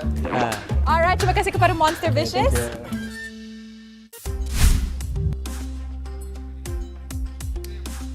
Oh, we're back! Sorry, I was daydreaming. He was doing a Xeno. I was being a Xeno there. Like, I get the guy, you know, like missing bans and such. It's all about the mindset. It does happen, doesn't it? But it's nice to see that MV is so close-knit. This is a team that prides its roster on being fully local. 5 Malaysian players. We got Martizi, Zeno, Uni, Nova Escobar, and Ruff. Speaking of Ruff, in the comments, someone's saying, I miss my ex. That's rough, buddy. That is rough. But yeah, going back into this lineup, looks like Martizi is the one that has a short fuse, but I don't know. Looking at the performance, this guy's insane. In fact, I saw an interview with the guy where he said, based on my performance in scrims, I've been able to stand with the best of the best. So I'm very confident in this MPL that I'm able to deal with the rest of the mid laners. Speaking of, can he hold his own against Kim? Alongside with Grace, Sensui, Iris, as well as Owl. The new version 2.0 Red Esports roster were able to take very convincing victories yesterday against Team Array with the double Filipino duo of Sensui and Owl, already known for being quite impressive players, alongside some local, more new stars here with Kim and Grace, both not having as much MPL performance but having a lot of potential, and then led by Iris with his bombastic gameplay. Red Esports is eager to prove themselves now against a more qualified team. Personally for me, I like the playstyle of Kim because he's like overflowing with confidence. Like his confidence is the size of an ocean. You know which ocean I'm talking about? Which? I have no idea, but it's one of them. Anyways, looking at the lineup, Red Esports, they want to play a more macro-centric game, you know, try to avoid fights, get free objectives. When we're looking at MV, the thing about their coaches, their best quality is letting the team understand how a team fight is supposed to be. So honestly, team fight is one of MV's greatest strengths. So we gotta see if they're able to push Red Esports to force them into team fights. But now we will see which pair will reign supreme. Either the Monster duo or the ex-Blacklist duo. We got Ruff as well as Uni here going up against Sensui and Owl. Yep, the jungle and gold lane combo Obviously, Sensui and Owl created a lot of headlines when we heard that they would be coming to play here in MPL MY, being a duo known for being part of the prime of Blacklist International. In comparison, Uni and Ruff, while they're known to be pretty solid players here, have definitely not made as much of a splash internationally. So this is going to be a big challenge for them. Yeah, we're gonna see whether the headline will be bad and become a flat line. Hopefully not. We need some pulse in there. We're gonna see between both teams who is actually gonna perform, because this is gonna dictate the standings as well, to see who's at the upper echelon of the regular season and who's down under. Both these teams have shown some promise, some potential in their recent games, but are both still sitting around the middle of the pack because they haven't actually played all that many games in total. So this is going to be a proving ground for them as they join the fight in the Land of Dawn. Yeah, scan the QR code to join the fight. But the worst fight is the fight against oneself. Gentlemen and women, be disciplined. Do not let your inner demons win. I know you want that chocolate cookie, but maybe it's time to say no. Go for the vegetable. It's all about the mindset. It's all about the mindset. You can fight with yourself, because God knows I've been fighting myself all this while. Grr. I see. LaFell is dealing with a lot of inner turmoil, guys. So make sure you guys share your support for LaFell in the comments. You know that he always gets energy from all of you. It's just like the spirit bomb. So yeah, send that over. Yeah, I'm just waiting for the players to come up. Yeah, I figured as much. Yeah. I think they're coming up now. Yeah, I think so. Let's check the stage.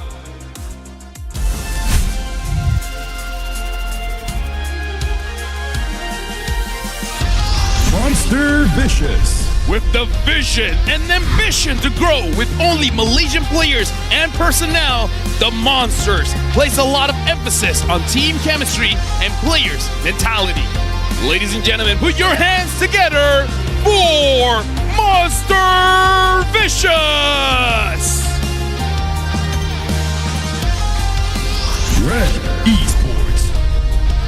Only their second official match with this lineup. Given time, can Sensui and Owl alongside Iris, Kim, and Grace look to be a formidable force in the league? Give it up for Red Esports!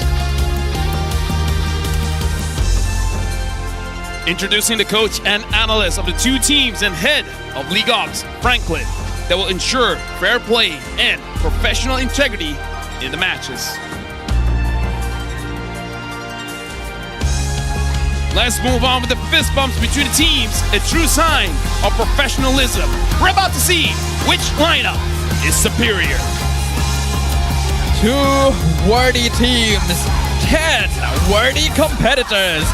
Only one side shall emerge as the victor.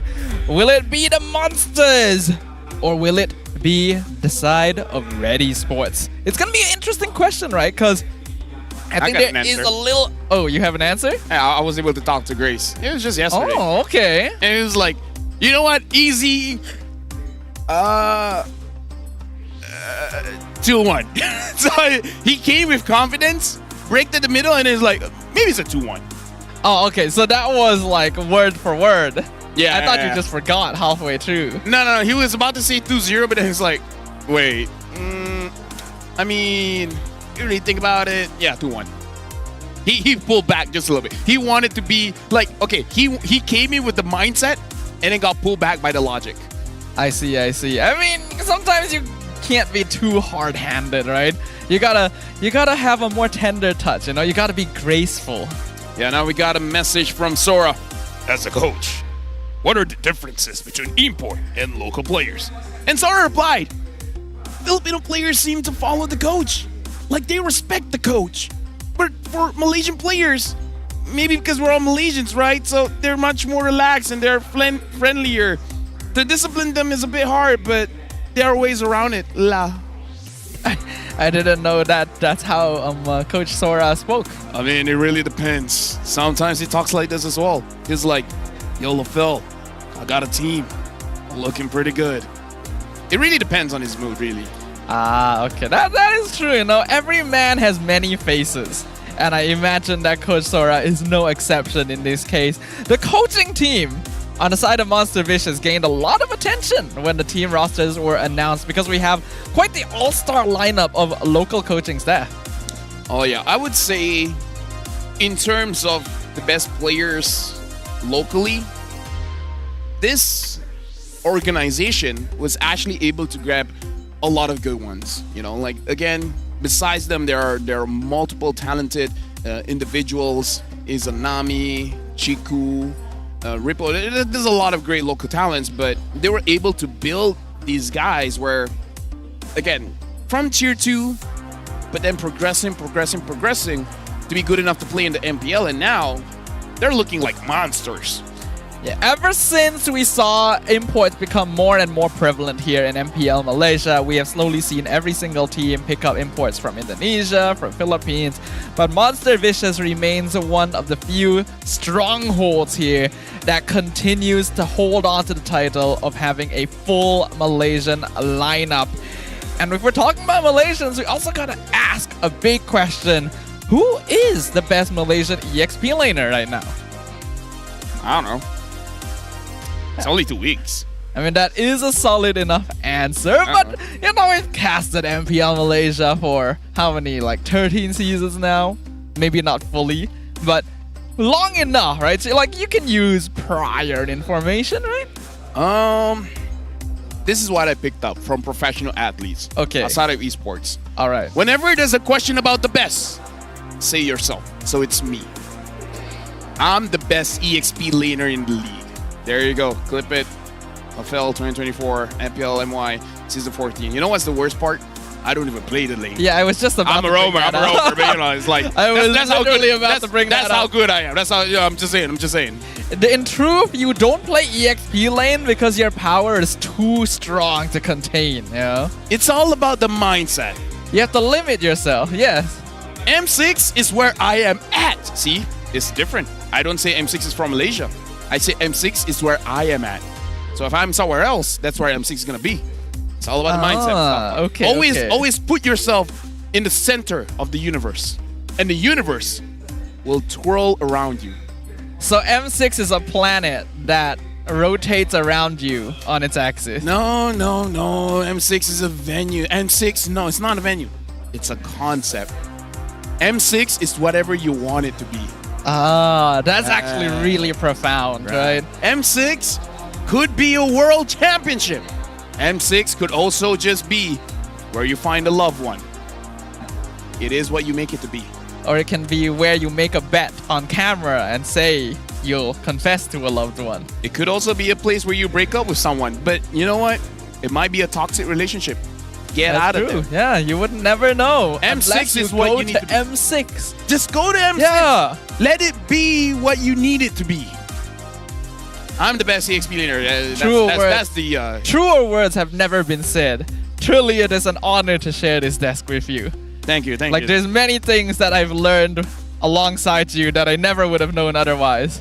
And maybe never needed to know, but that's besides the point, you know? Yeah. I know it, and it's thanks to you. That's what matters. That's why I say knowledge.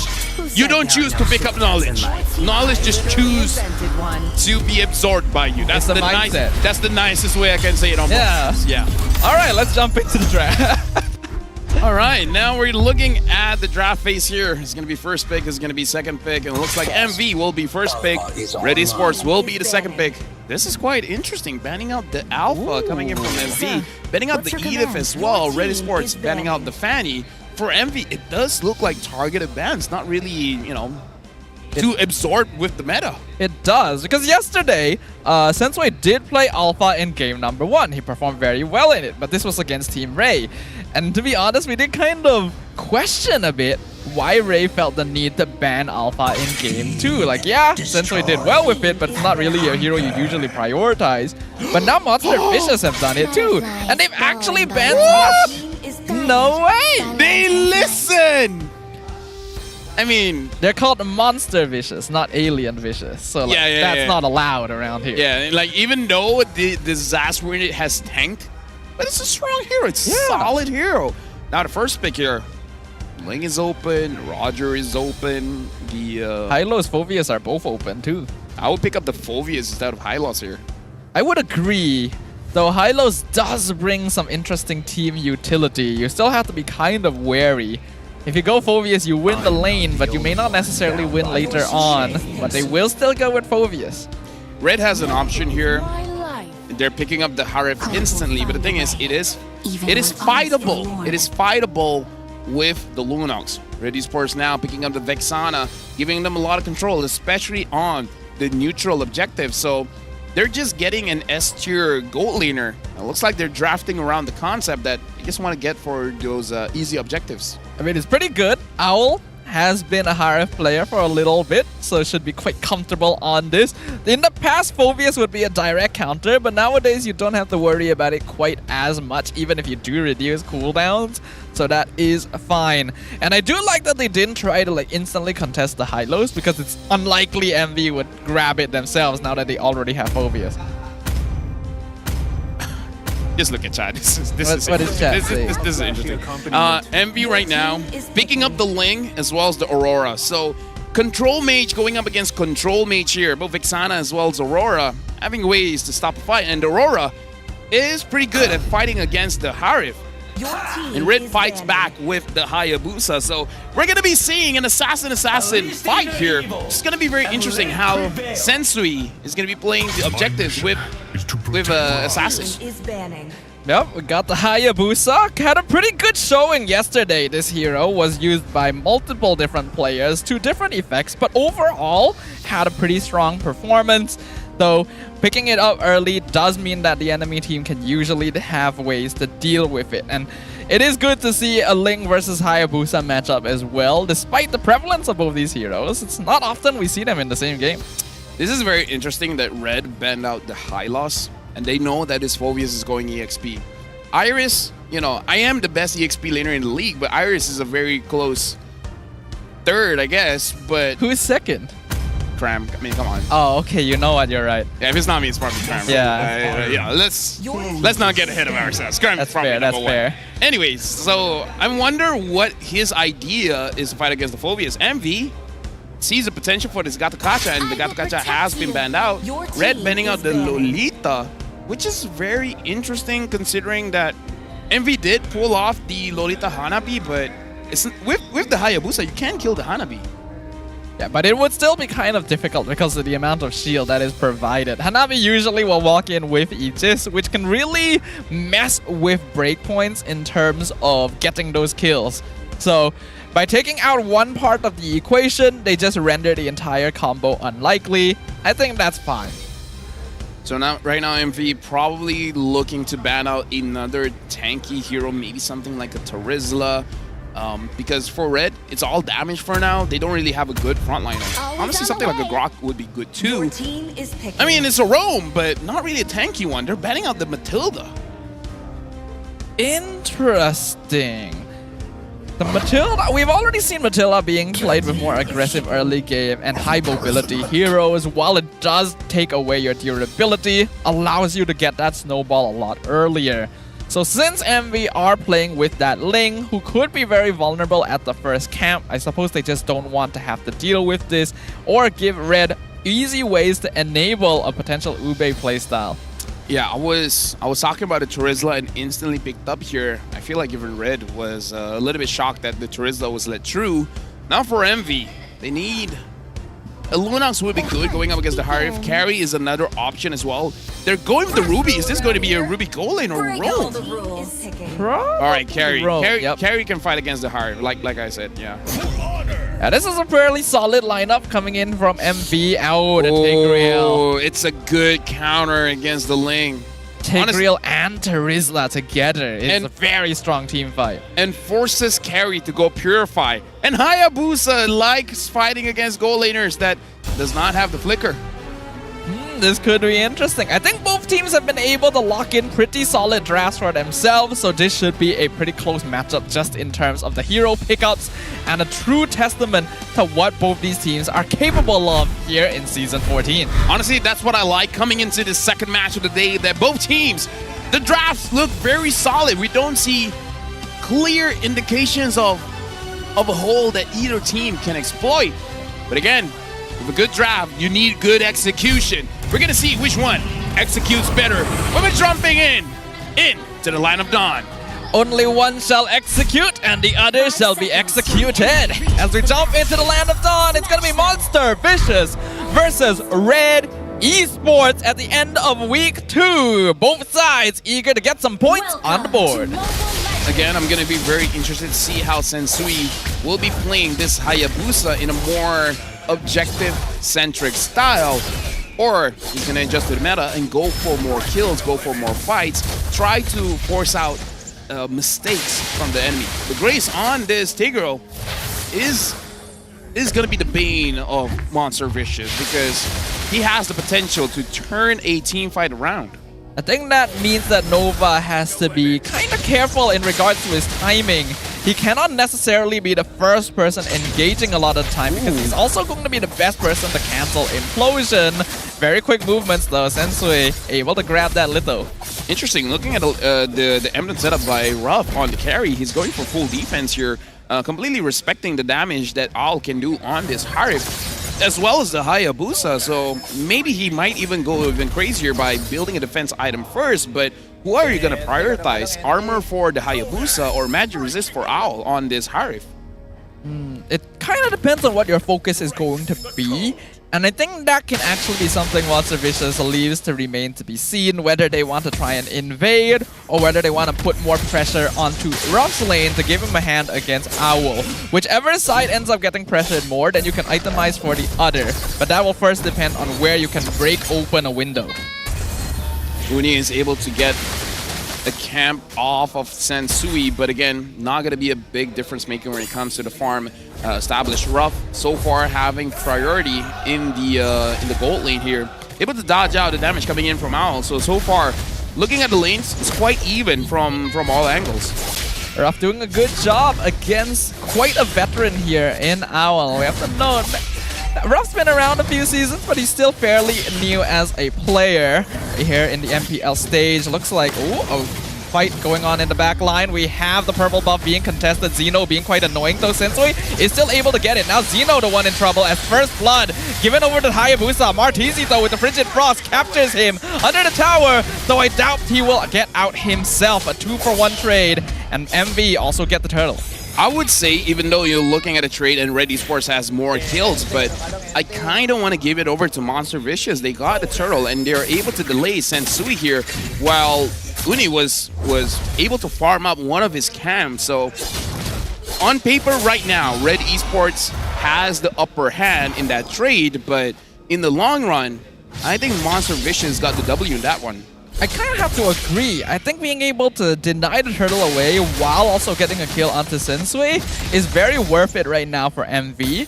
If they're able to pressure and maybe pick him off one more time, they can actually take the Hayabusa out of the game until the mid to late phase. Yeah, because what you want to do against the Hayabusa is to slow him down as much as you can, especially when you're on Ling, where you scale better than the Hayabusa, because the Hayabusa, especially when you're able to control his jungle, he's not going to have that purple buff. It's going to be hard for him to go in and out. Oh, but before that, Martizi gets caught. Yeah, Flicker penalty zone. Martizi gonna be caught once again. A Flicker hook from Grace, but the Implosion actually ends up catching the Ling instead. An attempt from Uni. He wants to finish off Tigreal, but Grace is just too tanky. And Ling doesn't have enough damage right now. Oh yeah, probably needs at least 2 items, and then you'll be good-ish. Monster Vicious, again, looking at the lineup, they have the carry, they have the Ling. They need to stall just a little bit. And so far, I feel like the general rule, don't lose by 2,000. Going into the 4th minute of the game, they're only losing by 1-200. It's really not that big of a deal. For Red Esports, they might not care going to the late game as well because they have trust in Owl. Because most Harif users, once they have the Holy Crystal, they can essentially 1v9. All they really need is just space. Pretty much. Ooh. Nova taking a good amount of poke there from Grace as well as Kim. Though no engage right now as both teams are going to be sizing each other up and taking more advantageous positions around the next turtle spawn. Nova jumping into the bush, misses his flicker hook. That is very awkward, and most likely MV can't contest anymore. Yeah, I feel like they shouldn't. I mean, is it going to be worth it? Like, even if you get it, Penalty zone onto Zeno from Iris. Kind of wasted since Zeno does just flicker out.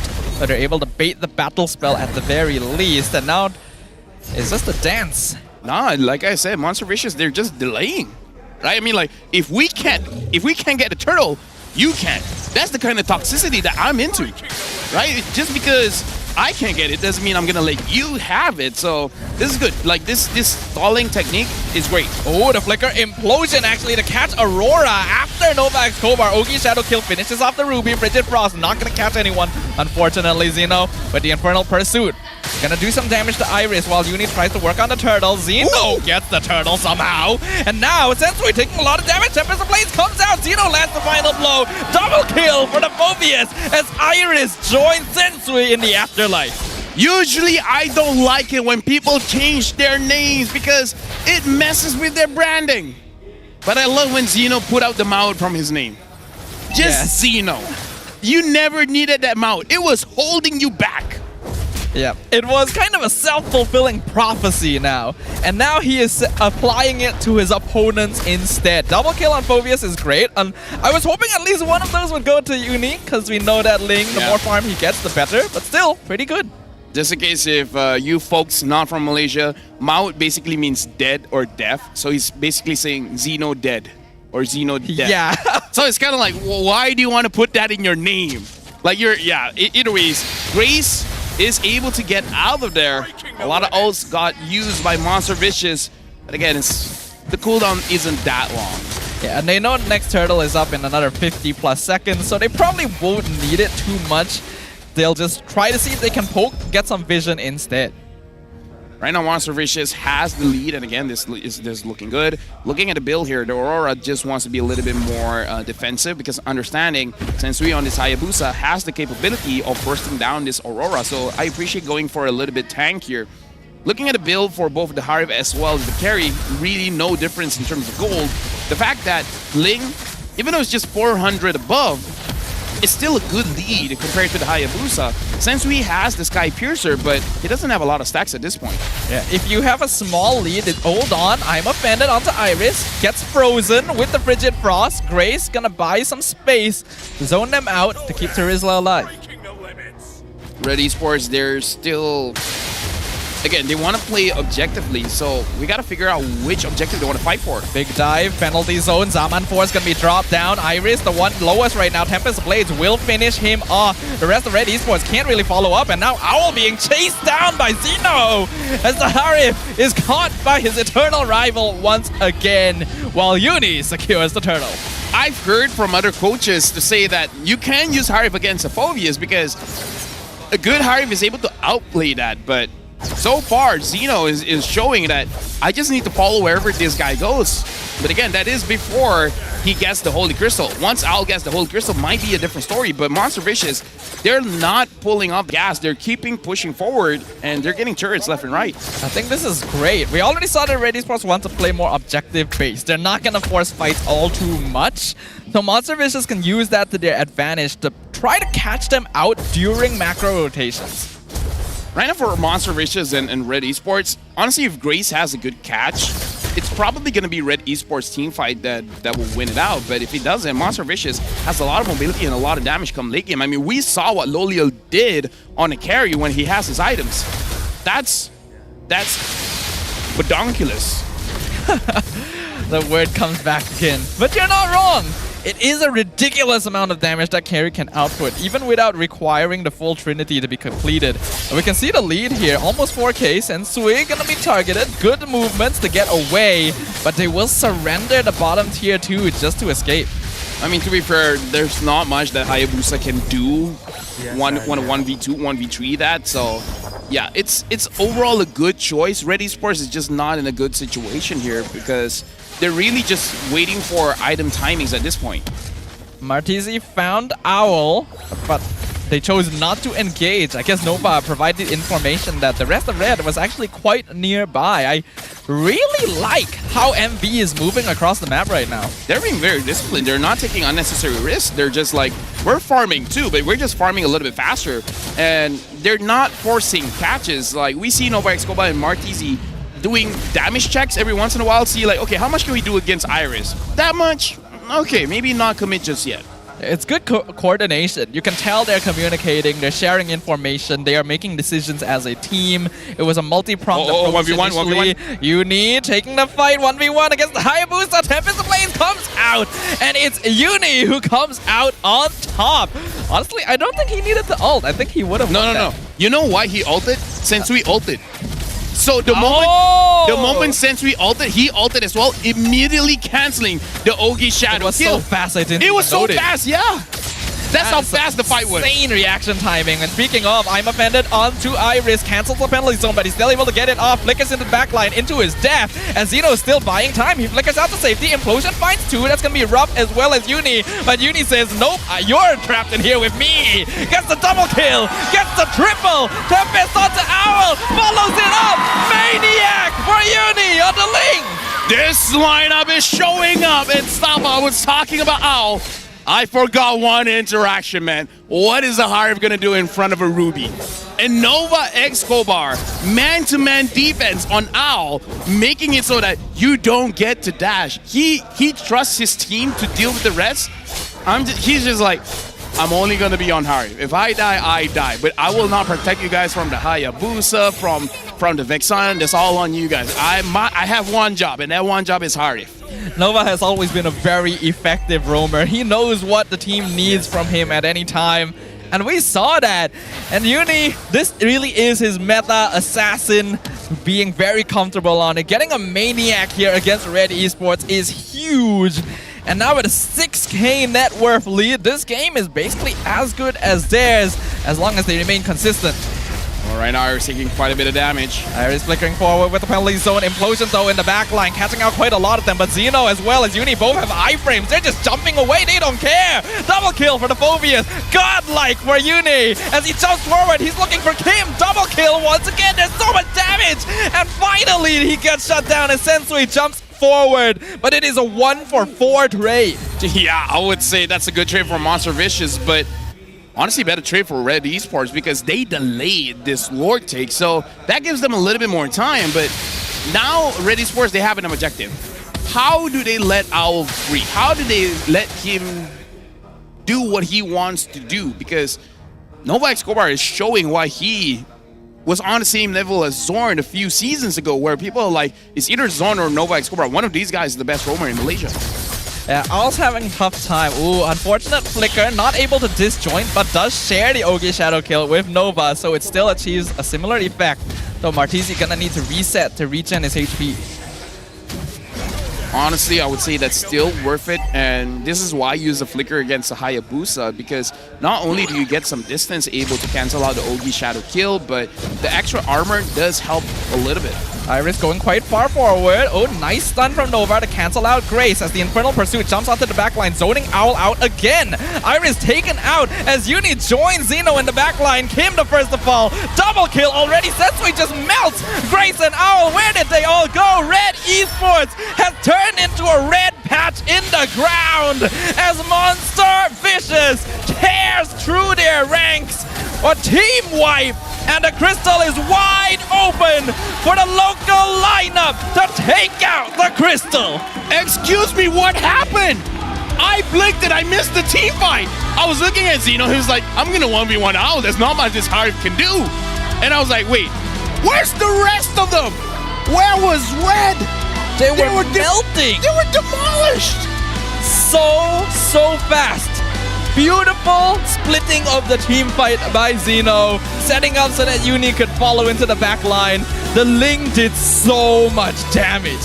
In this game, MV fans are being very happy here, but looking at the chat, a lot of people were actually going for Red Esports, so I think even chat is surprised, like, Red, what was that? But I would say it's more on MV doing the good job than Red making too many mistakes. I mean, mistakes here and there, but it's really on Monster Vicious. They did good. I do think so as well. We know that Red Esports went into this with the expectation of playing objective-based gameplay. So they're already not planning to take very many fights, which can work because you're playing it safe and getting that farm. But it also means you have to control the map well enough to deny your opponent chances of punishing you for that. And MV, they just found every chance in the world. It was like, oh, you can't stop us. The only thing that a chip on my shoulder is that you're going up against a carry and a Ling and you're playing slow. Doesn't seem like the right circumstance. Like, we see Monster Vicious actually slowing down Red Esports, right? So instead of Red Esports being the aggressors, they're being reactive towards Monster Vicious, which doesn't seem like the good idea against this kind of draft. That's why I'm personally not the biggest fan of fully objective-based gameplay. Objectives are important. That's how you win the game, but you still gotta keep paying attention to everything else as well. Because in every single one of these fights, you saw how easy it was for Monster Vicious to separate the front and back lines and then just take them out individually. Looking at this game, like, when he got the MVP, low chances that he's gonna get this hero again. And let's go back to the bans. We saw the second ban coming in from MV was that Alpha. I wonder if the Alpha was the real win in the draft, where they understand, even though Sensui can use this assassin, sure, but the playstyle with Red heavily goes towards him using something like an Alpha. And here's our MVP. He's only 18 years old. It's Uni. Uni has always wanted to create a space for himself here in MPL MY. He did pretty well in previous metas, previous seasons, but because of the fact that utility jungle was always the way to go, Subway was usually prioritized for the main lineup.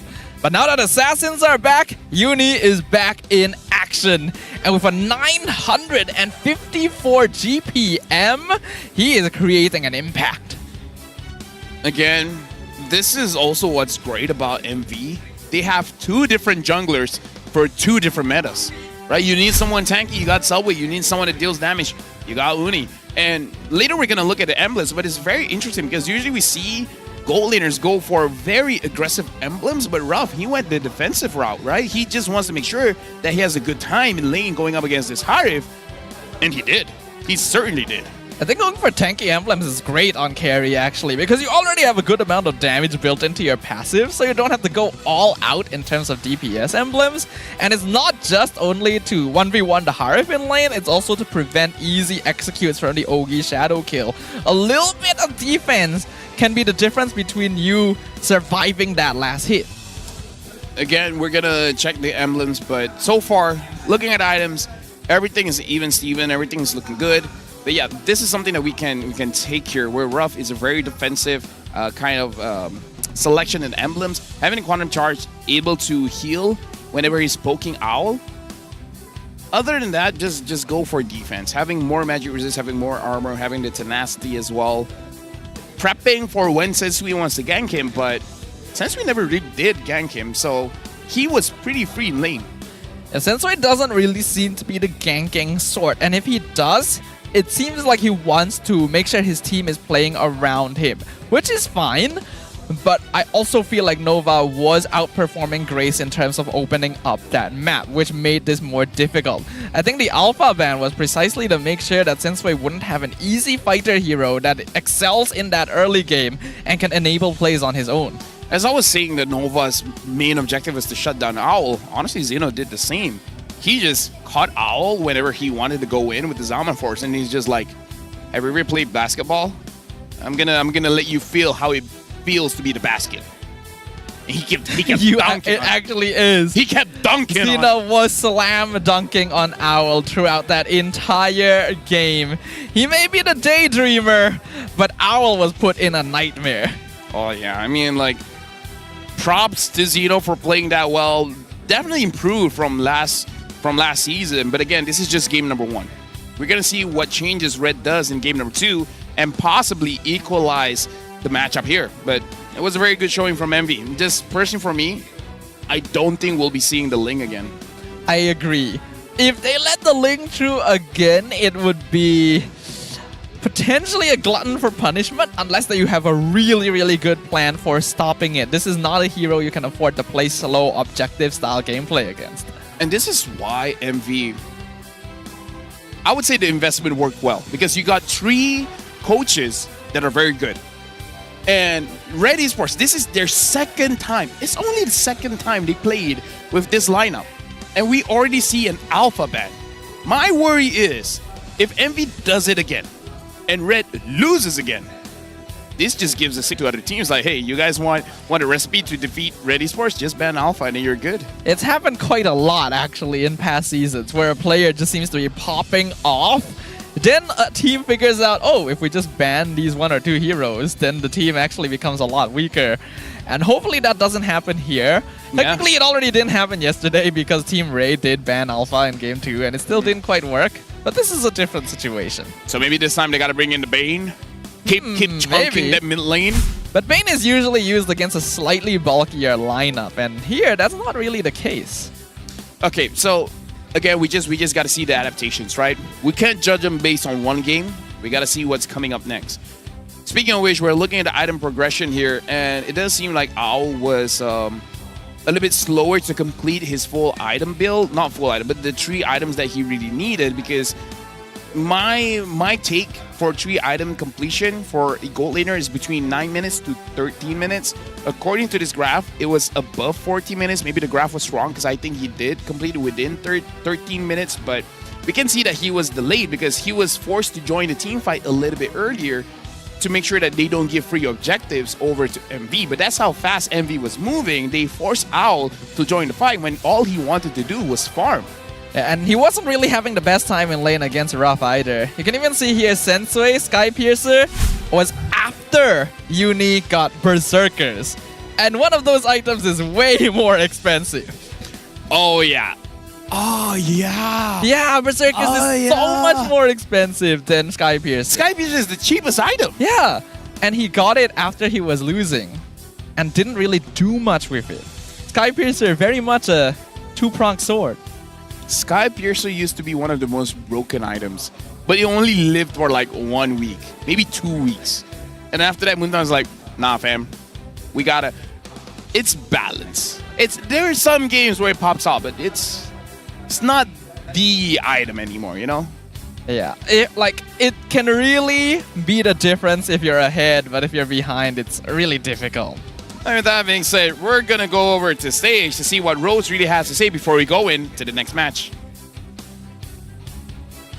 Selamat datang ke MPL Offstage yang dibawa oleh Hotlink. Dan sekarang ni saya bersama dengan seorang daripada Red Esports. So, hello, can you introduce yourself dan apa role awak dalam Red Esports? Hai, saya Yusrael atau dikenali sebagai Puisi the Creator, and I work as an analyst in Red Esports.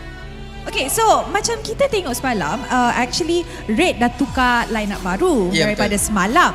So kita nampak juga daripada new line-up tu, playstyle berubah yang sangat drastic. So as an analyst, you tengok dua-dua line-up ni, in your opinion, playstyle mana yang sesuai dengan team ataupun dengan patch yang korang nak buat sekarang ni? Okay, sekarang ni seperti kita tengok game tadi, sebenarnya kalau ikutkan kami sebenarnya kalah comeback. So kita orang try fix balik mana yang rotation salah ke apa. So kita bagi make sure kita orang menang balik lah. Alright, now you cakap pasal game pertama tadi. Adakah Red Esports tak expect Monster Vicious untuk main macam tu? Actually kita orang, kalau perasan kita orang during drafting pun kita orang memang dah expect dah apa yang diorang nak pick semua. Cuma execution, dari segi execution kita orang kurang sikit. Jadi kita orang try repair daripada situ lah. Okay, now apa kelebihan line-up Red Esports sekarang berbanding dengan line-up yang Red Esports keluarkan masa minggu pertama? Line-up yang sekarang lebih fokus, lebih passion untuk menang lah. Okay, now kita boleh nampak daripada line-up ataupun dari segi roster Red Esports that korang bawakan nama besar. Okay, korang ada ex-blacklist players which is Sensui dan juga Owl. Now, dorang ni dua-dua import and dengan main dengan team yang full local. Now, apa beza ataupun macam mana mereka tengah adapt dekat Malaysia dan juga untuk Red Esports? So far for Sensui and Owl, kita orang bagi dia makan macam-macam. Kita orang bagi dia kenal culture Malaysia, dan kita orang sekarang banyak buat bonding time. Kita orang pergi paintball and everything so that they will feel at home in Malaysia. Apa makanan favourite dorang sekarang ni? So far dia banyak makan nasi kandar. Wow, nasi kandar biasanya import makanan. Tapi diorang memang pelik sikit sebab diorang yang saya perasan lah from previous experience kan, Philippines normally they eat nasi kandar without gravy. They just eat fried chicken and then white rice. Okay, ni bukan untuk semua sebab I makan dengan kuah. Oh, you makan dengan kuah. Okay. Okay, so maybe you boleh bagi kata-kata encouragement kepada players yang dekat atas pentas sekarang ni? Okay, for my players, ingat apa yang kita practice. Jangan risau, jangan takut. Kita mesti menang punya lepas second game ni. Alright, he is expecting a reverse sweep, but will Monster Vicious allow that? And with that, mari kita throw it back to the casters untuk game kedua dalam Best of 3 series ini. Thank you very much, Rose. And what the guy said. Sorry, his name is a bit difficult for me to pronounce properly. Okay. But he said, you know what? Red Esports, just remember how we train, what we've prepared for today, and then just keep doing it, and then we'll be able to get the victory. Sounds like good advice. I can't help but kind of focus on the fact that they eat nasi kandar without sauce though. Like that just doesn't... Gravy. Yeah, like without gravy or sauce or whatever. You know? Okay, Like okay. just white rice with a chicken, that's not nasi kandar. I mean, like, to be fair, here's the thing, Stafa. As great as Malaysian food is, not always the healthiest. But that's why we taste good. That's why we taste good. They're like, we trade the flavor for health. But, you know, it's like, if you want to, you know, count your calories. Yeah, it's balance in all things, right? You want better food. Listen. You gotta be willing to sacrifice a little. Yeah, and my sacrifice after talking to my doctors and having to reduce my weight, I gotta say no to gravy. Oh, man. It's not a good life, really. It's not a good life. All right. Now we got Red Owl. How does owl sound like? What kind of voice will you give owl? How do I do a Filipino accent? All right. Do you like Malaysia so far? Yes, I do. That is something. But I'm having a hard time here. All right, there we go. It's whatever. Yeah, he's having a hard time adapting to the food. I haven't practiced because my you only Filipino eat accent. chicken. Because yeah, that's like exactly what they said. Just chicken. You gotta live a little more, you know. Hold on. How do you do the film? M6 Malaysia. Greater than ever. Almost. You just have to do something different with the vowels. I Greater, guess. champion. I don't know. Filipinos in the chat. Sorry, man. It takes a while to learn how you say it. I'm trying to figure out where the line is between just like having fun and becoming disrespectful, you know? No! How is it? I'm trying to be like them. Like, after talking to Manjin, shout out to Manjin, he taught me how to sound more Filipino, but it's something to do with vowels. For you guys in chat, if you guys know what it is, like pressing it a little bit hard, I can't remember, but that's a way to sound more Filipino. All right, I mean, if you were taught by Manjin, then you have that certificate of genuinity. See, people are just like, oh so yeah, it's fine. you know, they're okay. All right, then it's fine. They say no worries. No worries. Or maybe they just love you too much. They know I come from a place of love. You are the ultimate translator. The only thing, you should know. The only thing I hate is someone not flushing the toilet when I'm gonna use it. Oh, I just. Yes. Yeah, that's a bit much. That's just like they can have the death sentence for all we know. But let's jump into game number 2. We do have red on the blue side, MV on the red side, so they have decided to switch on over here. And we do see, the Ling being banned by Red Esports. And with Hylos banned, no Phobia's banned, still focusing on Zask. I respect it. Red first picks. Okay, here's the thing. I'm not too hype about Jushin pick here because MV, if they have a lot of mobility, they'll be fine. And I know Nova Escobar can use a choke. It's going to be a bit hard for Jushin to catch it. So it's like, Jushin, broken hero, 100%. But there are ways to fight against her as long as you have a lot of mobility. It's not going to be easy if you use something like a Terizla, if you use something like a Hylos, if you use something like a Minotaur. If you stray away from those heroes, you should be fine. Yeah, any roam that has a bit more mobility will make life a lot more difficult for Zusin. MV gonna issue a direct letter of challenge here, grabbing the Hayabusa for themselves since Ling was already banned out, and sticking the Phobius with Xeno since he performed pretty well with it. Let me just say, thank you very much, chat. They say they love us, casters are random, blah blah blah. See, we're trying to have fun. Stuff like it's like we're having fun. The chat understands. W chat. But yeah, Red Esports, they pick up the Roger as well as the Gatot Kacha before it gets banned down. There you go. Hydra support Rex Vin. That's Arya there. Gatot would actually be a pretty good combination with the Zusin. If you taunt someone it really locks them in place for that follow-up and toss away. I forgot what the skill was called from Zusin there. Oh, a little bit of fun fact here. The only player in Monster Vicious who has competed in China once is Martizi. I've never been to China. You've been to China. I have. Is it great? It's actually pretty nice. It's pretty nice? I can't deny, yeah. All right, there we go. We heard it here first. Stafa 2024. China is kind of nice. Yeah. Ooh, whoa! Wow! Whoa! Whoa! What is this? Whoa! Where did this come from? Chat, how do we feel about the Eve? Because let me just say, Stafa, historically in very important matches, say grand finals, people picking up the Eve don't look good. Yeah. No matter the team. I love Eve personally. One of the first mid laners that I really wanted to master because I thought her kit was hella cool, but in competition, I don't know, man. Big question mark here. Eve has always been to me one of the best designed characters in MLBB, actually. It really takes advantage of the mobile platform. I think it's really interesting as well that the only team who has consistently banned Zask has picked Eve. Like, there's just some canon lore happening here.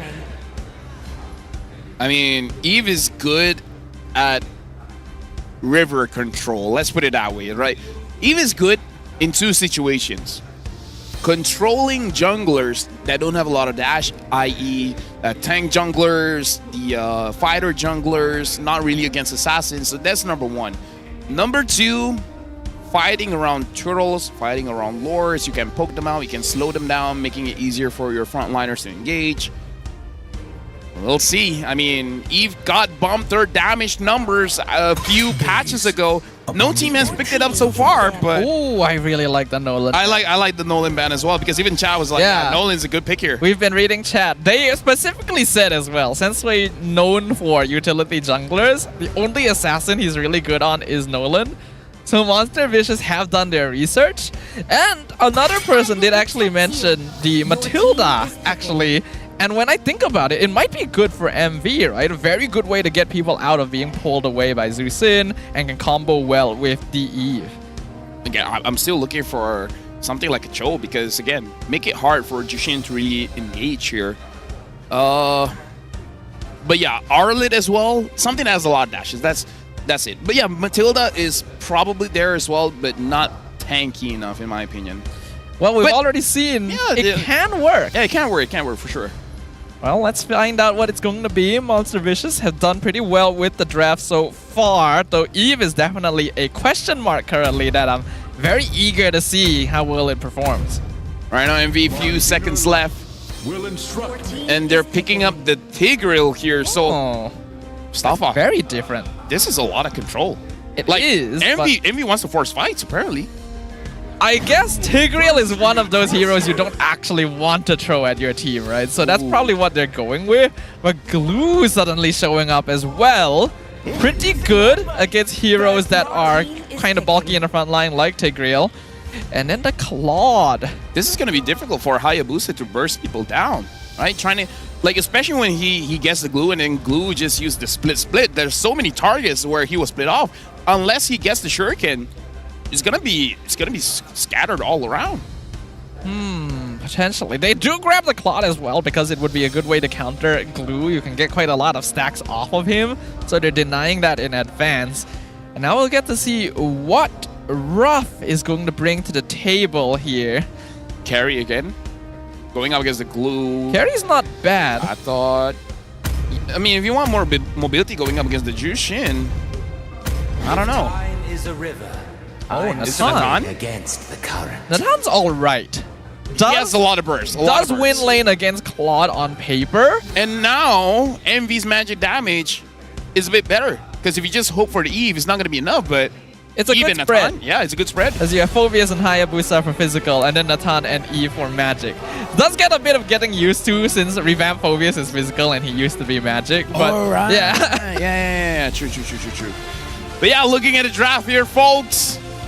Let me just say, draft is just part of the fight. It's not the end-all, be-all. We're gonna see how both these teams are able to utilize both their lineups. MV again, looking like a draft that wants to force fights. At the same time, they want to wait for a little bit for the Natan to scale up.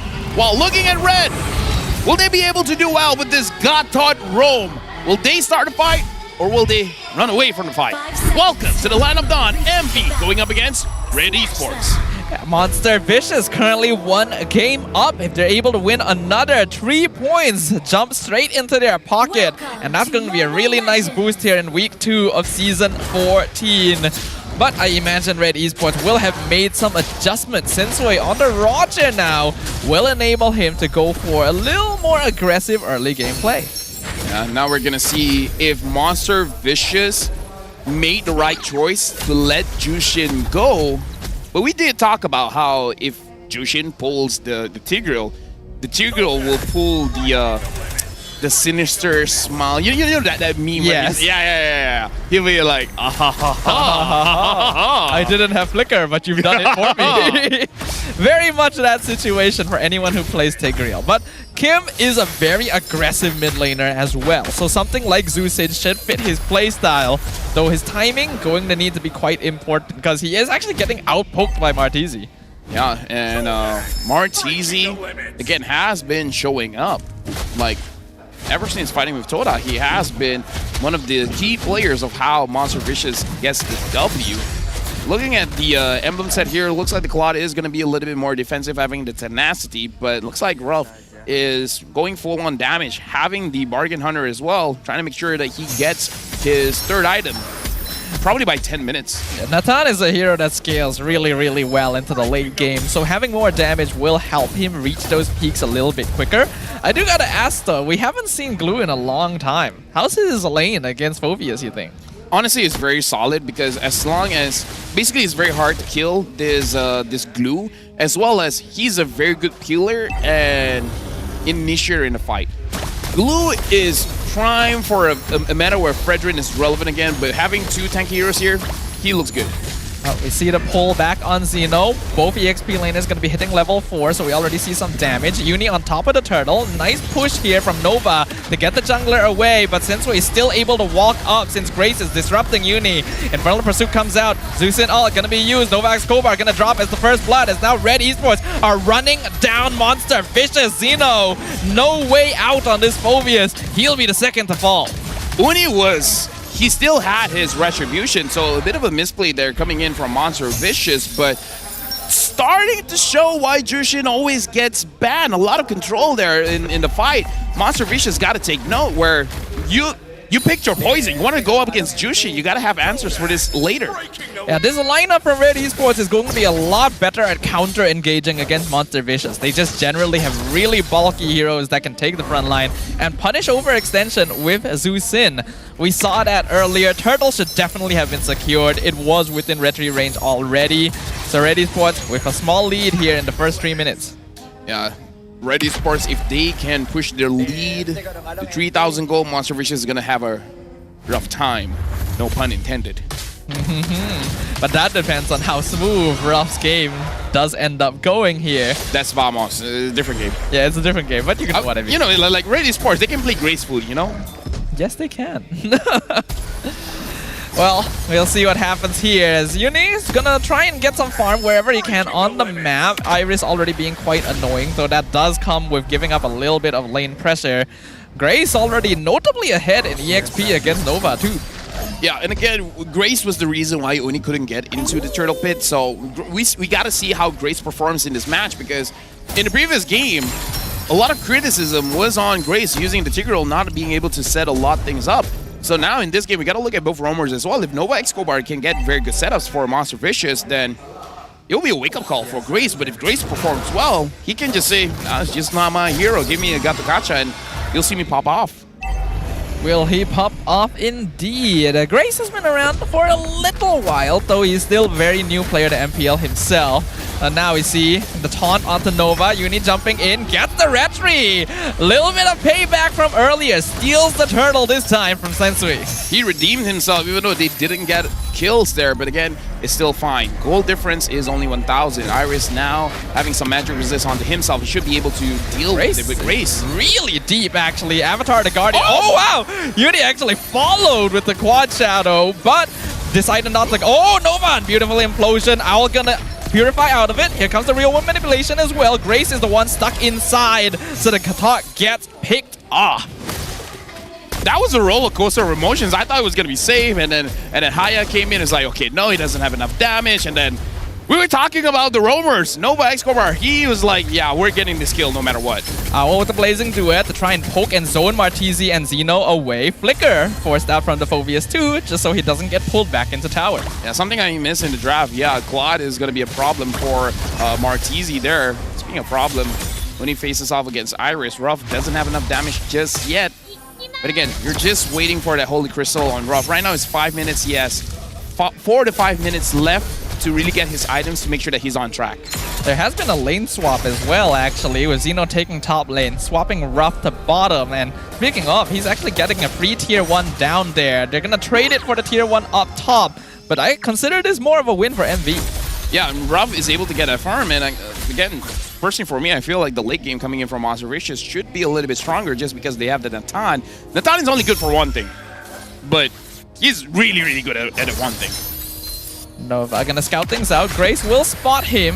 Tigreal gets taunted, gonna get shoved back. This will make it difficult for Nova to engage anytime soon, so probably needs to back it off before the turtle respawns. They will also see that Ruff is here in the mid lane.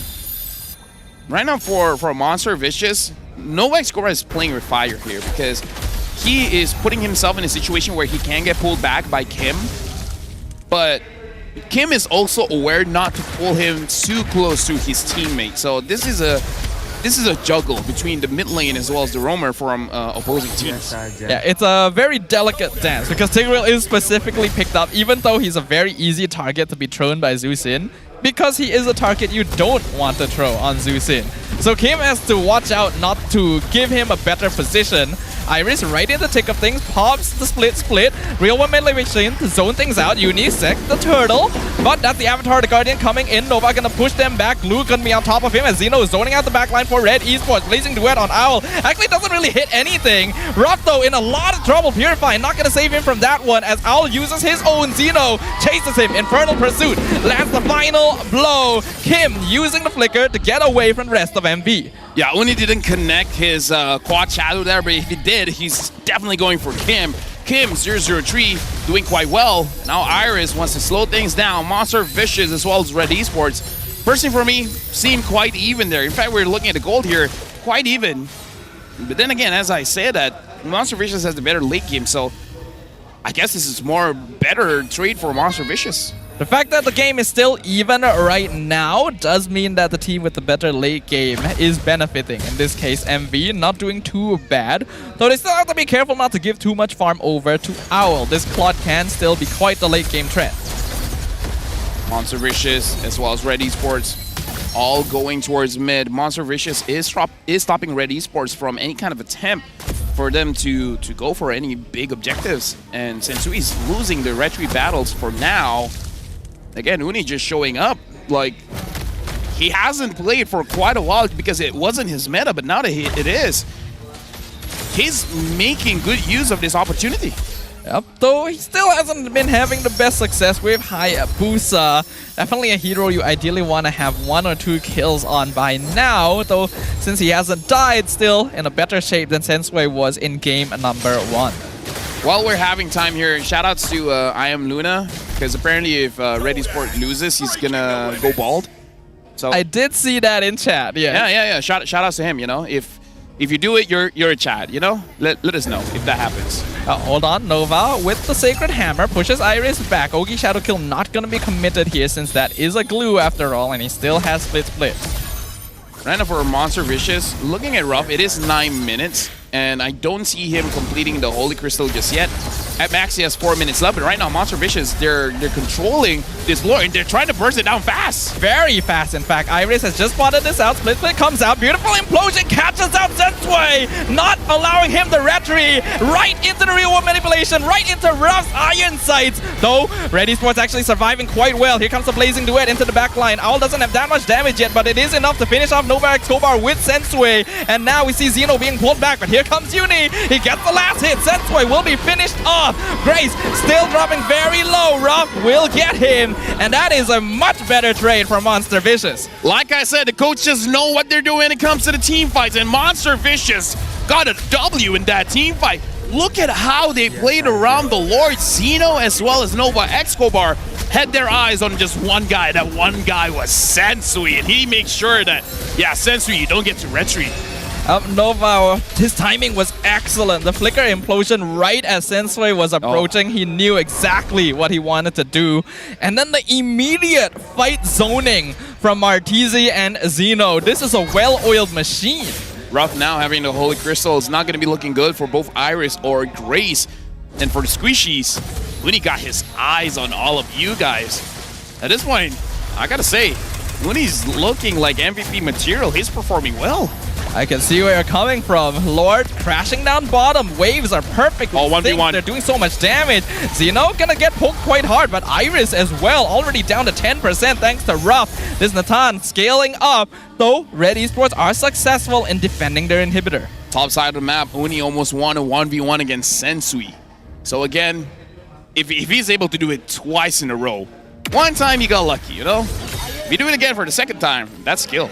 Against a Roger especially, this is a hero that typically can hold his own quite well against Hayabusa. Monster Vicious not letting up the pressure, continuing to see if they can take this inhib with Ruff popping his own ultimate, though he will have to back this out. Tower just one hit away.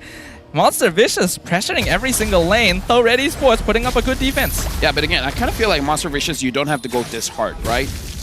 Manage the waves, don't overextend, because with this kind of lead, you can throw the game.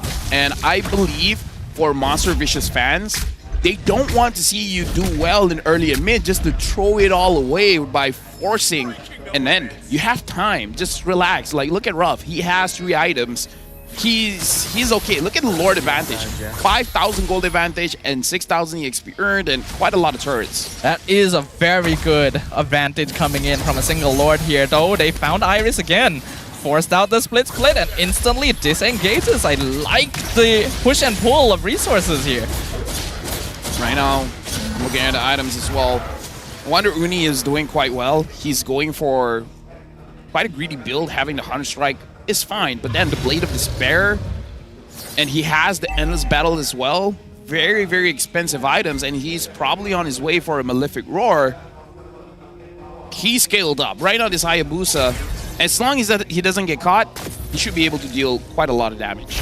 He is pretty rich, and that's pretty good for Monster Vicious. You know, in some trouble, actually being pulled back very far here, but Unit just jumps straight on in. Ogi Shadow kill, not gonna get any kills here, but dropping Sensui and Grace both very low. Novax Kobar jumps into the backline, gets the Sacred Hammer. Avatar the Guardian cuts him off. Nova gonna get caught on, and he's still alive somehow, even with the split. So much damage from Monster Vicious. Owl jumps in with the Wind of Nature. Oh my god, he's gone. Double kill for Ruff as the Natan is on line, and there is no time left for Red Esports. Nova is the prime example of what a roamer should do. He gives space, he baits out Red Esports to chase after him when he's low, and then when they're close enough, he implosions in, giving free kills over to Monster Vicious. The way that Nova Escobar sets up for his team, not just micro-wise with just the mechanics, but macro as well. Pulling the aggro towards a certain angle just so that Ruff can free hit, that's incredible play. Nova has been one of the best roamers we've had here in MPL MY for a very long time. And you can really see that his patience in using his abilities. Implosion, no one would think he still had it at this stage of the fight, but that's how you catch them off guard. He flickered close to them, banking, betting on Red Esports to do the same. And then the moment they did, he's like, you fell into my trap. Because like Tigreal players are so habitually like used to starting fights with implosion that enemy teams are not ready for the delayed timing. Yeah, a defensive implosion worked best there. Right now, Monster Vicious, 8,000 gold lead. Conceal play. Does Nova want to start this time? Yes, he does. Implosion on 1. That's Iris, and he's just gone. Mega kill for Ruff. There's so much damage from Monster Vicious. Ruff is tearing them apart. Triple kill on the Natan. There is nothing Red Esports can do. The local lineup is truly living up to their name, for they are vicious in the land of Dawn. Right now, Monster Vicious is showing up, saying the full local lineup can still perform well. Red Esports, this lineup had a good opening, but now they got to go back to the drawing board and think about how they're moving forward, because Envy just stopped them, and this time, I don't know, with 2 different drafts. With that being said, we're going over to the stage with Rose. The only full local lineup this MPL Malaysia musim ke-14. 2 berbalas kosong, 3 mata penuh untuk pasukan Monster Vicious. First of all guys, congratulations. Itu adalah game yang very well done. Okay, Martizi dulu. Alright. Martizi, peganglah mic. Okay. Kan dekat video tu, apa ni? Team cakap you yang selalu marah dorang sebab you yang baru. Yang cakap apa? Team saya cakap apa? Kan kita buat video yang apa ni, siapa paling team, siapa paling dalam team, lepas tu dorang cakap you yang selalu marah sebab you yang baru. So kita start with you dulu. Sebab ni diorang bagi diorang selalu kat scream jenis yang macam barbar kan. So you yang marah. Saya marah diorang. Oh, dia tengah try explain himself. Okay, tak, tapi tu bukan soalan I. Soalan I ialah kenapa Eve? Ini adalah first pick Eve di musim ini, and kita nampak dari international tournament yang sebelum ni, which is like Snapdragon, a lot of the times bila Eve dimainkan, itu adalah Eve yang kalah.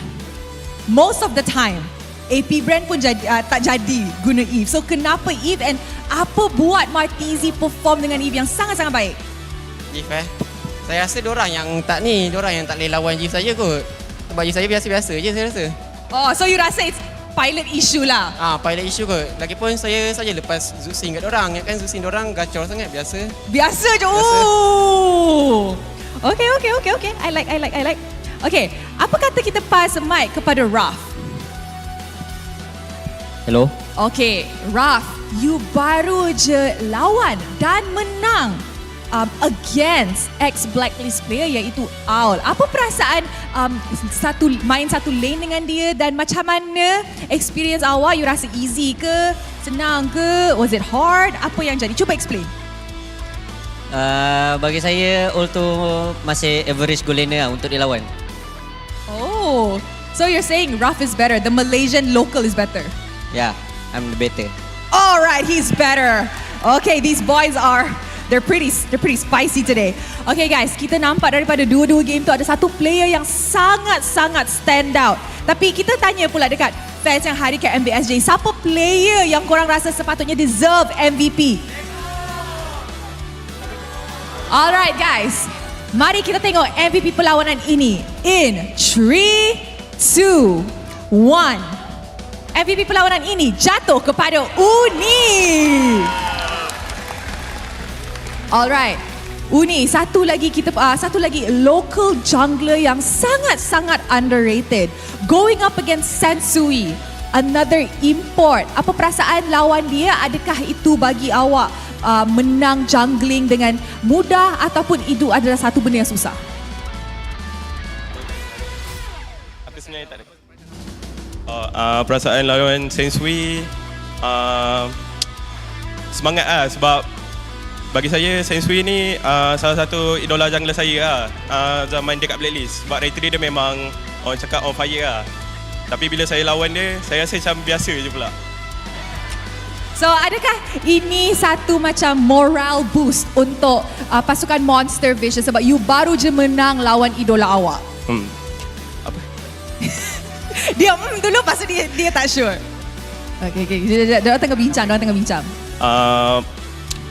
More tomorrow boost lah. Sebab ya lawan orang yang saya idolkan dah lama kan. Tiba-tiba dia datang kat MPL Malaysia, duduk kat red. Lepas tu tiba-tiba saya lawan dia pula kan. So memang happy lah bila menang lawan dia. Alright, can we please pass the mic to Haru please? Alright, coach. What do you have to say about today's game? How do you feel your boys did? And going up against Team Ray, do you guys think you guys are actually very ready for it? Kita week by week kita prepare lebih lah. Kita akan fokus kepada team by team. So next week untuk Ray, kita memang akan study habis-habis untuk prepare untuk lawan Ray lah. Alright, happy tak dengan prestasi Monster Vicious hari ni? Untuk week kedua saya lebih happy lah compared to last week. Last week sebab ada still shaking sikit, but this week lebih stable lah. Alright, can we please pass it to Nova? Nova, apa Nova nak cakap kepada fans yang datang ke MBSJ untuk support Monster Vicious? Thank you untuk fans Monster Vicious hari ni. Saya tak sangka seramai ini yang datang. So, thank you so much semua. Penyokong Red juga. So, keep supporting us guys. Thank you so much. Alright, terima kasih kepada Monster Vicious. Ya, nak cakap. Okay, thank you juga untuk bos kita orang, bos Koga. Alah, comel. Alright, congratulations to Monster Vicious. You guys may now go celebrate your victory. Woo, full local lineup. The only local lineup team di MPL Malaysia musim ke-14, tapi prestasi yang sangat-sangat bagus. Sebelum kita start last match of the week, mari kita dengar mic check daripada pasukan Monster Vicious. Alright, aku try ke S lah. Try ke S. Bla bla bla bla. Dah, flow. Cici. Keluar guys. Keluar. Shadow aku 5. Nice, baik. Zusi tak ada apa-apa. Hey, glue belakang kau. Dah fikir bot. Glue belakang kau. Glue belakang. Aman. Flow. Aku flow tak. Tak ada flicker guys, Zusin. Alright. Aku tak shadow. Glue mati guys, Jangan cloud. Ya, sabar. Tunggu shadow aku. Roger jauh dah. Roger. Targeting. Nice Bob. Mati. Main. Nice Tom. Okay, chill guys. Bawa mid. Bawa. Okay. Balik. Nice, game kita lagi. Chill. Play balik guys. Don't balik. Mid slow tak apa guys. Sabar mid. Gelo. Jaga gatal dulu guys. Fokus Zusin. Mati. Orang menang guys. Menang. Mati Cloud. Nice guys. Easy game bro. Easy game. We heard it say easy game. Easy game, yeah. In the interview, it's nice to hear that Uni was like, oh, Sensui is my idol. So the fact that I was able to go up against him, I was nervous and I was happy. But then it was just average. It did seem that way, yeah. The vibe of them, they're like, oh, we were looking up to them and we're ready to fight. But then I guess they're not that great. I like that Monster Vicious is appearing more and more confident because I'm sure that this team has been together for a while actually. They didn't do a lot of switches to their lineup this season, so they have a lot of chemistry, they have a lot of experience. And I still remember when they were newer to MPL, you could tell that they were a bit awkward, not a lot of confidence on that stage. But they really have a reason to celebrate here. This was genuinely good, solid gameplay. Yeah, not gonna lie, I'm very excited to see how MV continues to grow. Yeah. Because one of the things that I like that is kind of underrated is their preparation. Looking at the bans, we don't see those kind of bans for quite a while. So whenever I see a team going for targeted bans instead of meta bans, in my head, that shows preparation. And we've seen teams having a lot of coaches. But MV, it looks like they utilize all of them. I do think so, because Haru and Sora have both been coaches with a lot of accolades here in MPL MY, known for being able to understand their players very well, picking out good drafts that are appropriate to not just their team, but the enemy team. And we saw that here in both games.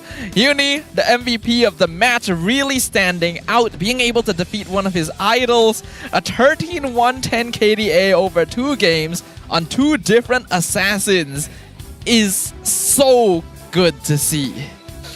And again, it's not just Uni. That's the great thing about MV, right? It's not just Uni. Martizi, even he said, honestly, my Eve isn't that great. I don't know why they couldn't fight against it. But it was so good this game. It was so good. The zoning was perfect. Yeah, 0-0-12, 1 assist off of a perfect game from Martizi. Nova Escobar happily sacrificing himself to set up for the team. Ruff's job is just to get the Holy Crystal and then just deal as much damage as he can. My oh my, did he deal a lot of damage. When Ruff got all his items, people were just melting left and right. Even Even players like Iris, who should be super tanky, having the Radiant armor on glue, just disappeared in an instant. That's how dangerous this hero can be once you get to that max itemization. Red Esports has some good ideas, and their draft is solid overall, but it just seemed like they were outplayed. They were definitely outplayed, out-macroed, I would say as well, because every single time we see Red trying to get some kind of advantage, MV finds a way to prevent them from getting that advantage. So this is a very good growth coming in from MV, because last season they were at the bottom of the league, right? And then the Snapdragon Pro Series happened, and then they look good. They beat some international teams. If they keep up this pace, if they keep up this momentum, I'm not surprised if they can make it somewhere close to top 3. I honestly wouldn't be surprised either. I'm actually really excited to see how they'll perform against teams like SRG, like Vamos. Like, it's gonna be super fun to watch. And personally speaking, this lineup here, in the hands of this team, this is easily the most disruptive team fighting I have seen out of everyone here in MPL MY. We're talking about Uni, but we really got to talk about Zeno, man. Yeah. We're talking about the best EXP laner in the league. Maybe he's not cram level yet, but he's getting up there. Like, even when the crowd was saying Zeno, even in my head, it's like, oh wait, yeah, no, even Zeno deserves the MVP of the match. Quite a few of these players deserve MVP, honestly. Like, Uni got it because his score was really, really good, but Zeno was doing his job super well. Phobia's 2 games. Red could not get anywhere near MV because of him. Nova finding the perfect opportunities to engage, to disrupt, to stun, and then Ruff just farming up a storm and even winning those 1v1s. MV seems poised to take over the season. Yeah. Again, I kind of feel like Red should not feel down because of this game. It's just a learning opportunity to see where it really went wrong. Because if you don't lose, you don't learn, right? So at least losing at the start of the season makes it so that you have more room to grow. There is still time to adjust things, to figure out what went wrong, and to improve upon this, because this is only week number 2. Only 1/3 of the season is done so far. So this is a wake-up call for them, and we'll see what happens going into week 3. Speaking of growth, even though we're looking at the screen now, just to prep you guys at home, the upcoming match is going to be between Homeboys going up against Team Ray. Pretty sure most of our viewers, because I recognize some of the names, they were watching yesterday. You guys saw Team Ray's game. Let's see if they improved going up against Homeboys. And Homeboys, they look pretty strong. But now let's look at the Hall of Famers here. Rich guy in the carry is Rough. 882 gold per minute, 66,000 damage dealt. Sandbag Iris, 105,000 damage taken. Best wingman, Martizi, with 12 total assists. Chico has an eye for talent because both Martizi and Ruff were scouted by him. Yep, I still remember that. In fact, they have had time spent with Todak, both individually. And now they're branching out, they're on Monster Vicious and doing very well for themselves. Also find it kind of funny, everyone on the screen has the same hairstyle. Should we change? Kind of common here. I won't. I don't think I can. Yeah, looking at your hair right now, I think it'd be kind of difficult. Yes. Yeah. If anyone shares the same hairstyle as you guys see here in the Hall of Fame, shout yourself out in chat. Let us know. And for those of you who are getting bald, let us know as well. Indeed. And one particular person in chat, we're going to hold you to that.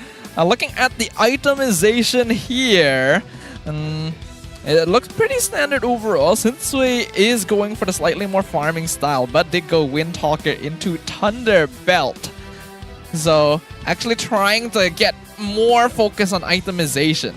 In my head, it's very impressive how Uni really went for this build, Hunter Strike going into the Blade of Despair, roughly at the same time when Sensui got his 3 items. Actually faster than his 3 items, so... Which means Sensui did farm up relatively well. Look at how fast he got Endless Battle after VOD. The items just like, whoop. I think at that point where it really spiked when he got kills, he got lords and stuff, so... Yeah, I feel like it is a greedy build. I want to see if Uni can keep on using this build going up against other teams. Yeah. This has been a slightly better test, but MV still hasn't really faced some of the top guns here in MPL MY so far. But with their awesome performance, they have shot all the way up to 3rd place, right behind SRG and Team Vamos. Almost like I foreshadowed it. Actually, I had no idea. I completely forgot which standing they're about to occupy. But yes, Monster Vicious is actually above JP Niners because their aggregate points is 3. JP Niners is 1. Red Esports right now having 3 total points, but -2 on the aggregate points. So they're still looking okay. For those of you guys that don't know, for you to get to the playoffs, you need to be top 6. Right now, Red Esports, they're just hovering around top 6. Looking at Toda, looking at Homeboys, they're prime competitors to jump into the top 6 as well. But looking at the rest of the members of the standings, it's going to be very tough for both Todak and Homeboys to get to that level. There's going to be a lot of work ahead of them, but Homeboys will get a chance to move up in the charts because they are going to be playing in the final game of the day and also the final game of the week. Yeah, looking at a few people here, bro got called out, my middle part. All right, so apparently he had the middle part. And for you guys, another guy with doesn't have a middle part, Didn't Hero Soyu will be released on 21st of September. It's the 15th now. So in 6 days. 6 days. We're good at math. When the rank resets. Oh. When the rank resets, Soyu will be released. I find it kind of funny that both you and Gideon kind of subconsciously say his name as Soyu. How do you pronounce it? It's Suyo. It's you and then O. Don't worry, you're not the only one. Gideon actually did the same thing yesterday. In fact, I think he pronounced it as Shoyu. Gideon wasn't here yesterday. Sorry, the other day. Friday, yes. It's all about mindset stuff. People get triggered the way I say Kufra. Yeah. Wait, they do? Kufra. What's wrong with that? Right, what's wrong with that? That's fine to me. Yeah. Is it supposed to be pronounced differently?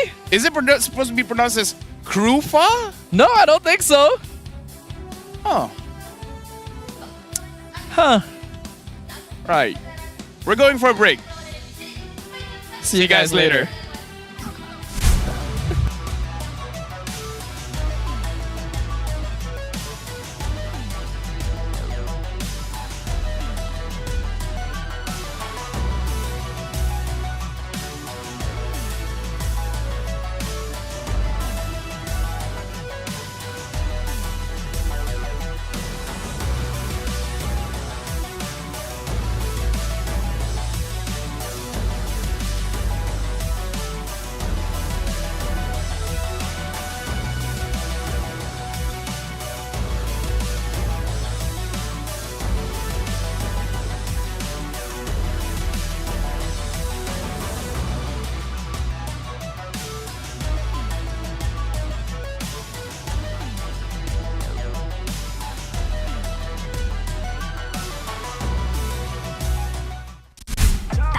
Jago sukan apa jua?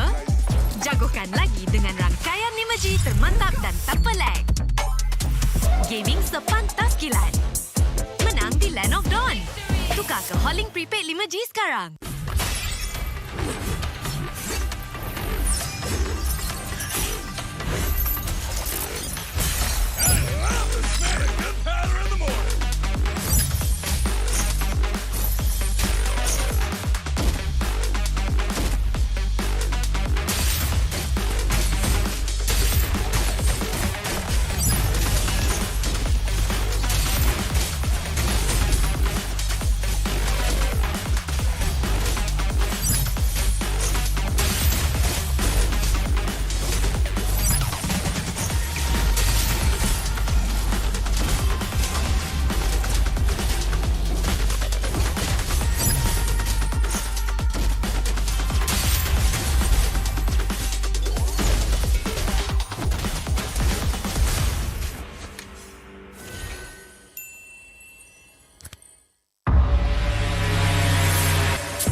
Tangan aku kenapa ni? Aduh, lima lagi, gatal sangat. Gunalah Head and Shoulders.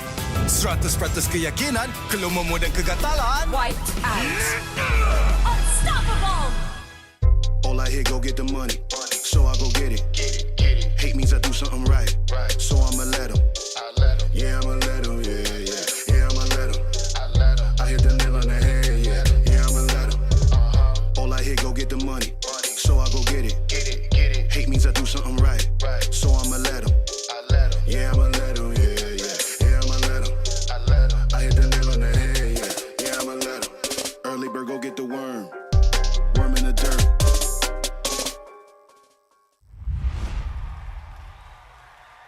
Panas. Itulah, panas gila. Kau ada payung? Ada? Kau tak dengar ke Kak Gura selalu cakap? Sediakan hujan sebelum payung untuk M6. Cik kau. Sediakan payung sebelum hujan. Oh, iya ke? Tapi apa kena-mena dengan M6? Apa kena dengan M6?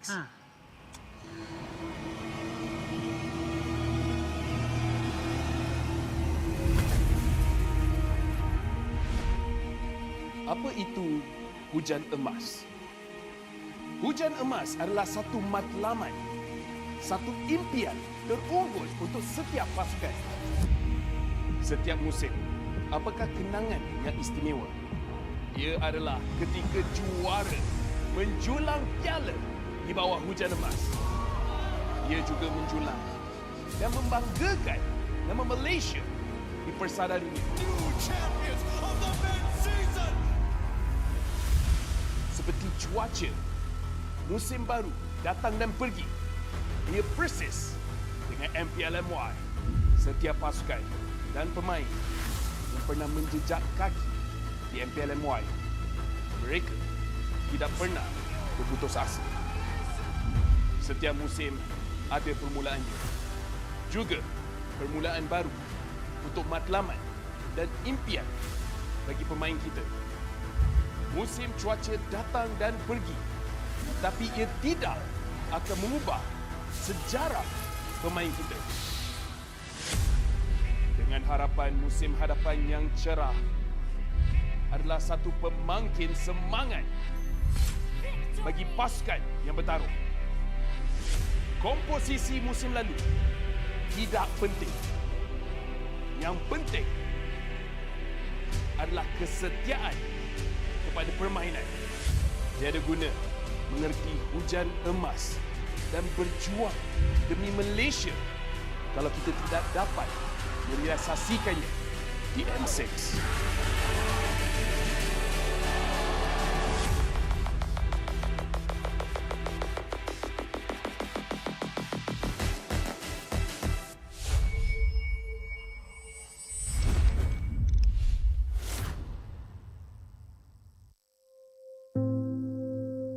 Malaysia Day kali ini, aku personally rasa a bit special disebabkan sekarang kita dah bawa pulang satu kejuaraan dunia dekat Malaysia dan M6 juga ada dekat Malaysia.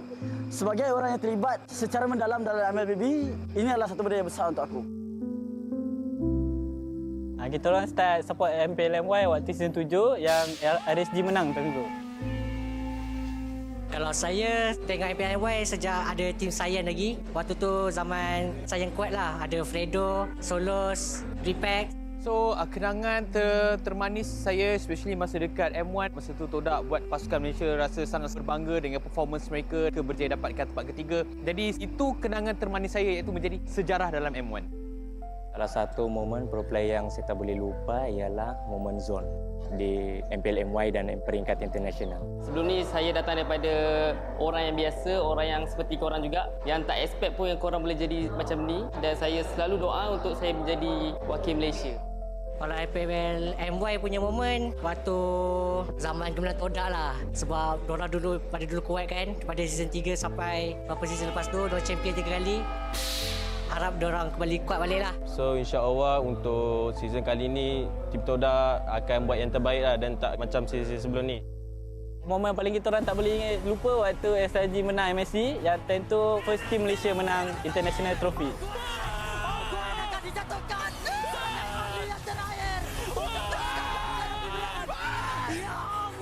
Sejujurnya saya tak pernah expect yang saya dapat pergi sejauh ini sebab sebelum ni saya dikenali just a player dari Tier 2 je, and now I'm here, I'm the champion, I'm the final MVP.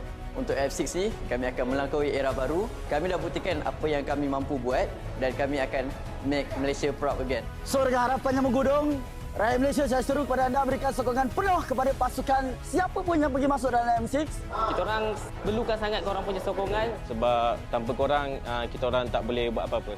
And kepada seluruh rakyat Malaysia, saya nak ucapkan selamat Hari Malaysia. Selamat Hari Malaysia. Happy Malaysia Day. Happy Malaysia Day. Happy Malaysia Day. Selamat Hari Malaysia. Selamat Hari Malaysia. Selamat Hari Malaysia.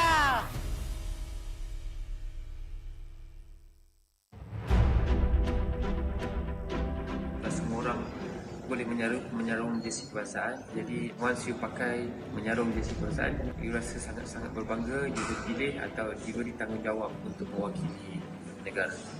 Perasaan bangga tu you tak terangkan dekat semua orang, cuma feeling you pakai saja. Once you pakai saja jersey tu, you akan rasa macam you want to give something to Malaysia.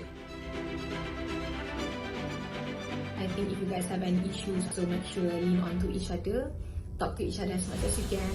I think just be proud because tak semua orang dapat this opportunity, and also kena ada that winning mentality, tak kisah pun dekat level mana you guys pergi, and jangan rasa takut, jangan rasa macam you guys are not good enough. Apapun, just ingat bila you guys enter the arena, just do your best and all the Malaysians will be behind you and supporting you guys.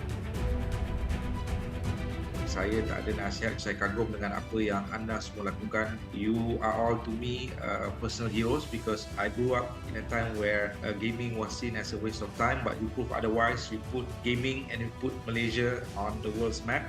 I think you are at a better place to advise me. So again, I want to say thank you for being who you are. Thank you for fighting every day. Thank you for competing for Malaysia because it's something that I can never do. And I live vicariously through you bila I tengok atlet Malaysia compete because what you do is very, very amazing. And I wish you all the best. Deliver for Malaysia because wherever I am on the day when you win for Malaysia, I'll be proud to raise the Malaysian flag and play the negara.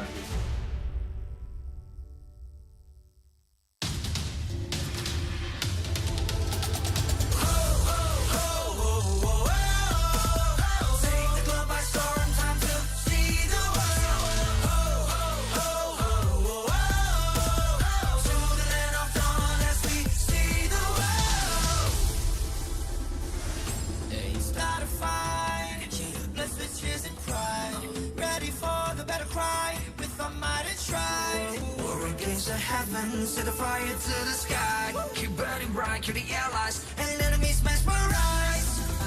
Strive for domination. Feel the pressure rising. Fight with your life and for your nation. With your devotion, emotion. Lay it on the line, the choice is yours. Offense or defense, let the courage roar. Reaching for new heights, it's up to soar.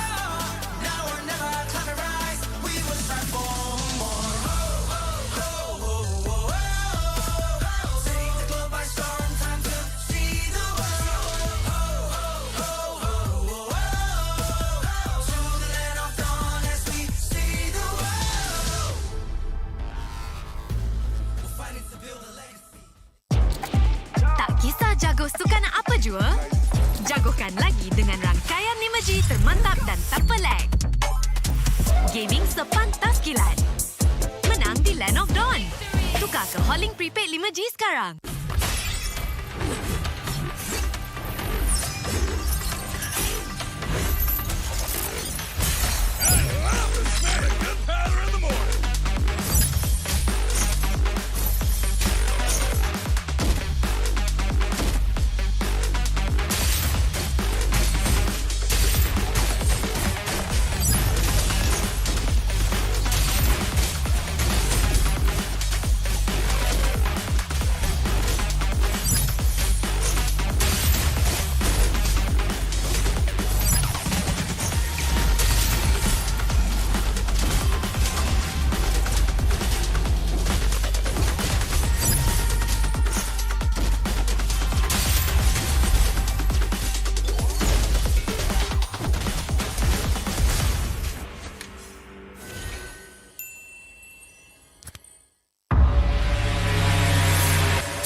Tangan aku kenapa ni? Aduh, 5 lagi, gatal sangat. Gunalah Head and Shoulders. 100% keyakinan, kelumamu dan kegatalan. Wiped out. Unstoppable. All I hear, go get the money. So I go get it. Hate means I do something right. So I'ma let 'em. Yeah, I'ma let 'em. Yeah, I'ma let 'em. I hit the nail on the head. Yeah, I'ma let 'em. All I hear, go get the money. So I go get it. Hate means I do something right. So I'ma let 'em. Yeah, I'ma let 'em. Yeah, I'ma let 'em. I hit the nail on the head. Yeah, I'ma let 'em. Early bird, go get the worm. Worm in the dirt.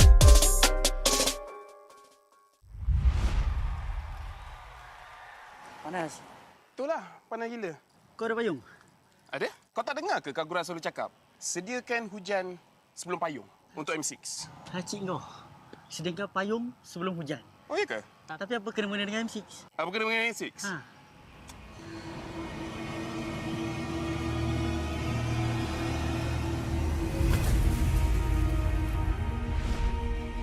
Apa itu hujan emas? Hujan emas adalah satu matlamat, satu impian terunggul untuk setiap pasukan. Setiap musim, apakah kenangan yang istimewa? Ia adalah ketika juara menjulang piala di bawah hujan emas. Ia juga menjulang dan membanggakan nama Malaysia di persada dunia. Seperti cuaca, musim baru datang dan pergi. Ia persis dengan MPL MY. Setiap pasukan dan pemain yang pernah menjejak kaki di MPL MY, mereka tidak pernah berputus asa. Setiap musim ada permulaannya. Juga permulaan baru untuk matlamat dan impian bagi pemain kita. Musim cuaca datang dan pergi, tapi ia tidak akan mengubah sejarah pemain kita. Dengan harapan musim hadapan yang cerah adalah satu pemangkin semangat bagi pasukan yang bertarung. Komposisi musim lalu tidak penting. Yang penting adalah kesetiaan kepada permainan. Tiada guna mengerti hujan emas dan berjuang demi Malaysia kalau kita tidak dapat merealisasikannya di M6.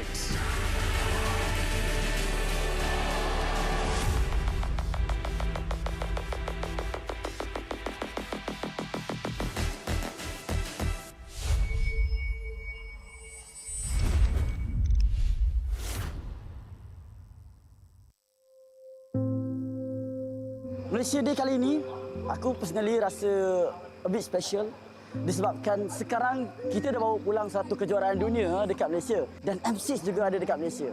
Sebagai orang yang terlibat secara mendalam dalam MLBB, ini adalah satu benda yang besar untuk aku. Kita orang start support MPL MY waktu season 7 yang RSG menang time tu. Kalau saya tengok MPL sejak ada tim Sayan lagi. Waktu tu zaman Sayan kuat lah. Ada Fredo, Solos, Repack. So, kenangan termanis saya especially masa dekat M1. Masa tu Todak buat pasukan Malaysia rasa sangat berbangga dengan performance mereka. Berjaya dapatkan tempat ketiga. Jadi, itu kenangan termanis saya iaitu menjadi sejarah dalam M1.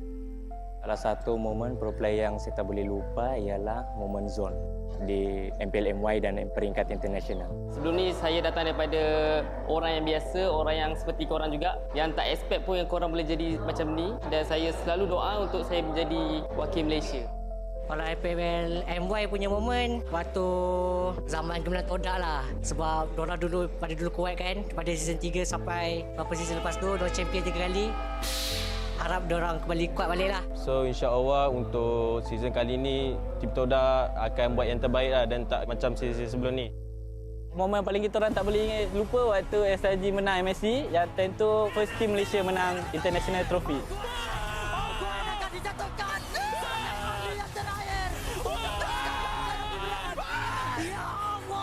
Sejujurnya saya tak pernah expect yang saya dapat pergi sejauh ini sebab sebelum ni saya dikenali just a player dari Tier 2 je, and now I'm here, I'm the champion, I'm the final MVP. Untuk F6 ni, kami akan melangkaui era baru. Kami dah buktikan apa yang kami mampu buat dan kami akan make Malaysia proud again. So dengan harapan yang menggudung, rakyat Malaysia saya seru kepada anda berikan sokongan penuh kepada pasukan siapa pun yang pergi masuk dalam M6. Kita orang perlukan sangat korang punya sokongan sebab tanpa korang kita orang tak boleh buat apa-apa. And kepada seluruh rakyat Malaysia saya nak ucapkan selamat Hari Malaysia. Selamat Hari Malaysia. Happy Malaysia Day. Happy Malaysia Day. Happy Malaysia Day. Selamat Hari Malaysia. Selamat Hari Malaysia. Selamat Hari Malaysia.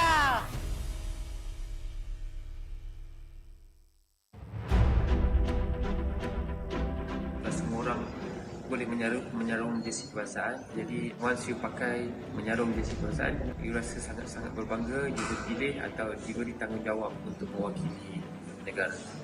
Perasaan bangga tu you tak terangkan dekat semua orang. Cuma feeling you pakai saja, once you pakai saja jersey tu, you akan rasa macam you want to give something to Malaysia. I think if you guys have any issues, so make sure lean on to each other, talk to each other as much as you can. I think just be proud because tak semua orang dapat this opportunity, and also kena ada that winning mentality, tak kisah pun dekat level mana you guys pergi, and jangan rasa takut, jangan rasa macam you guys are not good enough. Apapun, just ingat bila you guys enter the arena, just do your best and all the Malaysians will be behind you and supporting you guys. Saya tak ada nasihat, saya kagum dengan apa yang anda semua lakukan. You are all to me personal heroes because I grew up in a time where gaming was seen as a waste of time, but you prove otherwise. You put gaming and you put Malaysia on the world's map. I think you are at a better place to advise me. So again, I want to say thank you for being who you are. Thank you for fighting every day. Thank you for competing for Malaysia because it's something that I can never do. And I live vicariously through you bila I tengok atlet Malaysia compete because what you do is very, very amazing. And I wish you all the best. Deliver for Malaysia because wherever I am on the day when you win for Malaysia, I'll be proud to raise the Malaysian flag and play the negara.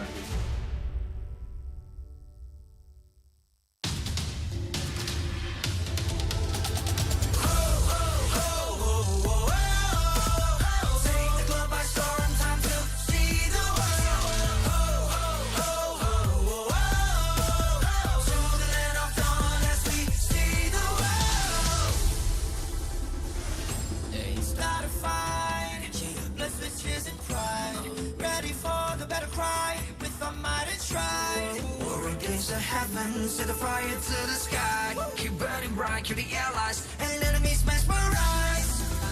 Strive for domination. Feel the pressure rising.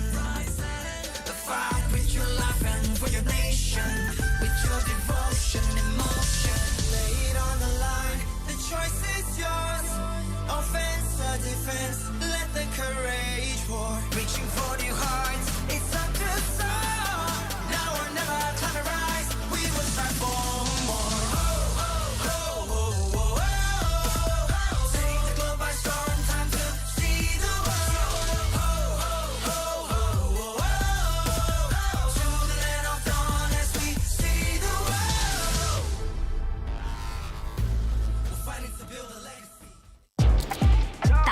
Jago sukan apa jua? Jagokan lagi dengan rangkaian 5G termantap dan tanpa lag. Gaming sepantas kilat. Menang di Land of Dawn. Tukar ke Holling Prepaid 5G sekarang.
aku kenapa ni? Aduh, 5 lagi, gatal sangat. Gunalah Head and Shoulders. 100% keyakinan, kelumamu dan kegatalan. White out. Unstoppable. All I hear, go get the money. So I go get it. Hate means I do something right. So I'ma let them. Yeah, I'ma let them. Yeah, I'ma let them. I hit the nail on the head. Yeah, I'ma let them. All I hear, go get the money. So I go get it. Hate means I do something right. So I'ma let them. Yeah, I'ma let them. Yeah, I'ma let them. I hit the nail on the head. Yeah, I'ma let them. Early bird, go get the worm. Worm in the dirt.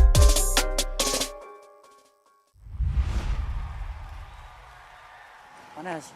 Itulah, panas gila. Kau ada payung? Ada? Kau tak dengar ke Kagura selalu cakap? Sediakan hujan sebelum payung untuk M6. Cik kau. Sediakan payung sebelum hujan. Oh, iya ke? Tapi apa kena mengena dengan M6? Apa kena dengan M6? Ha.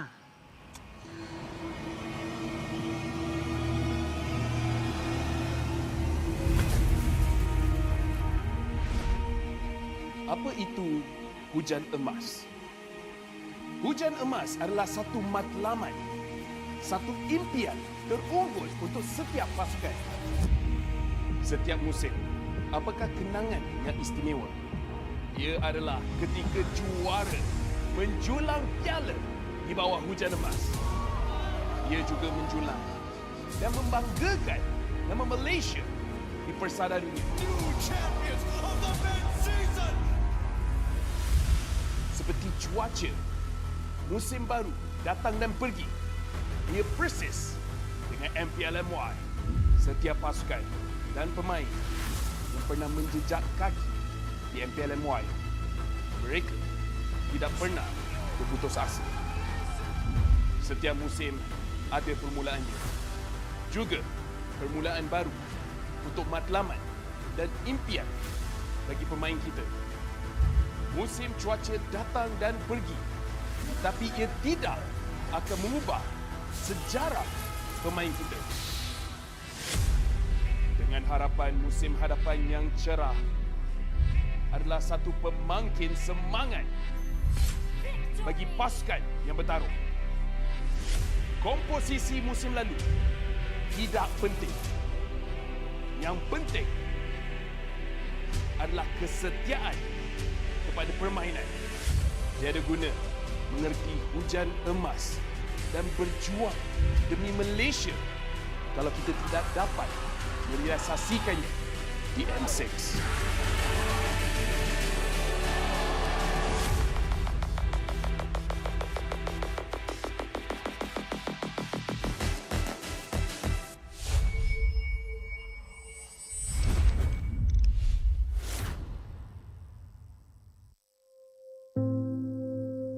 Malaysia Day kali ini, aku personally rasa a bit special disebabkan sekarang kita dah bawa pulang satu kejuaraan dunia dekat Malaysia dan M6 juga ada dekat Malaysia. Sebagai orang yang terlibat secara mendalam dalam MLBB, ini adalah satu benda yang besar untuk aku. Kita orang start support MPL MY waktu season 7 yang RSG menang tentu. Kalau saya tengok MPL sejak ada tim Sayan lagi. Waktu tu zaman Sayan kuat lah. Ada Fredo, Solos, Repack. So, kenangan termanis saya especially masa dekat M1. Masa tu Todak buat pasukan Malaysia rasa sangat berbangga dengan performance mereka. Berjaya dapatkan tempat ketiga. Jadi, itu kenangan termanis saya iaitu menjadi sejarah dalam M1. Salah satu momen pro player yang saya tak boleh lupa ialah momen zone di MPL MY dan peringkat internasional. Sebelum ni saya datang daripada orang yang biasa, orang yang seperti korang juga, yang tak expect pun yang korang boleh jadi macam ni, dan saya selalu doa untuk saya menjadi wakil Malaysia. Kalau MPL MY punya momen waktu zaman gemilang Todak lah. Sebab diorang pada dulu kuat kan. Pada season 3 sampai beberapa season lepas tu, diorang champion 3 kali. Harap diorang kembali kuat balik lah. So insya-Allah untuk season kali ni tim Todak akan buat yang terbaik lah dan tak macam season sebelum ni. Momen paling kita orang tak boleh lupa waktu SRG menang MSC, yang tentu first team Malaysia menang international trophy.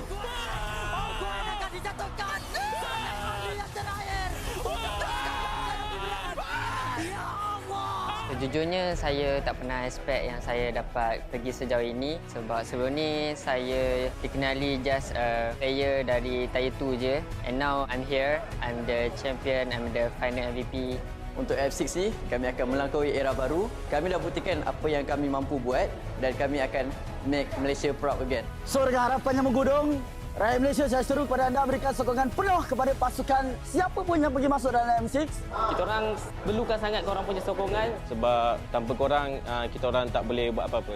And kepada seluruh rakyat Malaysia, saya nak ucapkan selamat Hari Malaysia. Selamat Hari Malaysia. Happy Malaysia Day. Happy Malaysia Day. Happy Malaysia Day. Selamat Hari Malaysia. Selamat Hari Malaysia. Selamat Hari Malaysia.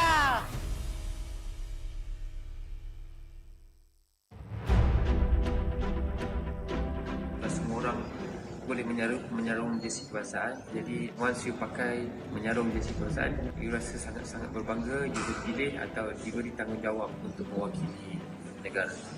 Perasaan bangga tu you tak terangkan dekat semua orang. Cuma feeling you pakai saja, once you pakai saja jersey tu, you akan rasa macam you want to give something to Malaysia.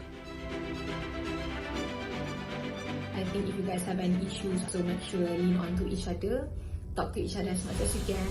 I think just be proud because tak semua orang dapat this opportunity, and also kena ada that winning mentality, tak kisah pun dekat level mana you guys pergi, and jangan rasa takut, jangan rasa macam you guys are not good enough. Apapun, just ingat bila you guys enter the arena, just do your best and all the Malaysians will be behind you and supporting you guys.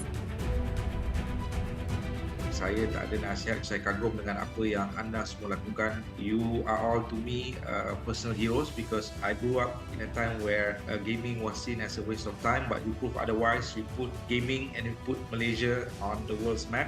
I think you are at a better place to advise me. So again, I want to say thank you for being who you are. Thank you for fighting every day. Thank you for competing for Malaysia because it's something that I can never do. And I live vicariously through you bila I tengok atlet Malaysia compete because what you do is very, very amazing. And I wish you all the best. Deliver for Malaysia because wherever I am on the day when you win for Malaysia, I'll be proud to raise the Malaysian flag and play the negara.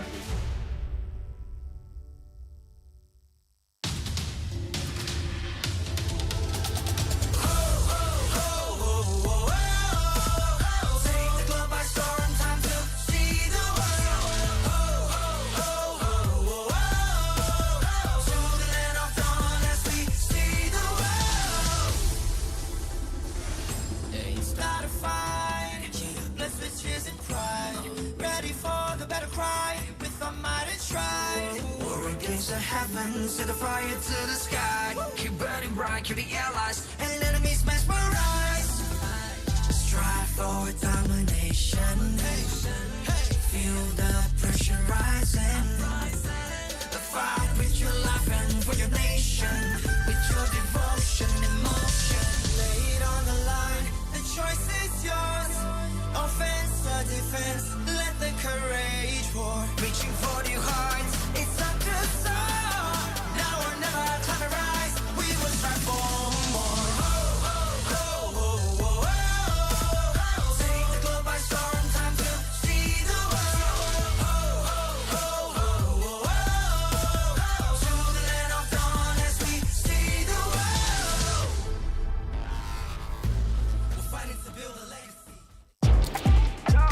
Jago sukan apa jua? Jagokan lagi dengan rangkaian 5G termantap dan tanpa lag. Gaming sepantas kilat.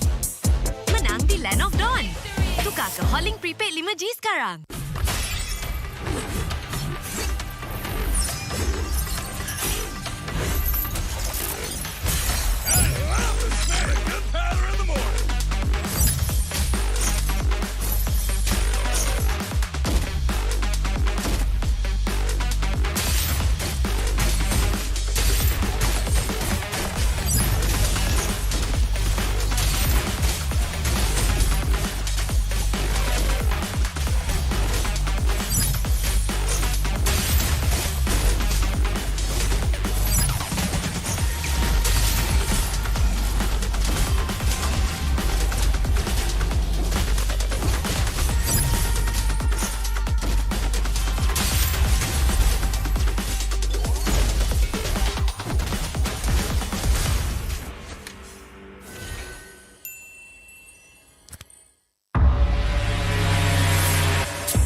kenapa ni? Aduh, 5 lagi kata sangat. Gunalah Head and Shoulders.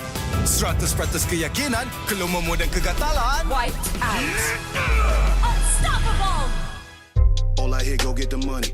So I go get it. Hate means I do something right. So I'ma let him. Yeah, I'ma let him. Yeah, yeah. Yeah, I'ma let him. I hit the nail on the head. Yeah, yeah, I'ma let him. All I hear, go get the money. So I go get it. Hate means I do something right. So I'ma let him. Yeah, I'ma let him. Yeah, yeah. Yeah, I'ma let him. I hit the nail on the head. Yeah, yeah, I'ma let him. Early bird, go get the worm. Worm in the dirt.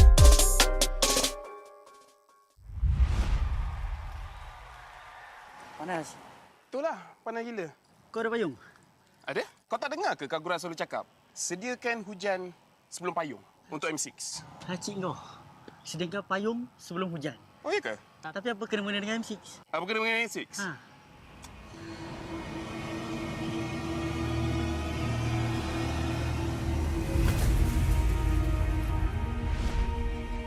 Apa itu hujan emas? Hujan emas adalah satu matlamat, satu impian terunggul untuk setiap pasukan.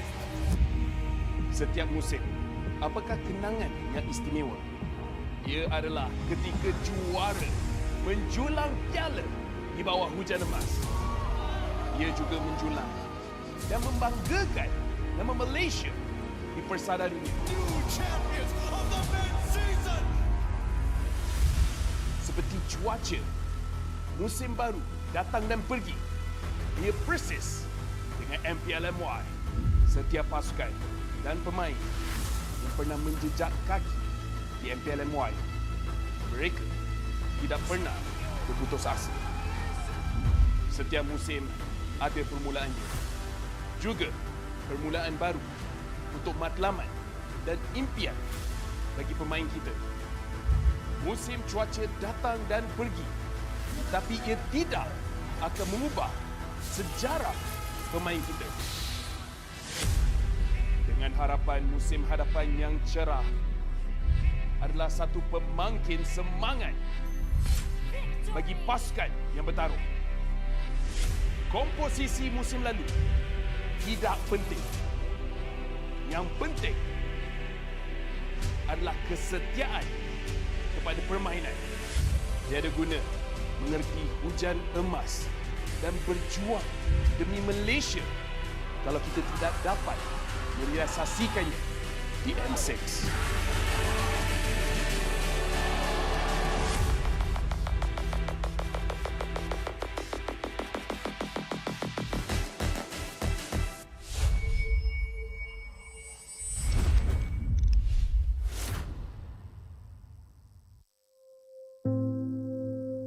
Malaysia Day kali ini, aku personally rasa a bit special disebabkan sekarang kita dah bawa pulang satu kejuaraan dunia dekat Malaysia dan M6 juga ada dekat Malaysia. Sebagai orang yang terlibat secara mendalam dalam MLBB, ini adalah satu benda yang besar untuk aku. Kita orang start support MPL MY waktu season 7 yang RSG menang time tu.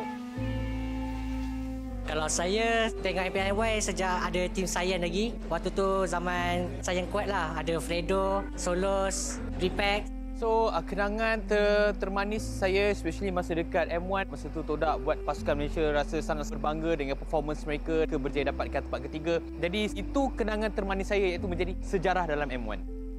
Salah satu momen pro player yang saya tak boleh lupa ialah momen zone di MPL MY dan peringkat internasional. Sebelum ni saya datang daripada orang yang biasa, orang yang seperti korang juga, yang tak expect pun yang korang boleh jadi macam ni, dan saya selalu doa untuk saya menjadi wakil Malaysia.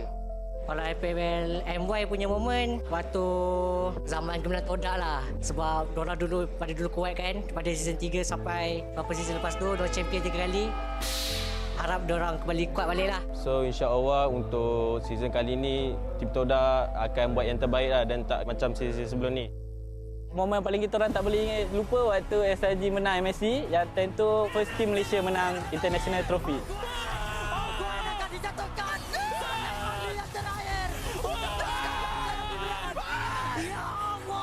Sejujurnya saya tak pernah expect yang saya dapat pergi sejauh ini sebab sebelum ni saya dikenali just a player dari Tier 2 je, and now I'm here, I'm the champion, I'm the final MVP.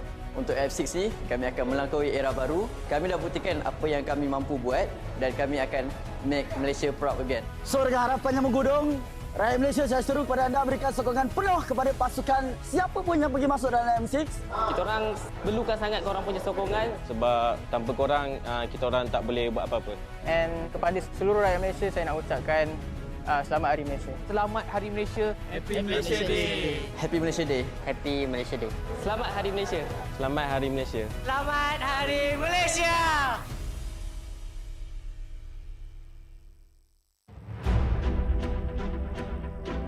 Semua orang boleh menyarung jersey kebangsaan. Jadi once you pakai menyarung jersey kebangsaan, you rasa sangat-sangat berbangga, you dipilih atau diberi tanggungjawab untuk mewakili negara. Perasaan bangga tu you tak terangkan dekat semua orang, cuma feeling you pakai saja, once you pakai saja jersey tu, you akan rasa macam you want to give something to Malaysia. I think if you guys have any issues, so make sure lean on to each other, talk to each other as much as you can. I think just be proud because tak semua orang dapat this opportunity, and also kena ada that winning mentality, tak kisah pun dekat level mana you guys pergi, and jangan rasa takut, jangan rasa macam you guys are not good enough. Apapun, just ingat bila you guys enter the arena, just do your best and all the Malaysians will be behind you and supporting you guys. Saya tak ada nasihat, saya kagum dengan apa yang anda semua lakukan. You are all to me personal heroes because I grew up in a time where gaming was seen as a waste of time, but you prove otherwise. You put gaming and you put Malaysia on the world's map. I think you are at a better place to advise me. So again, I want to say thank you for being who you are. Thank you for fighting every day. Thank you for competing for Malaysia because it's something that I can never do. And I live vicariously through you bila I tengok atlet Malaysia compete because what you do is very, very amazing. And I wish you all the best. Deliver for Malaysia because wherever I am on the day when you win for Malaysia, I'll be proud to raise the Malaysian flag and play the negara.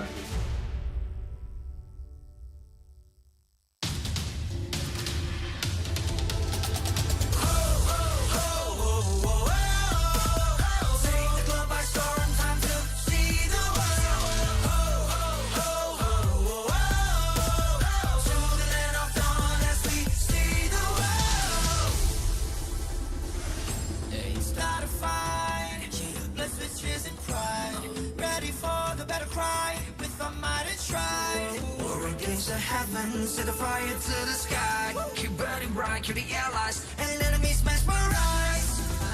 Strive for domination. Feel the pressure rising. Fight with your life and for your nation.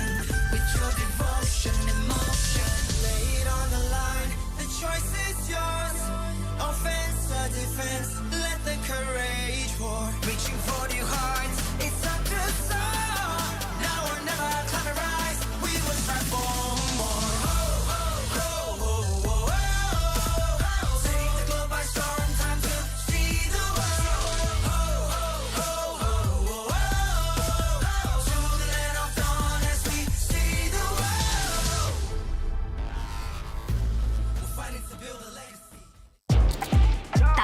Jago sukan apa jua? Jagokan lagi dengan rangkaian imaji termantap dan tanpa lag. Gaming sepantas kilat. Menang di Land of Dawn. Tukar ke Holling Prepaid 5G sekarang.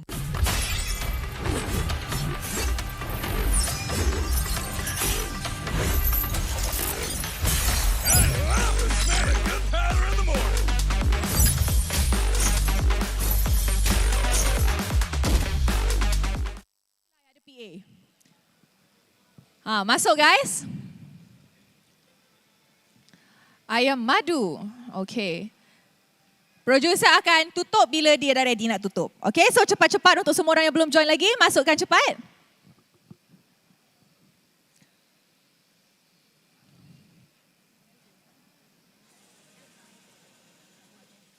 Nanti lepas korang dapat nombor 1 setiap round, korang tunjuk nama tu dekat cameraman kita, nanti dia akan tunjuk dekat live. Okay? Thank you. Okay. Whenever you're ready, producer.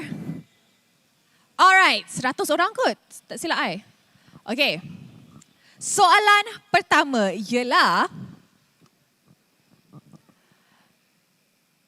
tim mana yang pernah menang MPL lebih 1 kali? Adakah tim Hak, Homeboys, Toda ataupun RSG? Lebih 1 kali.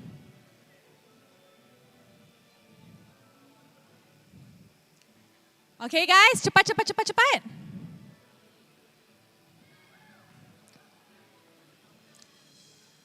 Alright. Toda. Siapa yang nombor 1? Kita tengok. Dia bukan sekais tapi seksais. Ni siapa? Tunjuk phone dekat. Tunjuk phone. Oh, yang ni. Okay. Tunjuk phone dekat kamera. Alright, next question. Okay, dapat skin. Kena cepat guys, kena cepat. Next. Soalan kedua. Siapakah host?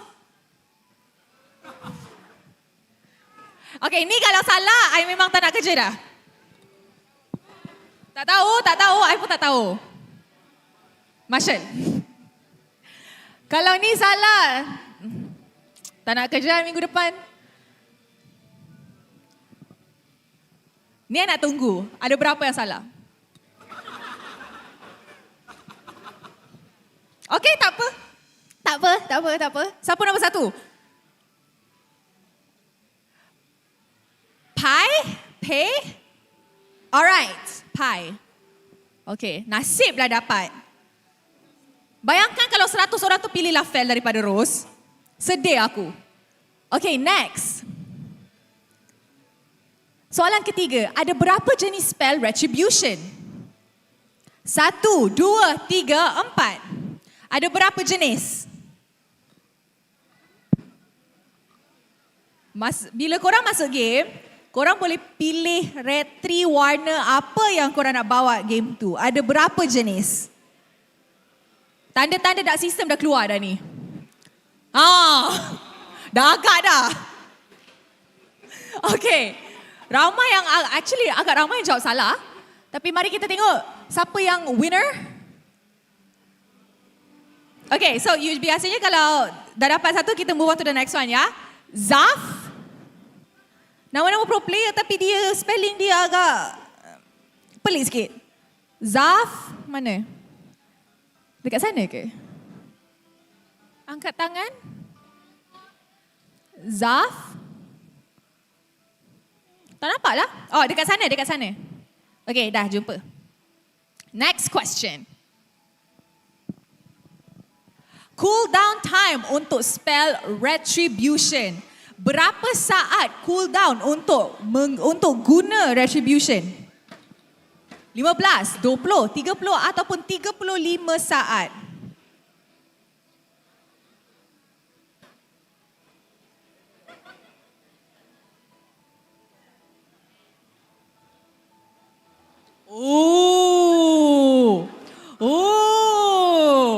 Tanda-tanda memang dah keluar. Dah agak dah. Mari kita tengok siapa yang the very few people who got it right. Okay, kita akan bagi ke Shy. Shy? Alright. Next up.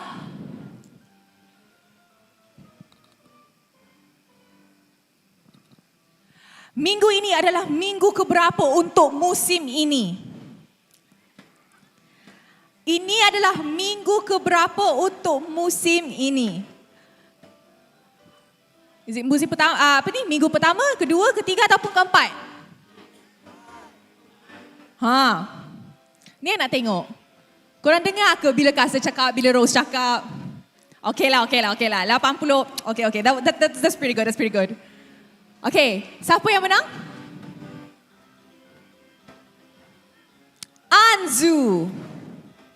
Anzu, kat sini. The front. Alright, next up.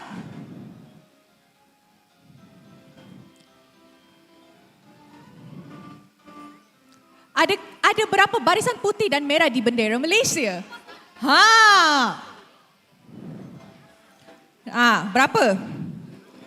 Berapa?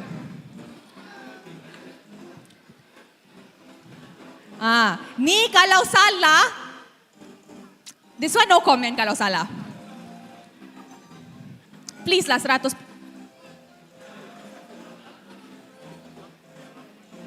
Guys, what is this?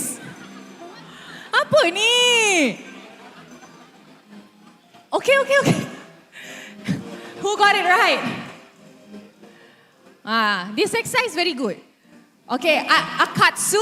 Akatsu mana Akatsu? Silau. Okay, very well done. Next. Playoffs musim ini akan diadakan di mana? Playoffs musim 14. Kita akan buat di Johor, Perlis, Kelantan ataupun di Sabah. Benda ni awal tahun dah post dah dekat semua tempat. Mana kita akan buat playoffs? Very good, Johor. Tak, the problem is how come more people know about our playoffs daripada flag Malaysia? Yang tu I tak faham. Who won? Ness. Alright, at the back. Last one. Phone rasmi musim ini adalah iPhone, Samsung, Asus ataupun Huawei.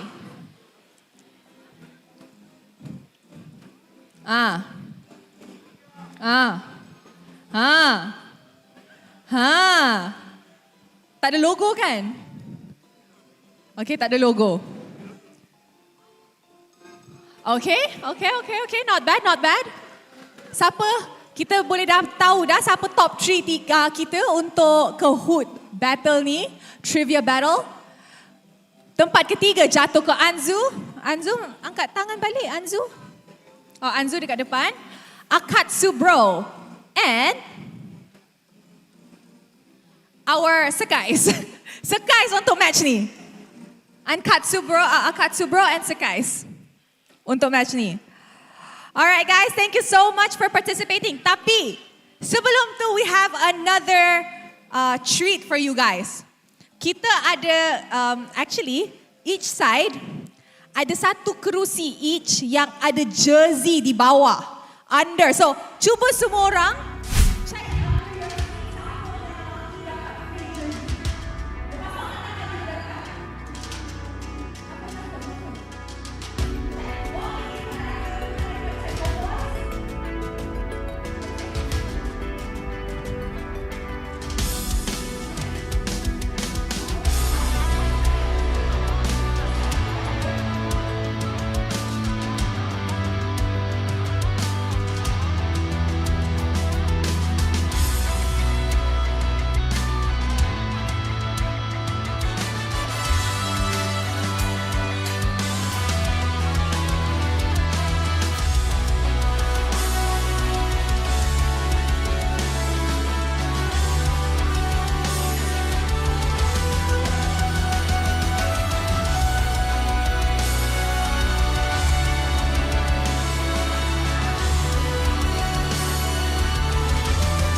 I'm a rock star.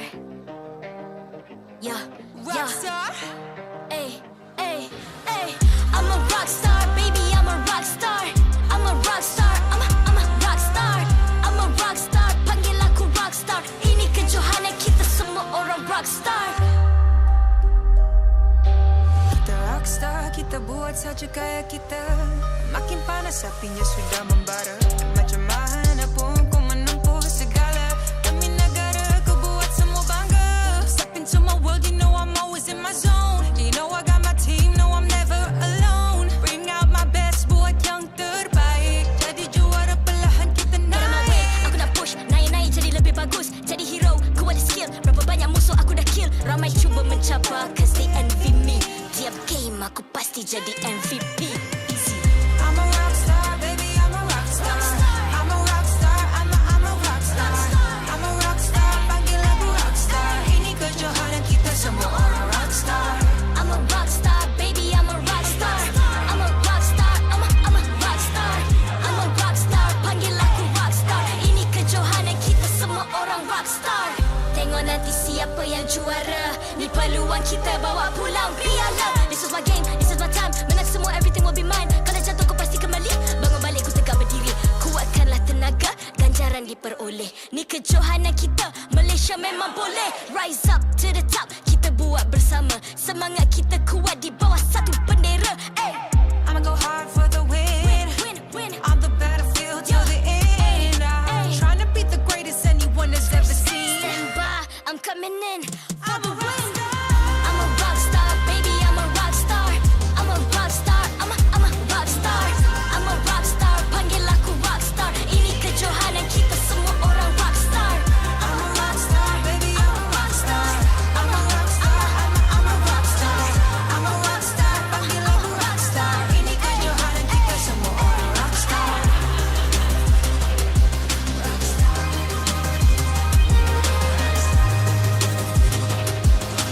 Ini kejohanan kita semua orang rock star. I'm a rock star, baby, I'm a rock star. I'm a rock star, I'm a rock star. I'm a rock star, panggil aku rock star. Ini kejohanan kita semua orang rock star.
MPL MY Season 14 is powered by Moonton, KPRG, and MSNJ. Official 5G mobile internet hotlink. Best 5G for lightning fast MLBB gaming. Official gaming phone ROG Phone 8, king of performance for mobile gaming. Official lifestyle fashion partner, up your game with JD Sports. And thank you to all our partners in esports and strategic partners. I hope my boy is playing. Because this is the match between Homeboys going up against Team Ray, because this is the start of transfer week, Homeboys has an opportunity to bring in Izanami to replace Udil. Will they go through with it? We're about to find out. Welcome to MPL MY Season 14 here in Malaysia. My name is LaFell. Alongside with me is... I got nothing. I got stuff with me. What's up, man? Anything good? Is that all you got from like you used 2 descriptions today and that's it? No, the thing is I'm unsure whether we're opening a row, so I was like, I wasn't prepared. Yeah. You weren't prepared. I wasn't prepared. But here's the thing. I can up my game with JD Sports. I'll do that a little bit later because right now we got to look at our standings here. For now, Homeboys is number 9 and Team Ray is number 10. Feels like yesterday. Yesterday was between the number 9 and number 10 teams. Though previously it was Red Esports instead, who have since gone up to 6th position. But we have to note, the reason that Homeboys is in 9th is that they are the team that has played the least games so far. Only 1 against SRG. So this is gonna change quite a bit.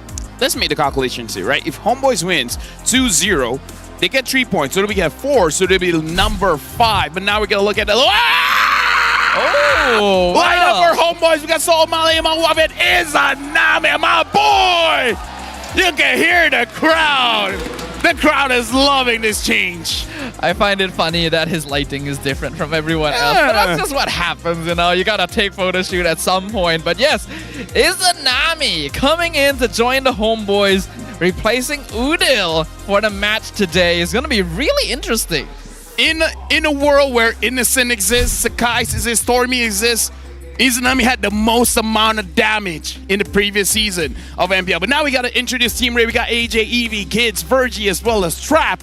And for this game, they definitely have to change their strategy coming in from yesterday, or they got to refine their executions, because the Cho Jungle was interesting indeed, but it didn't work out. Yeah, I think there's not much point sugarcoating it. Team Ray got dumpstered yesterday, which is very surprising because their performance in week 1 actually wasn't all that bad. Did they try switching something up and then just ended up overcompensating? Hard to say, but hopefully they've refound that momentum because they are up against Homeboys. Mid lane dilemma, no dilemma, just start Izanami. All right, wow, okay. No need to ask the question. Like, the question is right there. Who starts between Udil and Izanami? Yeah, no. Lafel's just like, nah, no question. Nah, Izanami. I mean, Udil was the one that said, don't live in the past. He's the one that said it, not me. So you're going to leave him in the past? No, I mean, like, that's what he said. So, you know, you got to go through with what you said, right? I mean, again, SRG had an undefeated run last season, and somehow Izanami, in losing games, he had the highest average damage per minute in the entire league as a mid laner. So, you know, I'm just saying, well, the boy knows how to play. Now, here's the thing. Whether he will do well in Homeboys is something to be seen, but he's my boy. I'm excited to see how he plays. And besides that as well, so far the only team to take a game off of SRG has been Homeboys here. And that's even including regular season from last season. So that is a big deal. Everyone wants to see what they can really do, since we don't have any other sample space to test them out with.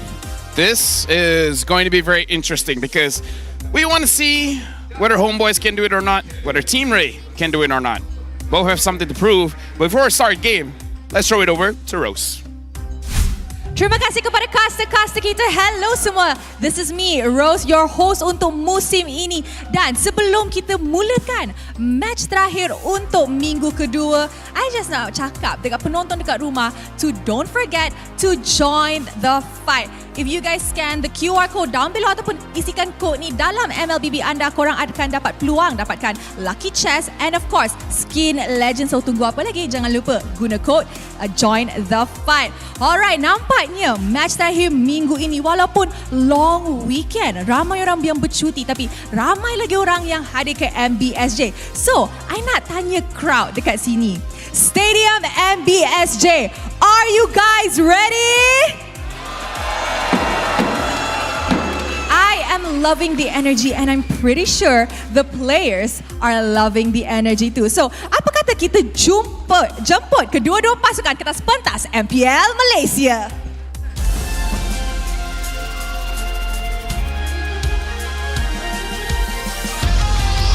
Homeboys. Even though they could not upset the Giants, they did take 1 point from the MSC World Champions with reinforcement in the mid lane. My boy Izanami, they now have more options to optimize their game plan. It is a rebirth, a total revamp. Here comes the boys, the Homeboys!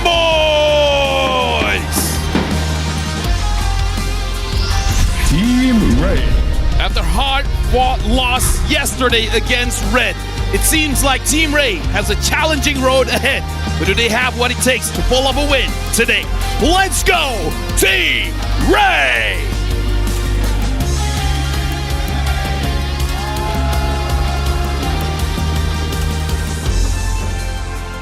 Introducing the coach and analyst of the two teams and head of league ops, Franklin, that will ensure fair play and professional integrity in the matches.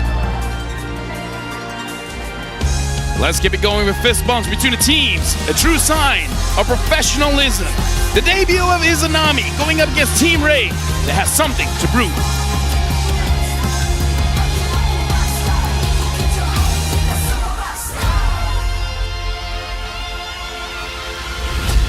Ini dia match terakhir untuk minggu kedua MPL Malaysia. Semalam Ray sudah kalah match mereka, tapi Homeboys masih lagi tengah cari kemenangan sebab minggu pertama diorang akan main satu game sahaja, and with Izanami in, will things change? Sebelum kita mulakan match, apa kata kita vibe check kedua-dua crowd? Alright guys, side ni side Homeboys. Flame Boys, are you guys ready? And obviously this side, Team Ray, are you guys ready? The crowd is ready, the player is ready, and the land of dawn is set. With that, teams, this is your moment. Game on. Not to burst anyone's bubble, but I feel like both sides are homeboys. You think so? Yeah. I mean, I'm only judging. Listen, stop. Like, I'm only. What makes you think both sides are homeboys? The jersey. I mean, you can have the other team's jersey, right? I mean, that's true, but it's like if you're wearing a suit and you're having headsets, I'd assume you're a caster. I mean, not necessarily, but true. Yeah, I get where you're coming from. I do get where you're. You know what? You know what? My bad. I should not assume, right? Yeah, you shouldn't assume. That's not right. Oh, we got our cameraman Jackson here. MPL, I miss you, La. Where are you now? Come find me, La. I'm working at the MLBB 8th anniversary at IOI CD Mall. You guys also come, La.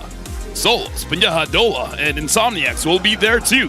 Ticket is 8 ringgit only. What? Come and win free skins some more. I didn't know our cameraman sounded so cool. His name is Jackson. So what do you think he will sound Yeah, like? that's true. You know, Jackson, famously associated with cool dudes. Yeah. That's pretty nice. This is, of course, the 8th anniversary he's talking about, IOI City Mall, just like he mentioned. Lots of cool stuff to happen, diamonds to win. So make sure you guys drop by and check it out. Okay, calm down.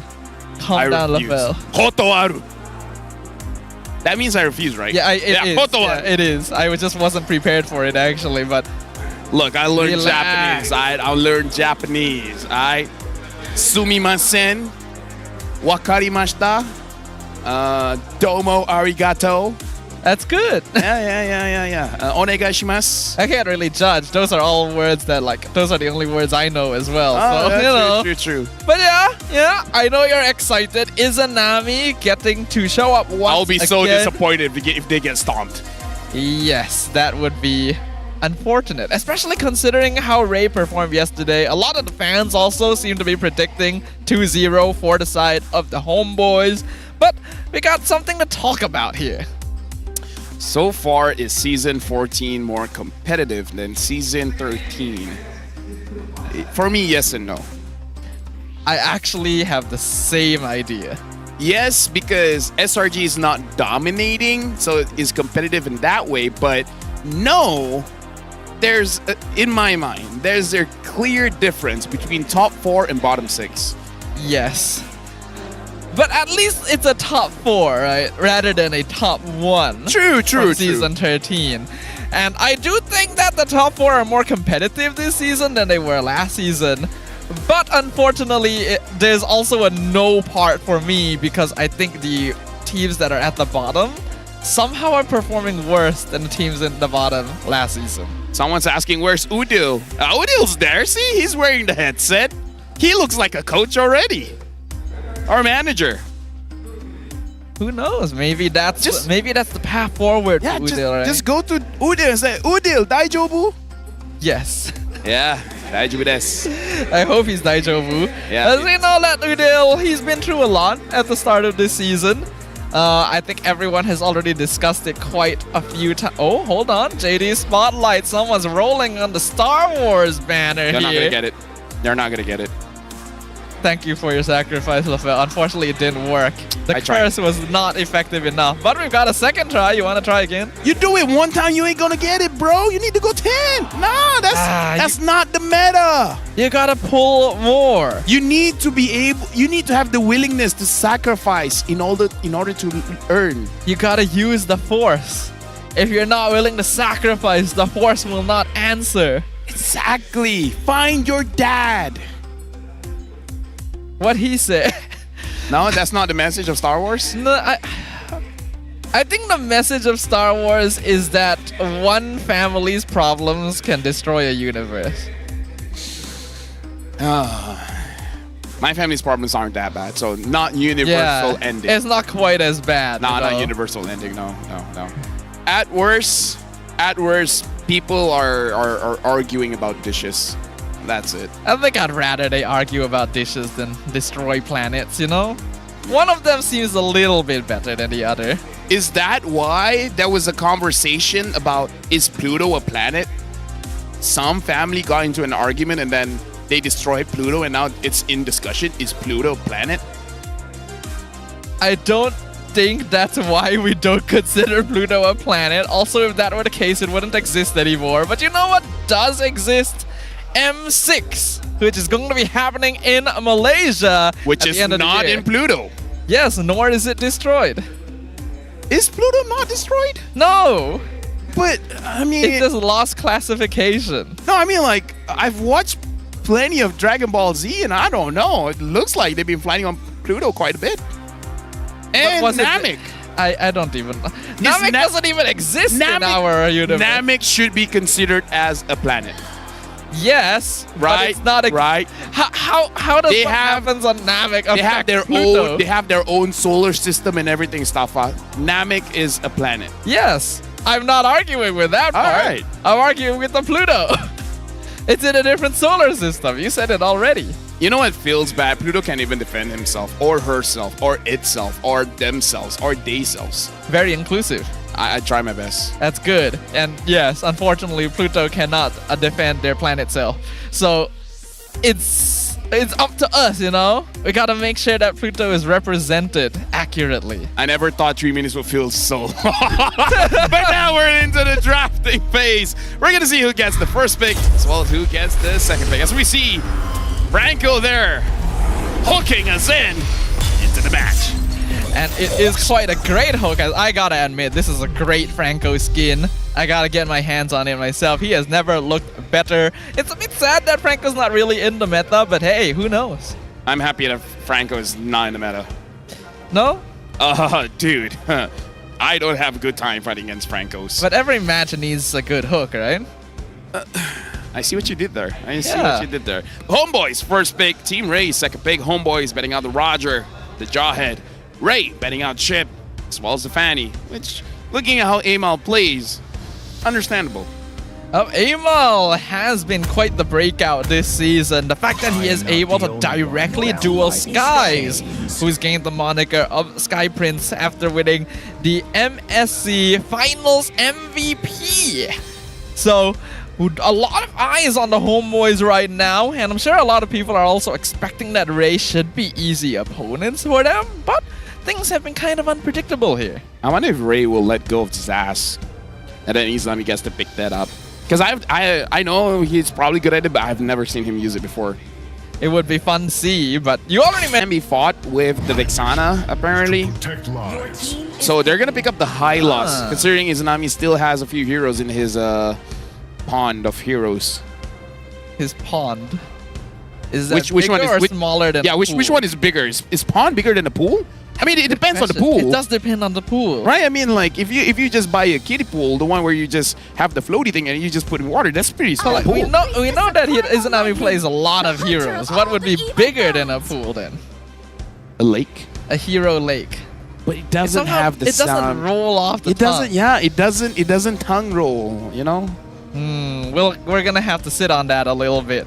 But now Edith does get locked in. Surely they take Zask as well, right? But then I guess Islamic has to play the Vexana. Oh, they're picking up the Valley. Oh, this is quite great. I mean, to be fair, Valentina is pretty good in most matchups, right? But it's one of those heroes where you're kind of... The way that I would describe a Valentina is that I won't let you out of my sight. So if you let the opponents out of your sight, then you're not using Valentina well.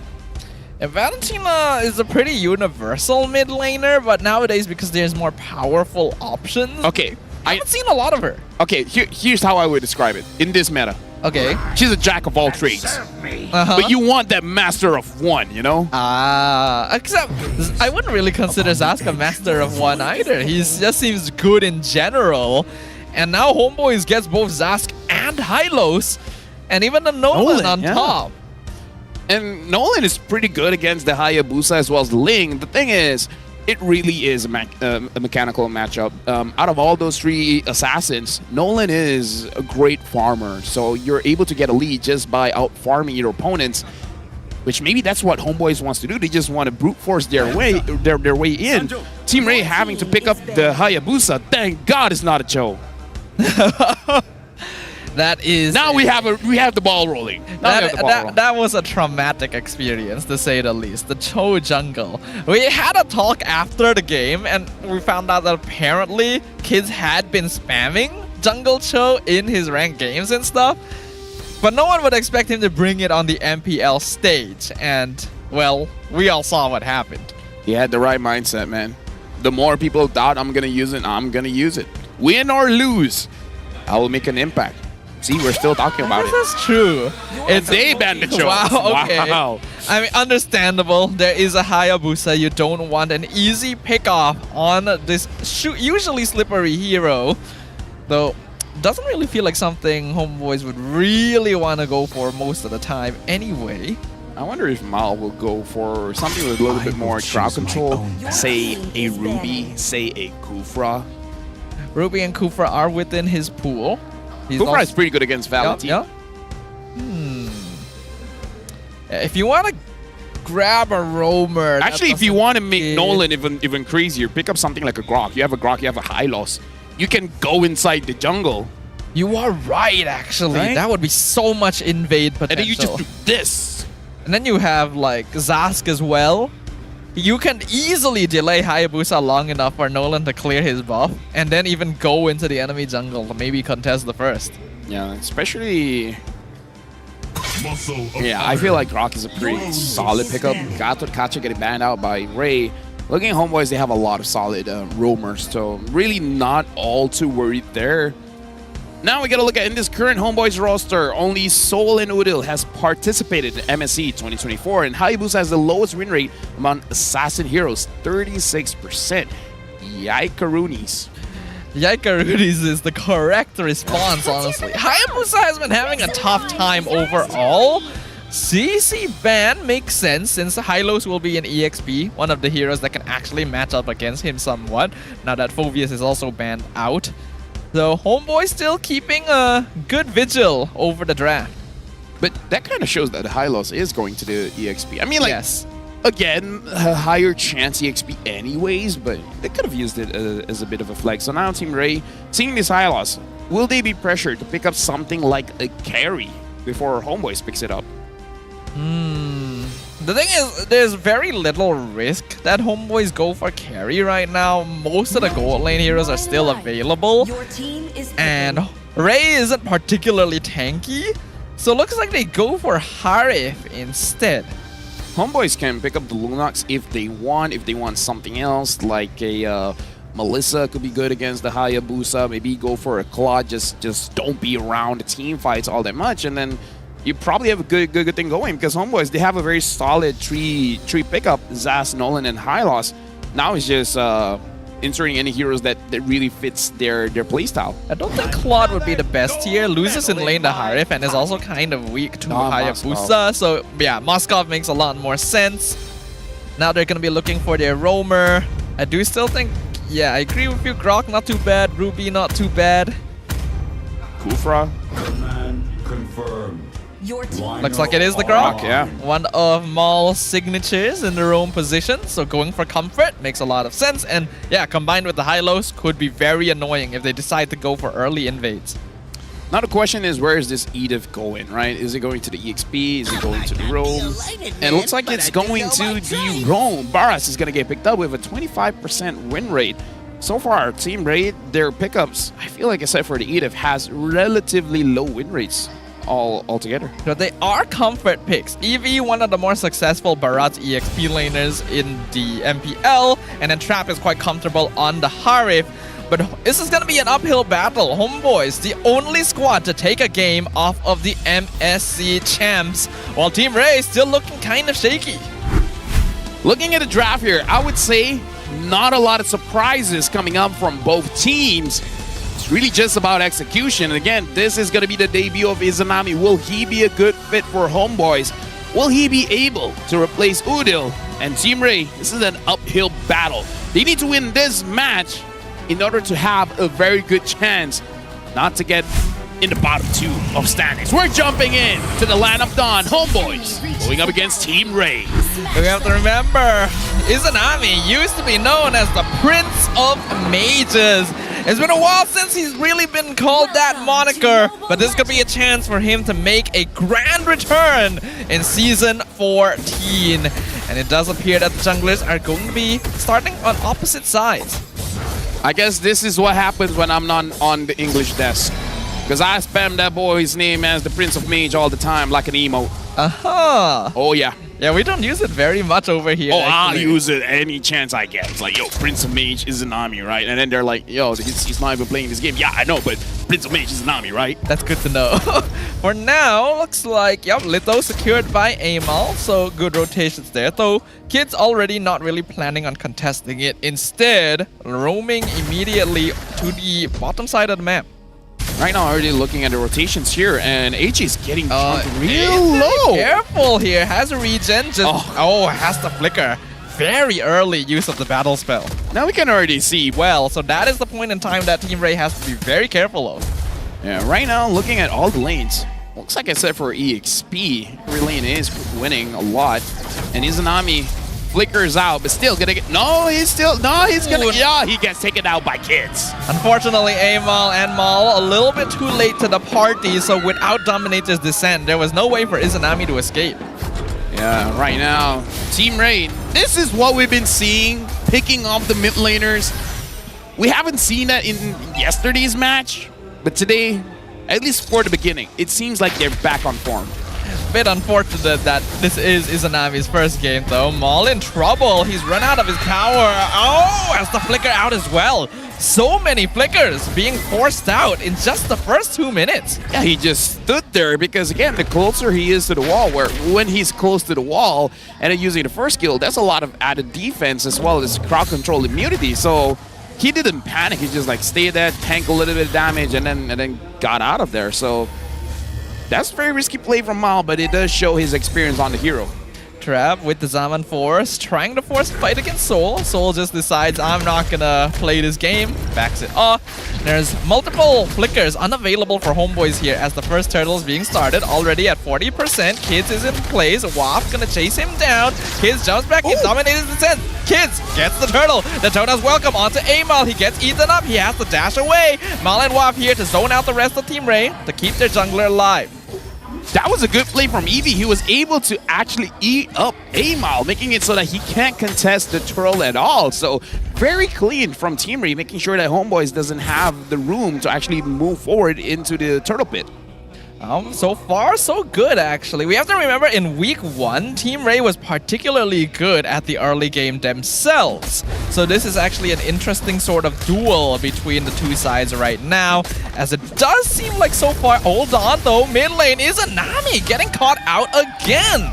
My boy not having a good early game here, 0-2 and 0. Team Ray keeps on ganking the mid lane. And even though the Zaz is usually pretty okay, but again, he needs the Dominator's Descent to be able to actually survive the engage. Starting off, maybe having too much spotlight on the guy is hazardous for his health. Nowadays, we don't really see a lot of attention in the mid lane anymore. More people will roam to the EXP and gold lanes. So I think even Izanami wasn't really expecting this much heat. Kids, is he able to steal? Nope. Amal still able to secure it. Good try coming in from Kids, but yeah, faster rotation coming in from Team Ray. not a lot of hesitation compared to yesterday's game, which comes to the question, what happened yesterday? And what happened today? Just a bad day, I guess. Someone just decided, I'm gonna choke jungle. And that was, yeah, not a moment in time you want to talk about. Maybe we asked them and then they're like, don't know what you're talking about. Like, that never happened. That's... We all blacked out during our second game. Old Man, Zaman 4, Soul gonna be targeted, and the Ogi Shadow kill sets it up for Trap. Team Ray looking pretty good. Yeah, the pickoffs are very, very solid. Like, they have a solid plan or an idea of what they're about to do. All there is to it is just to execute, and they executed well. Mal being disrupted in the mid lane. A nice knock-up into the Daytona's welcome onto Amal again. Eevee gets the kill. Amal gets the turtle with his dying breath as the wild charge stolen by AJ picks off Mal. Trap able to get a tower down bottom. Is Nami out of position here, actually? Does he still have his ultimate? He does not, actually. His flicker not gonna get him out of that. Killing spree for kids. Impressive by Team Ray, but almost more impressive that Amal died and got the turtle. I'm guessing that's the burn from the orange buff that got him that turtle, but Team Ray with a 2.5k gold lead, 6-0. They're dominating. Oh, and a flicker Earth Shatter from Virgie. Well played as well. Ogi Shadow kill unfortunately shared upon the minions, so Amal survives that. And Mal is able to hold on to his purple buff for him, so not too big a loss. Yeah, right now it looks like Homeboys, they have to start moving together because they got to be careful from getting picked off because Virgie as well as kids are pick-off specialists, and now even Eevee as well using the Daytona's welcome to be able to catch Amal. So far, able to catch him twice around the turtle shows consistency. Well, we see some hovering over the mid lane now. Onward onto Waf. Waf not spending a lot of time in the EXP lane here, which worries me a bit because his EXP is going to start falling behind. Unless he wants to give it over to Amal, right? Give it over to the Nolan. Let both the Nolan as well as Moskov absorb the minions. Because looking at Amal, he's actually moving across the map very, very fast. So that may be the idea. They don't want their jungler to be underfarmed. That is true, that is true. Right now, only a Hunter Strike on Amal. So you can see that he's really feeling the heat. In comparison, Kids is almost done with his BOD. So a lot of that gold being seen here. 3k gold lead 7 minutes in. But Homeboys does have late game potential, so they just need to hold it out. Yeah, Soul just completed his golden staff, so should be better attack speed here going up against Team Ray, but Team Ray definitely has an advantage. 3.5k gold lead, especially considering you're facing off against a Nolan where Nolan should be having the better early game. Kids, 3-0-2. This is looking very good for Team Ray. They should be able to control this all the way to the second board. Their gameplay seems very different when Virgie is on a set-up roamer compared to like more support style. Eevee, can he find Waf? Nope. Waf able to walk out. So no kill there, but free turtle for Ray. Yeah, right now it really is about how Homeboys is going to set this up. It is going to be on Amal to get a few good knockups for the entire team to go into the fight because Waf can't really set things up. Soul, he shouldn't set things up. Izanami can be a bait for sure, but that's about it.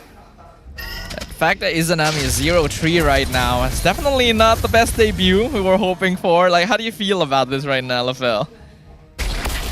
I don't know how to feel about this because I'm just still surprised that this is quite the match because everyone expected Homeboys to have a strong early game all the way to the end of the game, but Team Ray, they're bringing up a challenge, and I'm just figuring out how does Team Ray end this game and how does Homeboys get back into the game? Because right now, it does feel like Homeboys, they're a little bit detached. They're as well unsure about, okay, what should we attack? Do we put more resources on Soul, on Amal? What are we supposed to do? It's a good question because Homeboy is not even really safe on their half of the map anymore. Team Ray starting to invade, already taking the top tier 2. Map control really starting to shift in their favor. Yeah, because right now I'm worried even if Soul has his 3 items, will he have enough damage to actually deal with Team Ray? Like that's the real question that I have. Wow. Trying to defend the mid tier 1. Zaman Force already used as well. Minion wave is cleared up. Dominator's Descent. A lot of resources being plopped down here just to keep this tower alive. I mean, considering you have an assassin jungler, that's how you're supposed to play it because you don't want him to be purple buffless. And now we can see Team Ray trying to control that and AML desperately trying to hold on to his purple buff. Should be able to get it here, and Soul gonna start doing a bit of split pushing. This will really start opening up the map for them because Team Ray, we actually do know they're a team that plays together very, very often. So if we're able to play the map against them, it may be pretty good for Homeboys. Yeah, right now looking at the levels, honestly not that big of a level dip comparing everyone here, especially for AML and Kids. AML should be able to get level 15 roughly the same time as Kids, even though Kids has a level advantage, but it really matters when it fights around the Lord. So yeah, again, maybe that's why Homeboys, they're sacrificing some of the minions to give over to the Nolan just to make sure that he doesn't get underfarmed. Mid-tier 1 going to fall here. Lord will spawn up in the top lane, so Homeboys may have to be prepared to lose 1 or 2 more towers to this, depending on how well Team Ray are able to control the lanes. As of right now, we're going to see a little bit of passiveness as we approach the mid-game.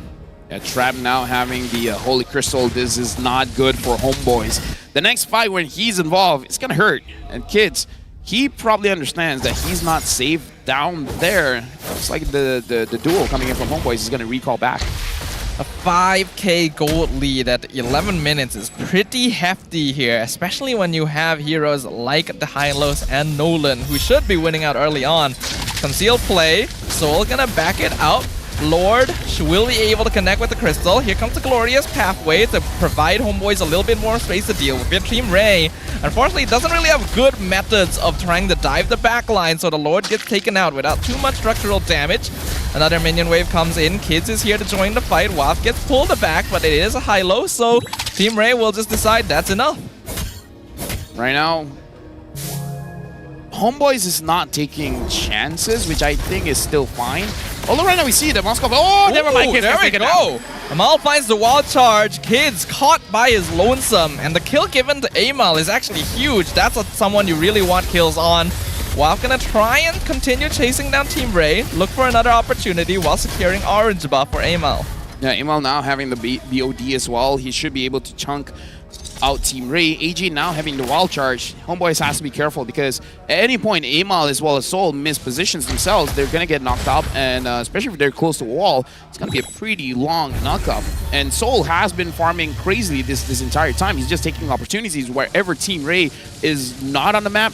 He goes for it. I don't know what kind of training Soul has, but he always seems to know where everyone is, especially from Team Ray. He's like, okay, they're coming up here. I'm gonna go back. Oh, they're probably up there. I'm gonna go bottom. Well, having both Mal and Waff to open up the map actually goes a long way in giving him that information. So I imagine that's what he's working with. We have to note, actually, there's still a pretty high chance for Homeboys to make it back into this game because Team Ray are not good in the late game phase. Their macro is really lacking, and they're highly dependent on 5v5 team fights. It all just takes one really good team fight, and then that spells disaster for either team, Homeboys or Team Ray. Like, that's the name of the game for Mobile Legends after the whole revamp of death timers. It's very punishing in the late game when you die.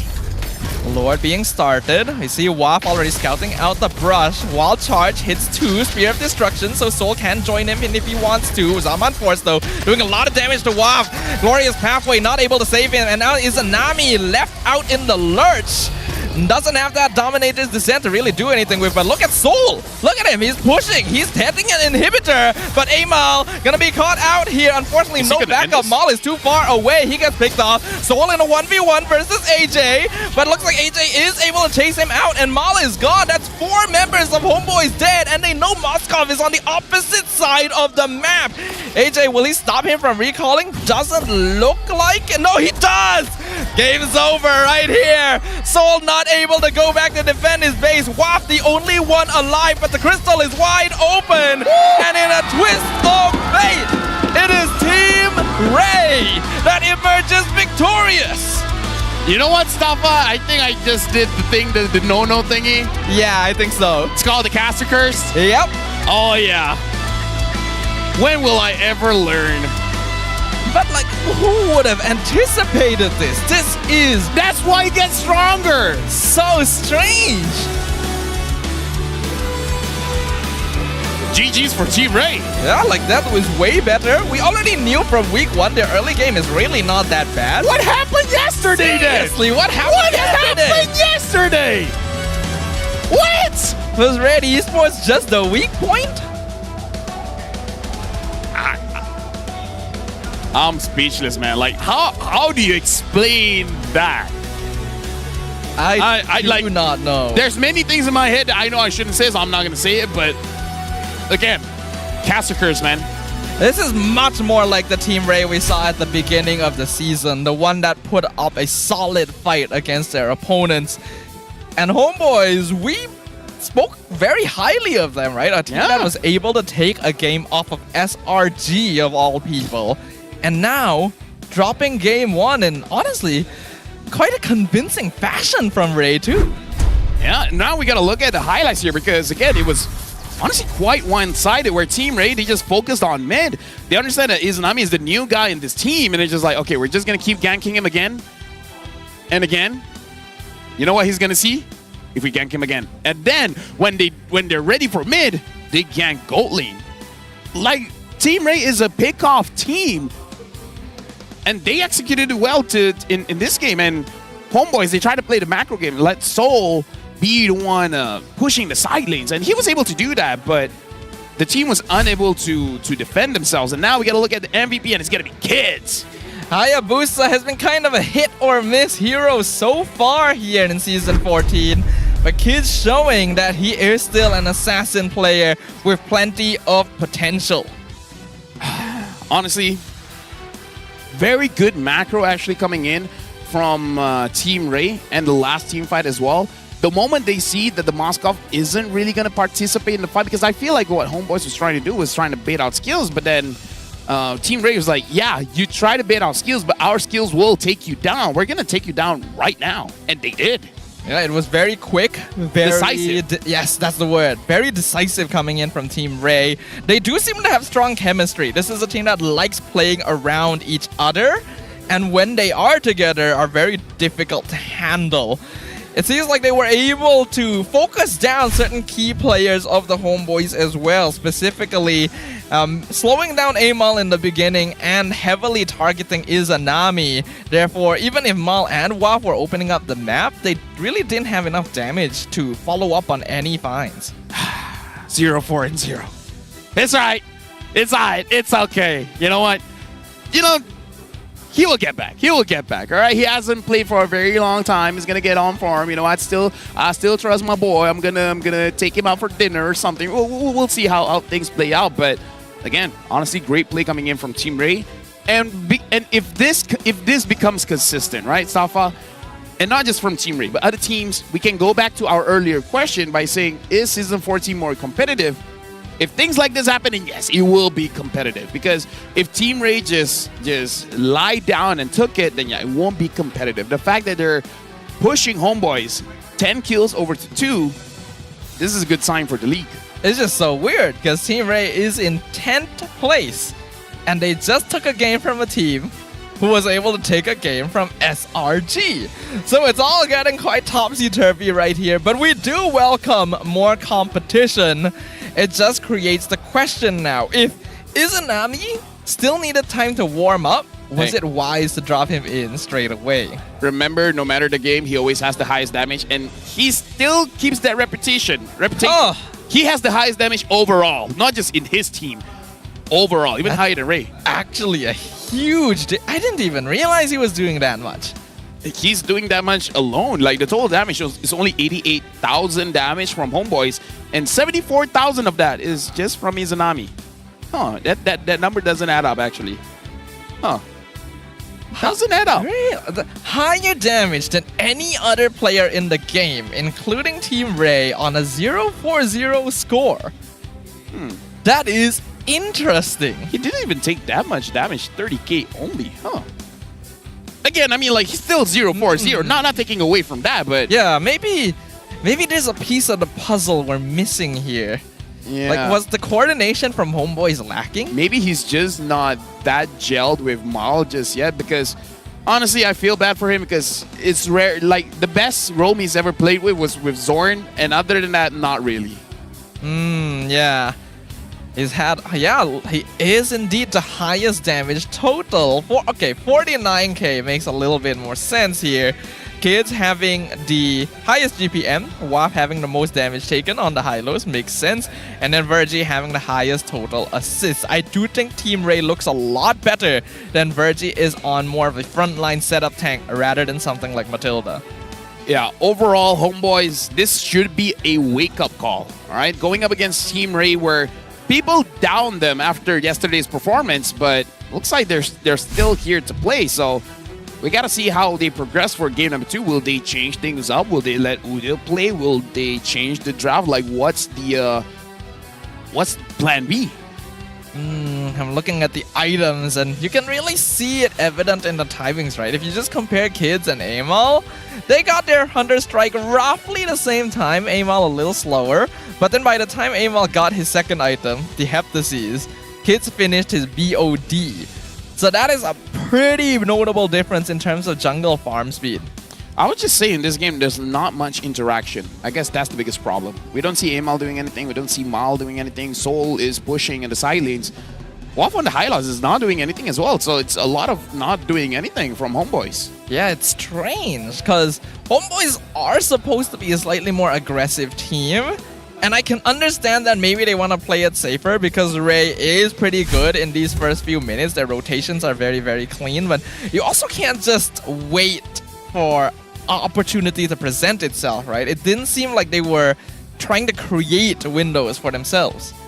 So yeah, I mean, like in the draft, we were talking about how Mal should be the one engaging, but he didn't really do that.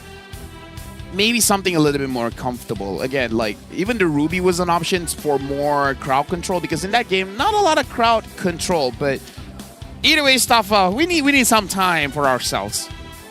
I do think so. How about we throw it to Rose? Talking with the homegirls. Sounds good. Selamat kembali ke MPL Offstage yang dibawa oleh Hotlink. Dan sekarang ni, I'm not just beside one, two, or three, or one pretty girl, but I'm actually with 3 pretty girls right beside me daripada pasukan Homegirls. So girls, hello. Hi, how are you?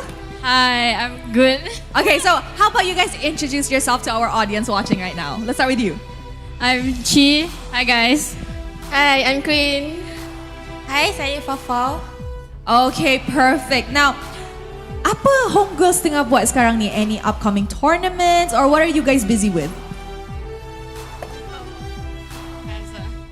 Also, right now we are preparing for an upcoming tour. It's an indoor tour. It's called IFL.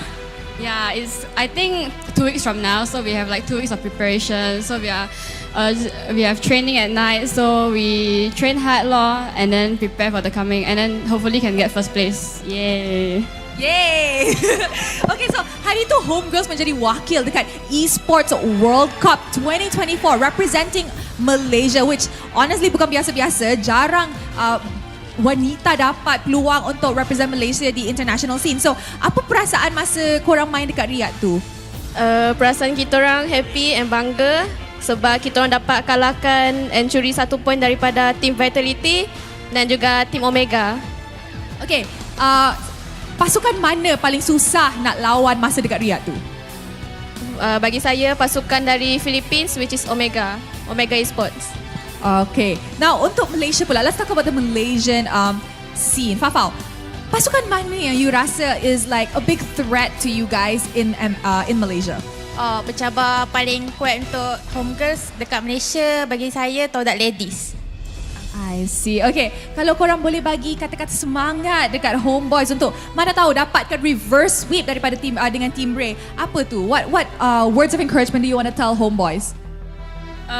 Good luck. Don't nervous and play like how you guys usually play and trust each other. Good luck.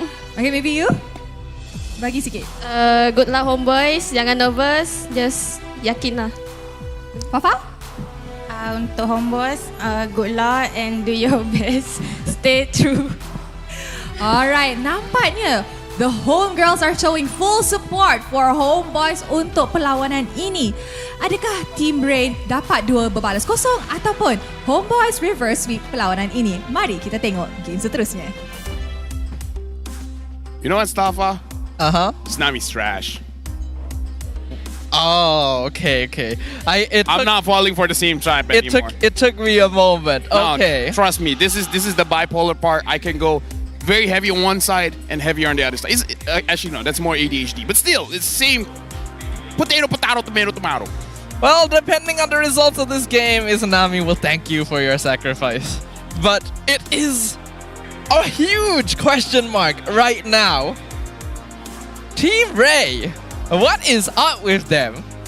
This is not the same team we saw playing against Red Esports. Have you ever seen Batman? Yes. Do you know this guy named Two-Face? Yes. The one that flips a coin? And Yes. Yeah, so maybe that's Team Ray. They flip a coin and it's like, all right, good draft. We play good today. All right, Joe Jungle. All right. Yeah. Well, as funny as that is... Okay. Or they get better fighting against better opponents. So the stronger the opponents, the stronger they get. The weirder the opponents, the weirder they get. Yeah. An interesting hypothesis, which would be probably the weirdest team I've ever seen if it is actually true. But so far, Team Ray does seem to be reflecting that.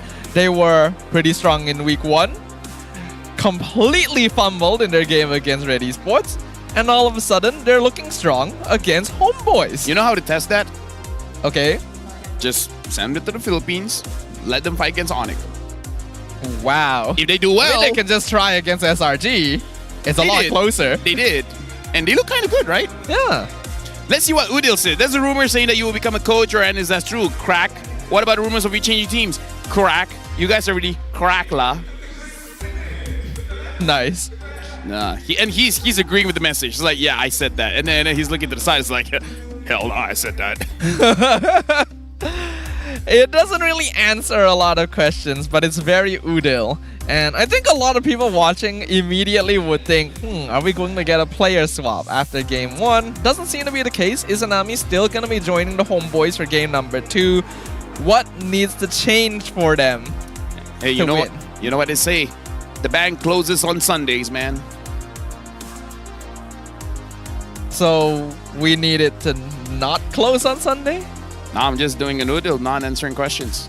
Thanks. That's great. On another note, M6 gonna be happening at the end of the year. We got another redeem code for you guys right here.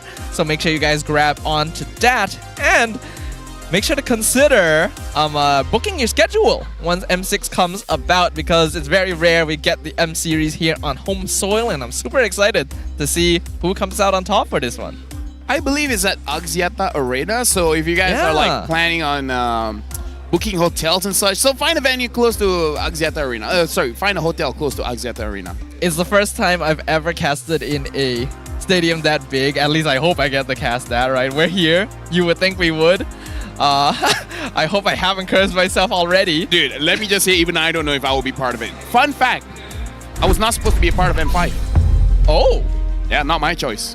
Interesting. Yeah, there you go. Not sure if that's a story we can talk about for now, because we are going to jump into the draft for game number 2. Team Ray already surprised us previously. Can they do it again? All right, now let's see if there's a change in the draft. Team Ray banning out the Jushin as well as the Phobias. Homeboys banning out the Fanny as well as Chip. So even they're worried about kids using the Fanny. We know that Fanny can be pretty scary, and actually both these junglers' hands, so looks like Homeboys has made the executive decision to just not deal with it at all. Ray being blue side means that they'll get to prioritize certain things. The Zask first pick previously. Wait, it wasn't first pick, right? Yeah, it was second pick. Oh, Ray let it through. I already have this skin, by the way. Oh, he got the Nutcracker there. He got an Atlas. He got a... He's going for it. He's going all the way. All the way. There you go. Wait, no. that's Link. No, that's Link. That's not Atlas skin. Wait, what? What's going... I mean, it's still good. Still good. Looks like they're pretty happy with that. What? I'm confused. First Team Ray plays like that, and now he... It's okay, Lafel. What? It's okay. I need my wife, man. I am definitely a very sorry substitute for your wife. Oh no. sorry. Like we're tight, but not that tight, you know. I would think so. That's All right. what I was implying. All right, cool. I still love you though. Still, you know. Yeah, I appreciate that. As a friend. Yes. As long as we're clear. Boundaries are important. That's why there's a gap between us on the desk. Oh yeah. Should get bigger by the minute now. So Team Ray, first pick here.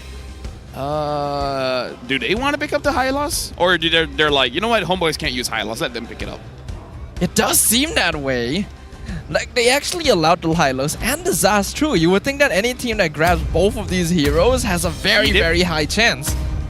Did he pick up Edith? Edith did work pretty well for them, yeah. Looks like that is the case. A very universal hero. Not something many people would consider as OP as Hylos and Zask. But hey, it's a pocket pick. I'm just wondering what Amal will be using here, because he's good on the Ling. I wonder if he want, but again, the early game wasn't that great for homeboys, so using a Ling might be very ambitious.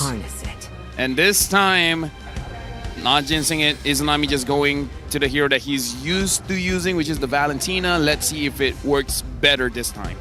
Will this viewer roll the skin that they're looking for? Doesn't look like it. Still not too lucky here, our audience so far.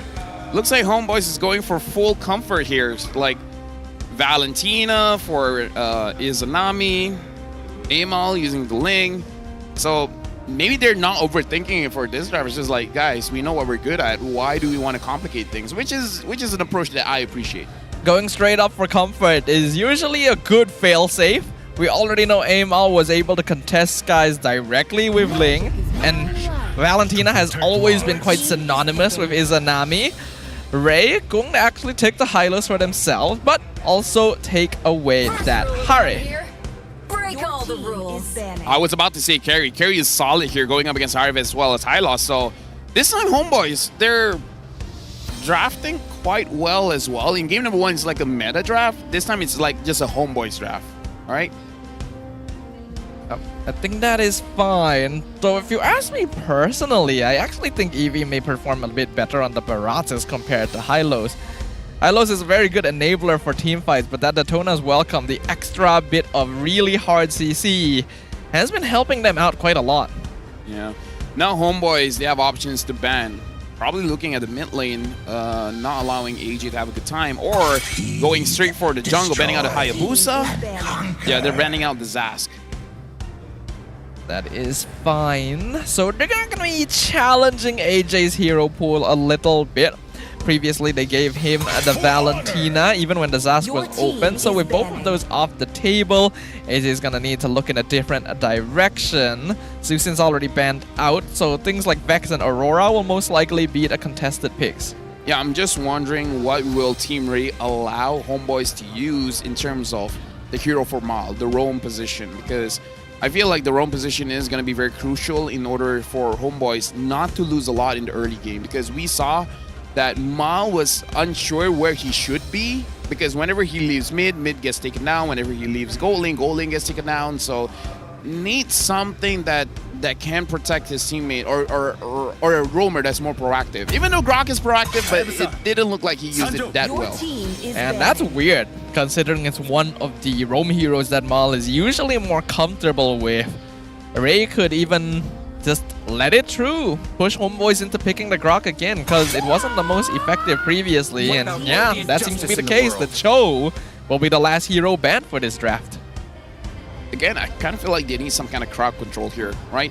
Having Carry, having Valentina, having Ling.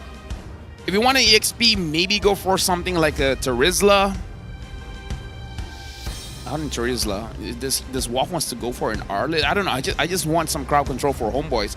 If they go for no crowd control comp, it's going to be difficult for Ling to get in and out of a fight. You 100% need crowd control here, and both Terizla and Arlet would work pretty well, because we already know Ray sticks very close together. You gotta have that AoE CC, that AoE setup, because it will give you a lot of assistance here. So we see the Terizla locked in for a while. Upon the edge of the void. This time, Ray, they're bringing in the Nolan kids. Probably want to show Amal how to use this hero properly.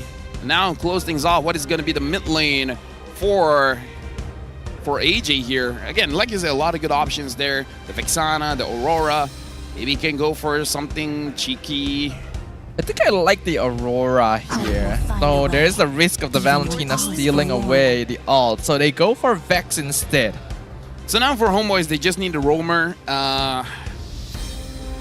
The Grok didn't look good in first game, so I'm a little bit hesitant on that pick personally. Yeah, even though logically looking at it, Grok would be not bad here. There is actually a very big magic focus on Ray's side. Yeah. Nolan's the only physical attacker.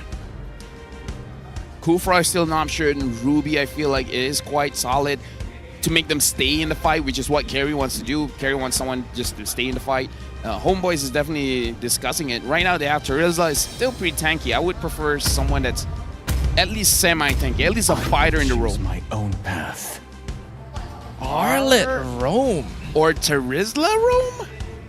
Terizla Rome hasn't been doing well in MPL Malaysia Stafa. Yeah, I don't think so. It should be an Arlet Rome, which we haven't seen in quite a while, right? Even in EXP lane, Arlet is only picked up by players that are particularly known for it, like Hesu. This is the first time he's going to appear in the Rome position this season. So this is going to be very interesting because right now it's match point for Team Ray. And Homeboys, a lot of fans are here to watch them play. We got to see how they really pilot this kind of draft because this is not really a super meta. It's kind of meta, but it's more of a Homeboys draft than the meta draft. Well, Homeboys does have the opportunity to just slow down the game and play for late game scaling because Carry and Ling will definitely do a lot of DPS if they can buy the space for it. But will they be taken down without a chance to prove themselves? It's only Team Ray who will get to make that decision. The land of Dawn beckons once more. Will this be the final game of Week 2? Something that Homeboys has to worry about is that their draft, they want to scale up a little bit for Carry as well as the Ling. If you look at Team Ray, they have 4 magic sources. And magic deals a lot of damage in the early game. They got a Harriet, they got a Vexana, they got an Edith, they got Hylos. All deal magic damage. So the early game, especially fighting around neutral objectives like the Turtle, honestly should go over to Team Ray. And they're already well suited for that kind of thing with their gameplay style overall. So if Homeboys can survive the early game without being too far behind in gold, then they should have the winning strat. Though Virgie now trying to gank onto Soul. Soul, oh, really nice footwork right there, using the bushes to avoid him. Yeah, he's not panicking at all. He saw that Virgie was only level 1, just unsure which skill he upgraded. So didn't bother dashing. Kid's able to get the crab for free, but it looks like Homo is being a little bit too aggressive against Kids here in the jungle. Yeah, Mal and Izanami trying to come on over to gank and maybe give Amal some free jungle camps, but Virgie with the flicker of set. Oh my goodness! The fracture from Kids punishes Amal for overstaying his welcome. Yeah, that was not a good idea. Number 1, below 2 minutes, if you go inside the enemy's jungle, you take more damage. And you're going up against a lineup that has a lot of magic damage, which I just explained does very well in the early game. So that was 100% either a mistake or you're over. Here we go again. Soul still has flicker. He's gonna use it. Does Kids chase? Nope, not going the full commit, and that is fine. Homeboy's already a little bit behind here in the early game. And right now, Homeboy's clearing mid. With the situation that we're at now, it looks like Homeboys, they can't be overly aggressive. Soul can't really move forward in the lane until he gets his flicker back. And with that early death onto Amal, they really shouldn't be getting this turtle. At most Homeboys can do is probably delay it for a little bit. It's still possible though. Amal did end up dying there earlier, but his level is still equal to Kids, so I think his EXP is only a little bit behind. Retry should still be contestable. So, depends on how much they're willing to go for that team fight. I don't know, man. Again, Team Ray has a lot of damage early game. Personally, I wouldn't risk it. Like, if Team Ray wants this turtle, might as well go vertical jungling. Get as much farm from Kids as possible. I can see where you're coming from. It would make a lot of sense here since we already know Team Ray's draft is pretty solid at team fight. The Homeboys do have counter engage too with the Terizla. They're gonna start on the turtle. They got 4 members here. Glorious Pathway comes out. Amal will secure it. The Waff now has the flicker back to safety. Will Team Ray choose to chase? They'll settle on Mal. Penalty zone comes in. That's actually a huge catch right there. It's the final slash, but Mal gets picked off. Evie gonna be traded over. Amal going ham right now into the back line. Virgie gonna be picked off, and AJ has no mana to stop Amal. He has to flicker into the tower. Amal not able to land the final hit, but that is more than enough. This is so weird stuff. I have no clue what's going on. These teams are so inconsistent. Yeah, but it is what it is. But right now, we see that Homeboys got a very good catch off of the mistake coming in from Team Ray, where Team Ray should be controlling the turtle, but they let Homeboys take control of the turtle. Homeboys secured the turtle, and as Homeboys was kiting away, Team Ray clumped up together for that engage coming in from Waff, and then it's just... After that, it's just Homeboys just dishing out of damage. It is a very obvious weakness. Ray really likes sticking together. And when you have heroes like Arlet and Terizla to punish that, it means that Ray needs to be a bit smarter in their teamfight positioning. Their rotations are good, but they gotta make sure Homeboys isn't given more of a lead, because we already know Homeboys actually wants to play for the late game. And looks like Amal on this Ling opting for more damage in the early game here. He already has his Berserker Fury.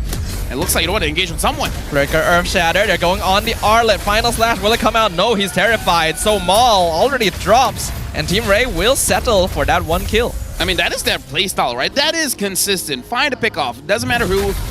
Roamer, sure, why not? Let's just get the Roamer and then just reset it. Amal gonna find Virgie, looking for the ambush himself. Ooh, Edith dropping real low. Onward, catches him. Tempest of Blades comes out, finishes off the Edith. Amal staying for way too long though. He got picked off himself. Though, at the same time, Kids is traded with Waff and Izanami coming in. So it's just Roamer for Roamer, Jungler for Jungler. So both teams are equally trading here. But right now, looking at Trap, Conceal play, 3-man dive. AJ not able to respond in time. In fact, I feel like he should have just backed it off, because now they can dive him too. That's gonna be 2 free kills going to the Homeboys. Again, this time, Homeboys looks like they know what they're doing, using a draft where you're really just focused on your, I would say, chosen heroes, the heroes that they're best at. They're performing well. And Team Ray, they're just opting to do mistakes, which I feel like are very much avoidable. Like, they're not playing towards their strength. That's the best way I can describe it for Team Ray. Indeed, indeed. Turtle gonna be contested once again. Mal gonna get started on it, though it looks like Amal wants to get his purple buff first, so they will go ahead and reset. Again, Team Ray, pick off someone off. The best I would say is Waff, but just be careful not to clump up together. Well, speaking of, they're going on Waff. Glorious Pathway already dropped down. Eternal Guard misses entirely for some reason, as Kid Z gonna be aimed by the Tempest of Blades in the backline. Virgin gonna be traded over, but it is 2 for 2 currently. Amal trying to chase down AJ, not able to find it. Eevee still in the front line as Trap. Has he already used Zaman Force? He has. He does not have it. Izanami secures the turtle for the Homeboys. That was very risky for Amal. His HP was so low. Every time he goes in and the Zaman Force is up, he has to be careful, because he's actually going to take the brunt of the damage, whether he wants to or not. So he has to be careful fighting against Trap here, because he might overextend and he won't see it coming, but his HP is going to go down. Sooner or later, he has to build perhaps a Rose Gold Meteor just to make sure that he doesn't accidentally get taken down by Stray Shot coming in from Trap. I agree. Wanting to keep yourself alive, they're going to be important, since Homeboys, he's a big source of their damage. Conceal play from 3 members. Looks like Virgie was able to scout it out in advance and tell Trap to back it off. Right now, Homeboys with a 3k gold lead, 6 kills over to 9. They're trying to control the Lord Pit here. All the while, Amal as well, Soul, they're farming up well, they're moving us forward. Same can be said about Team Ray. And Kid's now having the Hunter Strike, so he can go in and out of a team fight a little bit better. Great Terrify combo, flicker forward, Glorious Pathway. Izanami is alive, but Waff is not. He gets caught out. Virgie looking for another catch, but just a bit short of Soul and Mal. So only 1 casualty from Homeboys. But again, that's how they want to play the game. Good catch. Anytime you have an opportunity, just go for it. But if the timing was a little bit delayed when the Lord is about to spawn, perhaps it could have been a little bit better. Now Amal as well Soul, they're eyeing for this turret, but Trap is there, and Trap has a lot of damage that Amal has to be careful of. It's still 1v2 though. He pops the Zaman Force, goes on Amal. Virgie coming, but a bit too slow. Though Trap is successful in zoning out both of the Homeboys' cores. Yeah, again, like I said, man, and like Ling against the Harif, it is a skill matchup. Ling can definitely win the matchup, but the Harif can play that almost mindlessly, and you will be able to win against the Ling. The Ling is the one that has to exert extra effort to make sure that he's able to dodge all of this big burst of damage. So Trap, I believe he doesn't have his Holy Crystal just yet. So once he does, that's a big win condition for Team Ray, and this 2,000 gold lead won't look like much when Team Ray has that Holy Crystal on Trap. It's still concerning though. Having a Ling means Homeboys can really macro a little bit later in. And speaking of concealed play, Virgie trying to stop them, but they don't walk into the brush. Glorious pathway a bit early, and final slash onto Eevee means he has to run back to the safety of his team. But that's a lot of resources from Homeboys for not much from Team Ray. I don't know, I feel like it's still fine just because I feel like the cooldowns are relatively low because yeah, I feel like it's still okay. Homeboys can still drag this out. Team Ray is still looking for that pickoff. Like, that is their base win condition. Take out Walk, take out Mal, then the front line for Homeboys is not there. It makes it more and more difficult for Soul and his Nami to deal out the real damage. Conceal play from Virgie, though they did it right in front of Homeboys for some reason. So that's not going to end up working, but it does scare them off. Oh, missed Flicker, Earth Shatter. Thought that someone was in there, but Maul's staying a bit too long. He has to flicker out too. Almost gets executed by Kids. Eevee gonna scout out Waf in the brush. Here comes the flicker penalty zone. Glorious pathway though, gonna cancel it from Waf. AJ gets the kill. Who gets AJ? He steals the Lord away, but Homeboys are running them down right now. Amal doing a good amount of damage. Still 4 members of Array alive. Homeboys will cease their pursuit. Good disengage by Team Ray. They, again, was able to find Mal. Mal wasn't really taken down, but still low enough for them to do something about it. But because Homeboys, they have map pressure, they got the mid lane, they got the purple buff. So even Stevens in my books here for Homeboys, the damage is there. They just need Team Ray to stay there long enough. So if Team Ray engages first, I think the win is going over to Team Ray. If Homeboys is able to engage first, then the win might go over to Homeboys because, again, Homeboys just wants Team Ray to just stay in front of them. And Team Ray, what they want to do, catch one person off, and then reset, do it again, reset, do it again. Yeah, the team fighting has actually been pretty even on both sides so far, but Homeboys is still the better scaling and better macro lineup. That is what Team Ray needs to be most afraid of. This first Lord not going to be able to get a tower up top, but they're finally able to break open the tier 1 mid at least. Amal goes up against Kids. He saw Kids. He got retreat. He's going to try and get out. Tempest of Blades used. Virgie trying to cut him off, though the aim's a little bit off, so he's fine. Yeah, but by how long? Like, Amal, I think he has his items. It's just getting to the team fight is very, very difficult. Like, this Harif for Team Ray is really carrying the team. Trap is performing as well as we ever seen him on his Harif. It is one of his comfort picks. Once again, Eevee gonna run into Izanami. The tower down bottom is their target, but there's 4 members of Homeboys here to defend it. So Team Ray aren't gonna be able to force anything out. Looking at the items. Trap, oh, he just got his Holy Crystal. You know. Ooh. Oh, the flicker final slash! Eevee caught out by himself. An excellent eye for opportunity from the Homeboys. Yeah. Lord does take a while to spawn though. So good catch, but Eevee is gonna respond. So just getting that for extra map pressure here. He's gonna go for it again. Trap does have his Zaman Force. Mal misses the final slash. Very close. If they lost Virgie as well, this Lord is basically gone for them. So keeping himself alive there, very crucial. Top lane, top lane, top lane, oh, top lane. Kid. Oh, Amal knows. He saw him farming. So now it is a direct duel. Amal has the retreat this time into Tempest of Blades. Oh, Winter Crown is able to avoid it, but is it enough? Kids trying to jump in, but it cannot finish. Amal has outscaled his opponent.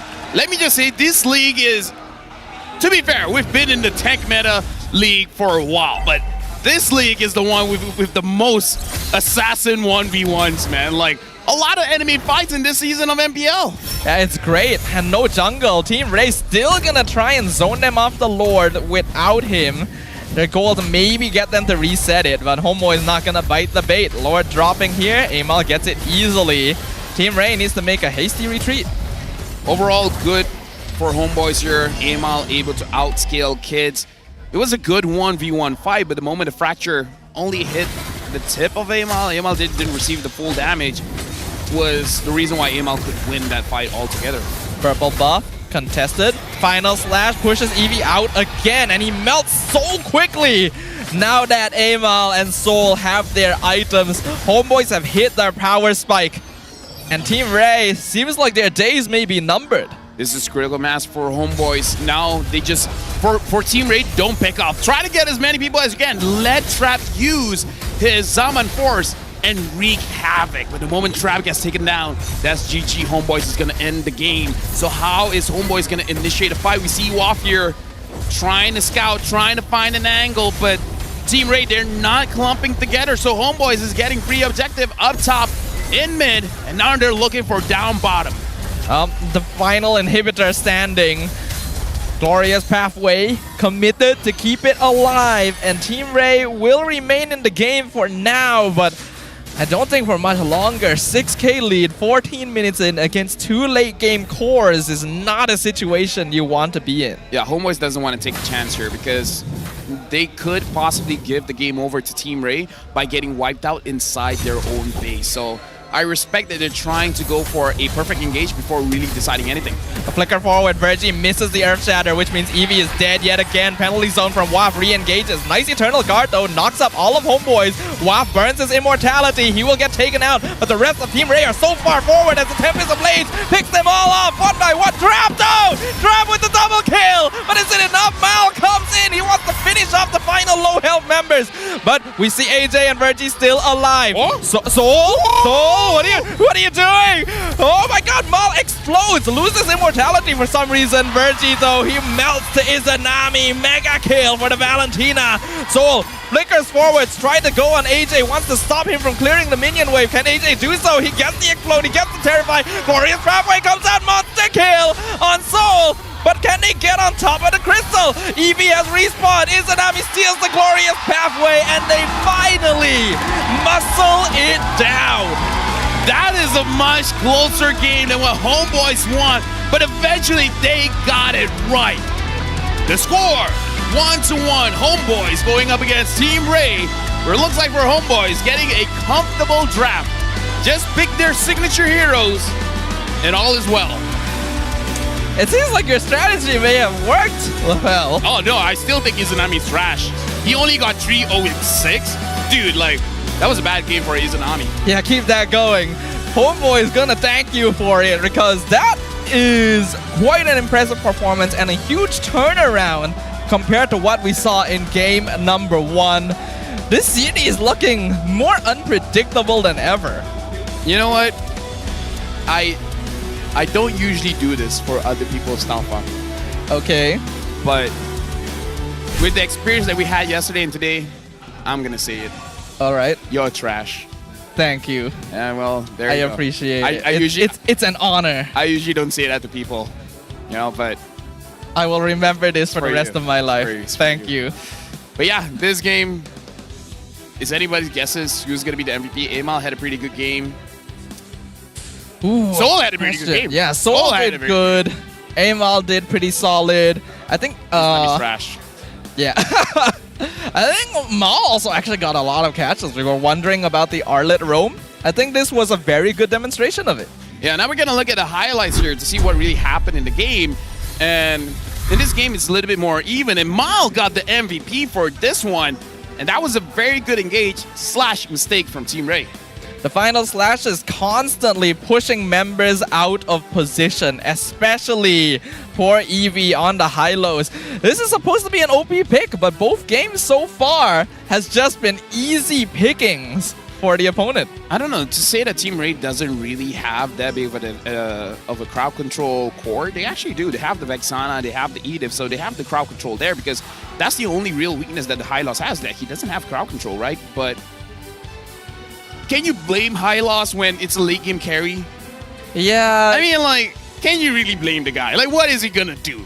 Stand behind enemy lines? I mean, stand behind your own team lines, you know? That's why it was important for Team Ray to actually play for the early few minutes with this comp. They have that Hylos, the Nolan, the Edith. You would think that they'd be making a lot more invades, especially since Amal made the mistake of giving away first blood initially, but still worked out. Homeboys, Mal, gonna be MVP of the game.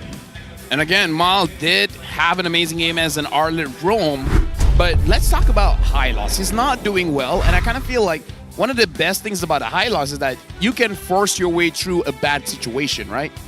We don't see that coming in from the teams here. They're not really forcing fights. They're not really forcing going inside the jungles. They're not using the ability of having the Revitalize to stay in the fights for a very long time. They let the enemy gold laner to farm up. Oh, do you have your Demon Hunter sword? Great. I'm still gonna wait for you. Golden Staff, do you have your Corsair Staff? Not yet. I got you. You got your Corsair Staff? You know what? Malefic Roar. How about that? Now you have your Malefic Roar. Now let's fight. Yeah, the goal of a Hylos is meant to either sandbag your opponent in lane if you don't want them to join fights, or outpace them by invading the jungle if you're able to win the lane against them. And I don't really think we saw that here. In fact, we're seeing WAF rotate around the map quite often, and Eevee on the Hylos wasn't actually invading to counter it. So far we see for this matchup is that whoever goes for their comfort picks, they do well. So yeah, maybe Eevee, even if the Hylos is open, go for something like a Barats, because he did very well with the Barats, like you said. Stuff. Yeah, like I think Eevee can play Hylos, but he's a way better Barats overall, and the utility from Daytona's Welcome kind of outpaces what Eevee does with the Hylos. But we will see, right? Because looking at the scores here, this is a way better performance from the homeboys, Sol and Izanami. Neither of them ended up dying at all, though Izanami came very close that one time. That was a great escape. Looking at how things are going, yeah, I feel like because one of the big threats for, honestly, for both teams, Ray with kids, homeboys with Amal, having an EXP laner that's able to counter them is going to be very, very crucial, because I feel like that's how Team Ray really won game number one. Eevee on that Barats, able to munch up Amal, making him not available for the turtle fight, is a big deal. And then WAF here, every single time we see an engage coming in from Team Ray, he just counter-engage with the, what's his skill again? Penalty zone? That one. He just comes back with a penalty zone and then just punishes Team Ray. But again, I'm just gonna say this. Homeboys, be careful with that Harif. That Harif is dangerous. I think Ray... Trashanami got highest damage again. That seems to be a pretty consistent factor. But I think what happened was that Ray did show they were able to adapt during the game, but when you have a draft like this where you need to be winning out early, adapting by the mid-game is already a bit too late. We saw that their disengage during the later minutes was pretty good, actually. The moment homeboys engaged, they instantly backed it off. But in early game, they did not do that. They made the mistake of sticking around, getting caught by Final Slash and a penalty zone. And when that happened once or twice, that is all this composition from homeboys needs to immediately just win on the spot. Yeah, at this point, if I was Team Ray, draft for Trap and yeah, draft for Trap. I feel like in this game they draft for kids, but maybe just not the right pieces. So I'm agreeing with you, stuff on the EXP pick. So it's gonna be very interesting to see how both teams really change it up, because we see a drastic change for homeboys, and after the drastic change, not drastic result, they won, but it wasn't clear that they were gonna win that match. We see multiple times where Team Ray could have gotten the better standing in the team fight. It did get close at certain times, but having Amal on this lane just gave homeboys too much macro capability. Ray is already kind of weak in macro in the first place, so having to contend with a fed lane made it impossible for them to push out of their base without winning a team fight first, and all homeboys had to do after that was make sure they didn't get it. And now let's look at the Hall of Fame here. Rich guy is going to be Amon, 778 gold per minute. The carry Izanami, 65,000 damage dealt. Sandbag Eevee, 123,000. If that 0 was a 4, that would be a pretty That would number. be a That would be really nice number. And then for people with OCD, you're like, why is the 6 and 5 in that position? Right? 1, 2, 3, 4, 6, 5. It's close enough. Yeah, but people with OCD, they won't let it go. That is true. Actually, looking at it, you wouldn't be able to get a flush in poker either. Exactly, so. exactly. Yeah, that's a bit rough. Best wingman and the MVP of the game is Mal with 11 total assists. Now the question is, besides the Arlet, does Mal have something else cooking up? Not saying that Team Ray will ban out the Arlet. I feel like they will let it go, but it'll be interesting if Mal gets it again and becomes the MVP again. True. It's possible. We've seen his hero pool. He can play heroes like Rock, like Cho, Arlet now. From time to time, we see the Kufra. That's basically about it. And then the Ruby, of course. So that is basically Mal's entire hero pool. Arlet is the latest addition. We wondered about it, but it worked out pretty well. Both teams used the Nolan. Didn't really work out. I wonder if they will go back to it again for game number 3. I feel like Izanami feels a bit better with this Valentina pick, so maybe even if Disaster is open, just let Disaster go, pick up the Valentina, and then see what you can do with it. Could be a gentleman's agreement to just let it through, or we'll see a team ban it. Either way, we are going to be getting a game number 3, officially the final game of week 2, and it does seem like the competition is heating up. Yeah, especially considering today is a full 2-0 game. Yeah, full 2-0 day. Looks like the last one of the day is going to be a 3-game series. That's just our luck, man. It is, isn't it? But we love the games, don't we? We sure do. I mean, like, this is excellent. Pumped up. This is what we've always been waiting for. I feel like after this is going to be Rose's turn to talk with someone, but not too sure. I think Rose is taking a break. Yeah, seems like it, which is a bit unfortunate. I was hoping we could throw it to her because now I need to go to the bathroom. You know what? Do you trust me? Oh, yes. Yeah. When you see the opportunity, go for it, man. Go for it? Okay. I mean, you already did it once earlier today. Yeah, I think it's only fair I return the favor, right? As long as you come back. No promises. All right. Well, that's where I draw the line. That's where I draw the line, okay? Oh, good. No worries. I will come back. But yeah, firstly, let us go ahead and jump into the JD spotlight because we got even more players. See, at least 10. At least 10. That's where you go for it. You got what? You got Alice? Not bad. Side. Ah, that's it. Yeah, well, no. Well, it's something, it's something. You want to pull more? No, probably not. He doesn't. Yeah. That's good enough. It's like, I'm happy with Alice. One day she will be meta. One day. One day, indeed. What other heroes that hasn't been meta for a very long time? My previous answer was actually Hylos. But now he is in the meta, so I can't use that anymore. I mean, there's always the eternal non-meta heroes, Zilong. He can stay there. Yeah, I think so. I feel like the best way to play a Zilong is when you don't know a Zilong is coming. It kind of is the case because he's a very easy hero to counter. And if you can catch people off by surprise, then that's the only time when he's actually somewhat playable. What other hero is better to use as a surprise? Let me think. Mia is not good at using it as a surprise. Layla is not good as a surprise. I got nothing. You know what? Cyclops. I want to see Cyclops be meta again. Cyclops is pretty fun to watch. It's pretty fun to watch. He does do more damage than a lot of people expect a lot of the time. Very low cooldown, one eye. Looks good. Yeah.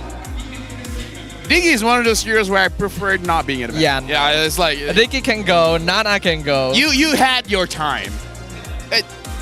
Diggy feeding, oh my god. That was incredible and awful at the same time. Chat, what is the worst meta for you guys? I think most casters would say the Diggy feeding meta. I'm gonna be a little controversial, actually. Okay. Maybe this is more as a player than a caster. As a player, I don't like the Ube strat. I hate it. I don't like playing it. I don't like playing against it. It feels cheap. That's fair. You know what? You may say that's controversial, but I would say that's fair. That is fair. Oh, okay, okay. Sun's You agree with me? Sun is another hero that could get buffed. You know, shout out to Wukong. It would be thematically fitting. Yeah. Given the timing. It would be cool if what Wukong can do is that once an enemy picks up a potion, and that Wukong takes that potion and then gets the buff. Potion. Oh, the late game potion? Yeah, the late game potion. Or if you want to make it a bit early game, if you kill the guy, you get their buff. You know, something crazy. Actually, that's kind of interesting. Yeah. Stealing buff from someone you kill, I can get behind that. Maybe not stealing the potions. That's basically stealing 1.5k gold from a person, and that feels a bit busted. So P. Michael G said Aulus. Yisun Shin. Oh my god, Ranger. I miss Aulus though. I actually miss Aulus. I love Aulus. I miss Yisun Shin. I don't like fighting against him, but it's a cool hero. It is. Well, there you go, our Amoy. M6 is in Malaysia. She's so like, confused. why is everyone cheering? She's actually so confused. People are cheering. And maybe for M6 as well, right? Yeah, because that's going to be happening in Malaysia. Maybe she'll be in M6. Maybe. We might do something crazy, Stafa. Oh? For Amoy. Oh my. When does it become too much is the question. Okay, 4 is too much. 3. Sounds okay. Yeah, 3 is fine. 3 is fine. Sounds balanced. All right. We can go with that. Yeah. And then 3 seconds left. You don't have to remind the chat. Yeah, I mean, they don't need to know what we're doing. Yeah. So, what do the teams need to change for the next game, LaFell? Probably socks. I'm guessing this game is a bit sweaty for both teams. So I'm gonna need to change my socks too. Yeah. We all are. I'm just gonna buy a new one. That seems a bit wasteful. What happens to your old ones? Just like Izanami, into the trash. Okay. He's trashing-ami now. I feel like too far, too much. We are gonna walk into the talent room after this, and I'm going to see how much this actually hurts you to say after the broadcast is over. Like, we're gonna walk into the talent room after today. Every victory requires sacrifice. It does. Like, after the broadcast ends, LaFell is just gonna collapse on the desk. We're gonna see him on the news headlines tomorrow. I'm gonna pray. I need to apologize to God after this one. You need to apologize to Izanami. Nah, he's cool. Oh, I guess that's fine then. Yeah. All right. It's not a difficult guy to say sorry to. Just buy him Ayang Gapo and it'll be alright. I think that works for most people. Chat, if you come over to Malaysia and if you can't endure spicy food, Ayang Gapo is amazing. Yeah, it does sound pretty good. Okay, we are jumping into the draft phase for game number 3, the final game of the day. And this is where I am going to take my bathroom break. I leave it to you, LaFell. Good luck. Yeah, I believe in you as well. All right, bye-bye. See, I'm being nice here. I'm not play-by-playing you leaving. I'm just going straight for the draft. Homeboys! Batting out the Jawhead. Batting out the Roger, batting out the Hylos as well. This is a bit of a change coming in from Homeboys. Even though for the Hylos, both teams didn't actually get the victory with it, but still Homeboys saying that this is a potential problem. Team Ray now, batting out the Fanny, batting out the Chip. The question is, what was the previous bet again? I wonder if they want to respect the Edith ban here. Not Edith. I feel like Zazi can let it go. If you want to go a bit crazy, maybe ban the Ling and then just fight like Hayabusa Nolan style, because Ray will have the priority here. They can pick up the Hayabusa and then let Homeboys have the Nolan or a different pick altogether. I forgot about the Jushin. Jushin picked up by Team Ray. Homeboys here, the Phoveus is up. I feel like this is a good pick for Homeboys to just prioritize the Phoveus. The Phoveus is pretty strong at this point, but they're gonna first pick the Valentina. This is quite risky coming in from Homeboys, putting it on Izanami's shoulder, being the new guy in the Homeboys lineup, deserving of a first pick. We're gonna see if this risky play plays off for Homeboys are potentially a big mistake because they let over the Phobias over to Team Ray, and now Team Ray also having the Edith. So a lot of crowd control is already there for Team Ray. Ling instantly picked up by Amal. Are they going to pick up the marksman? I feel like there's still a lot of picks there, so maybe prioritize something with a lot of CC. Maybe the Cho. I was thinking the Charizla, but you can hear the chat, the crowd. The crowd loves this Cho, loves the Ling, loves the Valentina. Team Ray, will they respond with the Hayabusa for this one before he gets banned out, or they don't care? They're perfectly fine with a Nolan pick, or maybe even go for an Alpha pick. Nope, they're gonna pick up the Hayabusa before it gets banned out. So now for Team Ray going up against Homeboys, both teams don't have their goal laners here. I would be actually quite surprised if Homeboys doesn't ban the Harif. And then that's the end of the conversation. Sorry, I just had a conversation with chat and then we just ended. That's good. The bathroom really is quite far when right, leaving your partner on the broadcast. Now you feel it, right? Now you feel it, right? I'm out of shape. All right, what am I missed? Zaz, chat. No one wants to pick up Zaz at this point. Zaz is only week 1 meta. That was so last week, you know.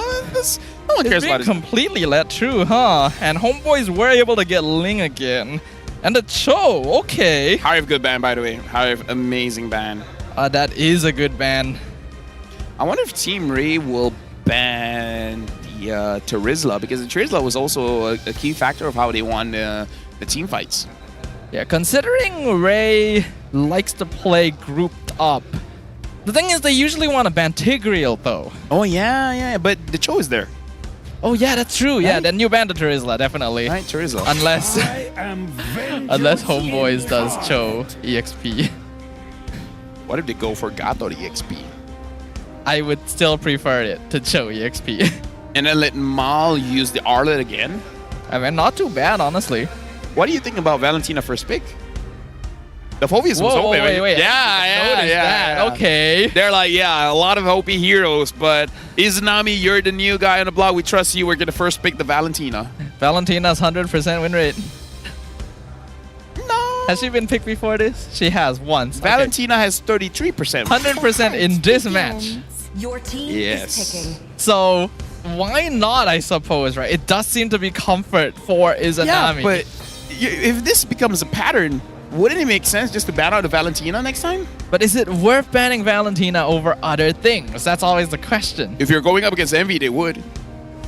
They would, probably. Right, they would. Well, the Vexana going to be picked up by Ray. Still a pretty universal mage here. Moskov and Ruby were the final 2 bans. Nathan, they don't even think about it. Esok officially Hari Malaysia. Just nak mention selamat Hari Malaysia dan selamat hari jadi buat diri sendiri. Oh, it's his birthday. Yeah, he's saying happy Malaysia Day and happy birthday to myself. Happy birthday, to you. Sir. This is great. The community is here. Everyone be cheering for his birthday. Give him a skin. And yeah, happy Malaysia Day in advance to everyone as well. It is officially happening tomorrow. That's why we get holiday, which is pretty nice. Yeah, but jams. Just a quick warning, just letting people know. You just don't have to leave the house. Yeah, no, that's my strategy. We don't touch grass. So make sure you touch grass, kids. I don't know, but not these kids, but you guys, chat. You know what? Ling and Nathan, right? They don't work together because both need farm. So Ray just needs to pump the gas, and then it should be good. Yeah. Just don't pump the kills over to Homeboys. I like saying pump. Pump is a funny word when you really think about it, you know? But yeah, pumping up the gas would be pretty good here. The Charizla will provide good counter, and again, with Ling and Nathan, Homeboys are aiming for late game. Ray needs something that can either match that or go for the straight up early game fade. Excuse me. Who's the gold lane? Oh, Trap's gonna use Phobia's gold lane. Oh, this is such a Trap thing to do. What is this? Guys, no. No, you only do this. I prefer Phobia's gold than Cho Jungle. No, I also prefer Phobia's gold to Cho Jungle, but you don't go double fighter side lane if your jungler isn't Roger or Ling. It's Hayabusa is close enough. I don't think it's close enough. I mean, if you close one eye, the Hayabusa looks like a Ling. No, he does not. Okay, if you close both eyes, it looks like a Roger. Yes. Right, see, so it's the mindset. It's the mentality stuff. You are correct, but I'm not sure if that's the mental state I want to be in right now. Because we're going into game number 3. It is going to be Homeboys versus Team Ray in a series that has already surpassed all expectations. How will it conclude? Welcome to Mobile Legends. After this game, I'm gonna see my wife and I'm gonna touch grass, man. Like, I need to go outside. After this game, I am not gonna touch grass and play more games because that's my life now. Tomorrow's a holiday. Yeah! More games! More games! Hey, now, if I play as Belleric, I can beat the grass. That's the forward way of thinking. That's the mindset. That's the forward way of thinking that you have that everyone should aspire to have. Yes. Become like me, guys. Yeah. All right, so looking at the state of things, Team Ray really needs to get going straight away. Double fighter side lane on a hero like Hayabusa is not going to have a very long window of opportunity. Yeah, but right now the vertical juggling coming in from Team Ray is very fast. So this is actually very good. They're farming a little bit faster than Amal on this Ling. So I would say this is a very good start for Team Ray, even though non-interactive, nothing big is happening. It's just that, you know, it's still cool. It's a classic hyper carry strat, just like the old days of MLBB before Gold and EXP lane was even a thing. They are fully funneling resources and having Virgie and AJ escort kids wherever they can to get him farmed up. Oh, Eevee. Oh, he's in some trouble here. Multiple vengeances. Is he able to heal quite enough? Amal almost getting it. Tempest of Blade is committed. Oh! Oh! Eevee! The outplay! Insane! Player of the day? I think so. Nominated, at least. Nominated at least. That was incredible. Perfect timing to flicker out of the Tempest of Blades and then immediately stunning him under the tower. That deserves a round of applause. Oh, trap. Probably not gonna kill here. This is fine. So Stafa, you were talking about after this want to play more games, right? Yeah. If Team Ray wins, you're gonna see a lot more Phobia's gold in your games. Oh, I hope not. I mean, maybe it's good. It could be, but not in pubs. Well, let's see. Mindset. Yeah. Turtles contested. Team Ray wants to play early, so this is good. Here comes Amal. Does have purple buff, able to do a lot. Onwards, catches one. Nice final slash into the turtle pit. Eevee gets the turtle with the final slash at the same time. Tempest of Blades. Amal, unfortunately, Team Ray not low enough, but no casualties actually on either team. Dude, Eevee got that kill. Eevee got the turtle. What can Eevee not do?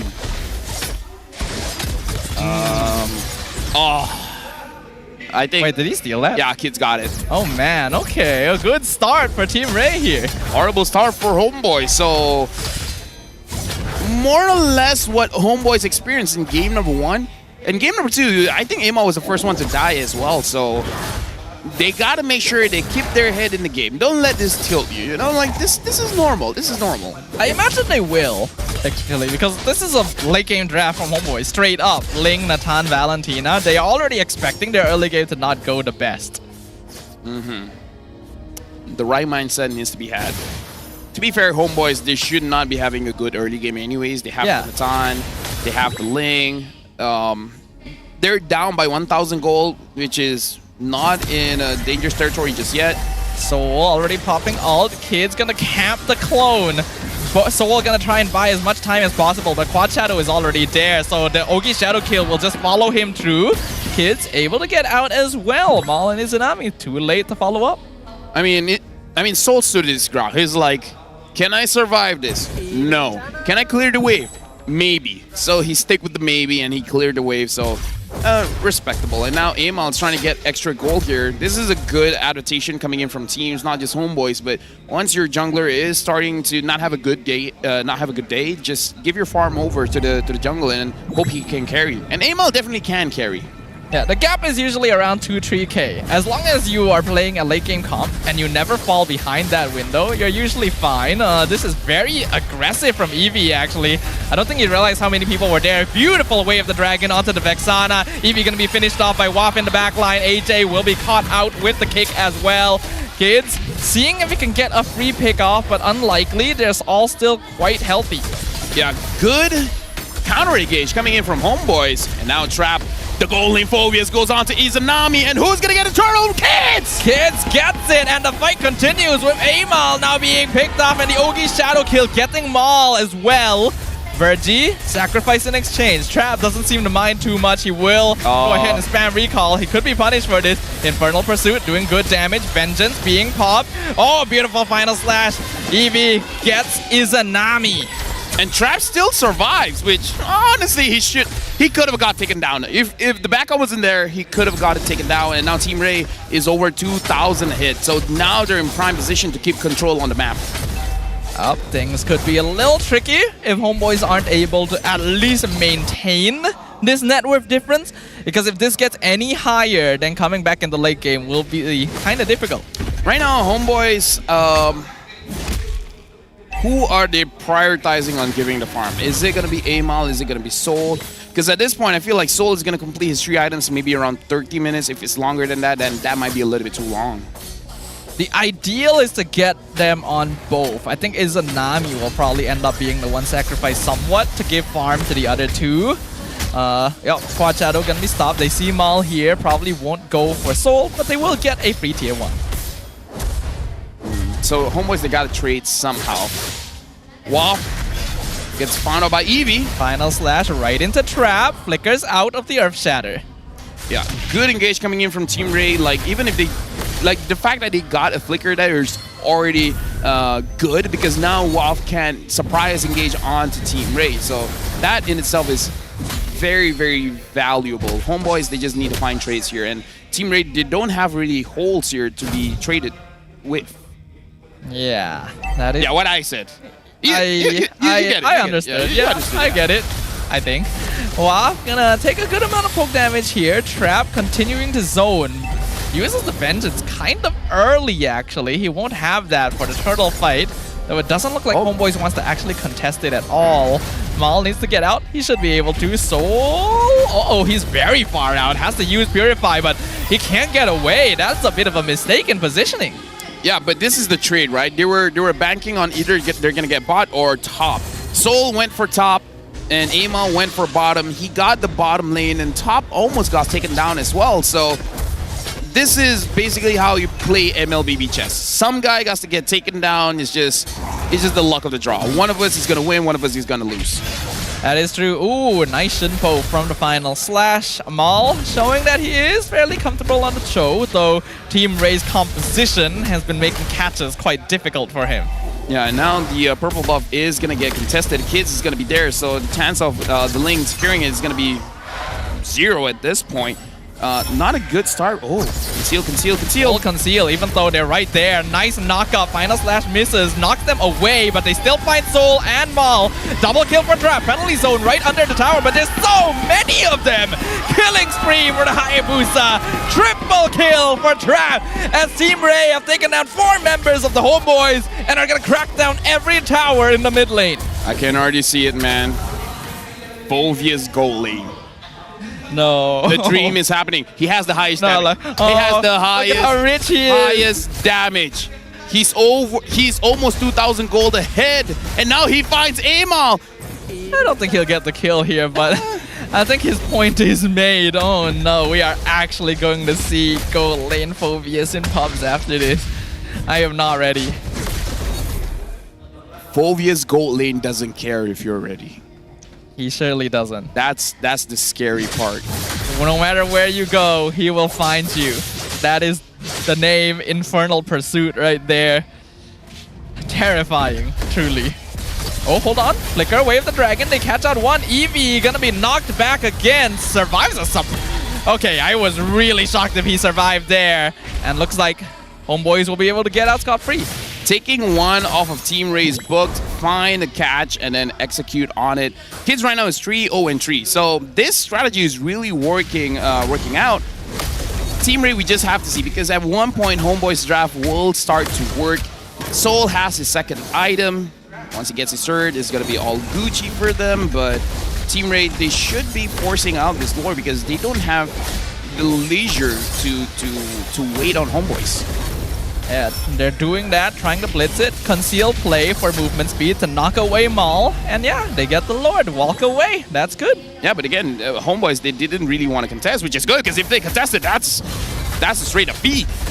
Well, now Team Ray may try to steal the purple buff from them. Waff distracting them, flickers into the pit, gives it over to Amal. Good choices coming in from Homeboys. Try to play inside your base. Try to catch mistakes coming in from Team Ray. But the fact that you're flickerless is going to be a bit detrimental whenever you want to re-engage into the fight. So they're really going to hope for Team Ray to make a mistake inside the base. So far, we see Amal continuing to go for the macro. That's basically the best thing he can do right now on the link, though he may have to come back pretty soon as the Lord is going to be crashing down mid lane. At the same time, though, he's threatening Inhibitor. This could go either way here if Team Ray fully commits. Looks like they won't. They're going to choose to back it off instead, allow the Lord to do the damage that's necessary, but it means that Amal actually gets the better trade. He'll get this tower here and be able to get out. Will he? Yeah, he will. Yes, he's fine. He will. He's all good. Yeah, overall, good trade from Homeboys. But yeah, this is what I said. Just keep on trading. Allow the other guy to take one pawn for you to take their rook or castle. Yeah.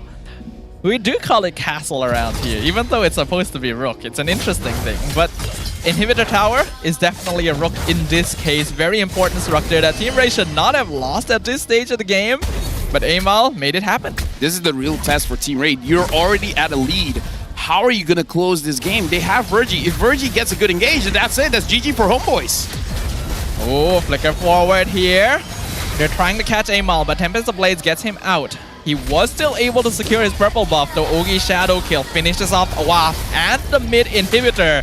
Eevee with the stun, and Team Ray backed it off again. I do like their discipline in sieging the base. Yeah, good engage coming in from Kids, finding Waff, because without Waff, that crazy re-engage coming in from the Turizla is not going to be there. Izanami whiffs the final slash, unable to get Team Ray. We got to look at the items here because it's 12 minutes. I wonder how close Soul is to his third item and how close Amal is onto his third or fourth as well.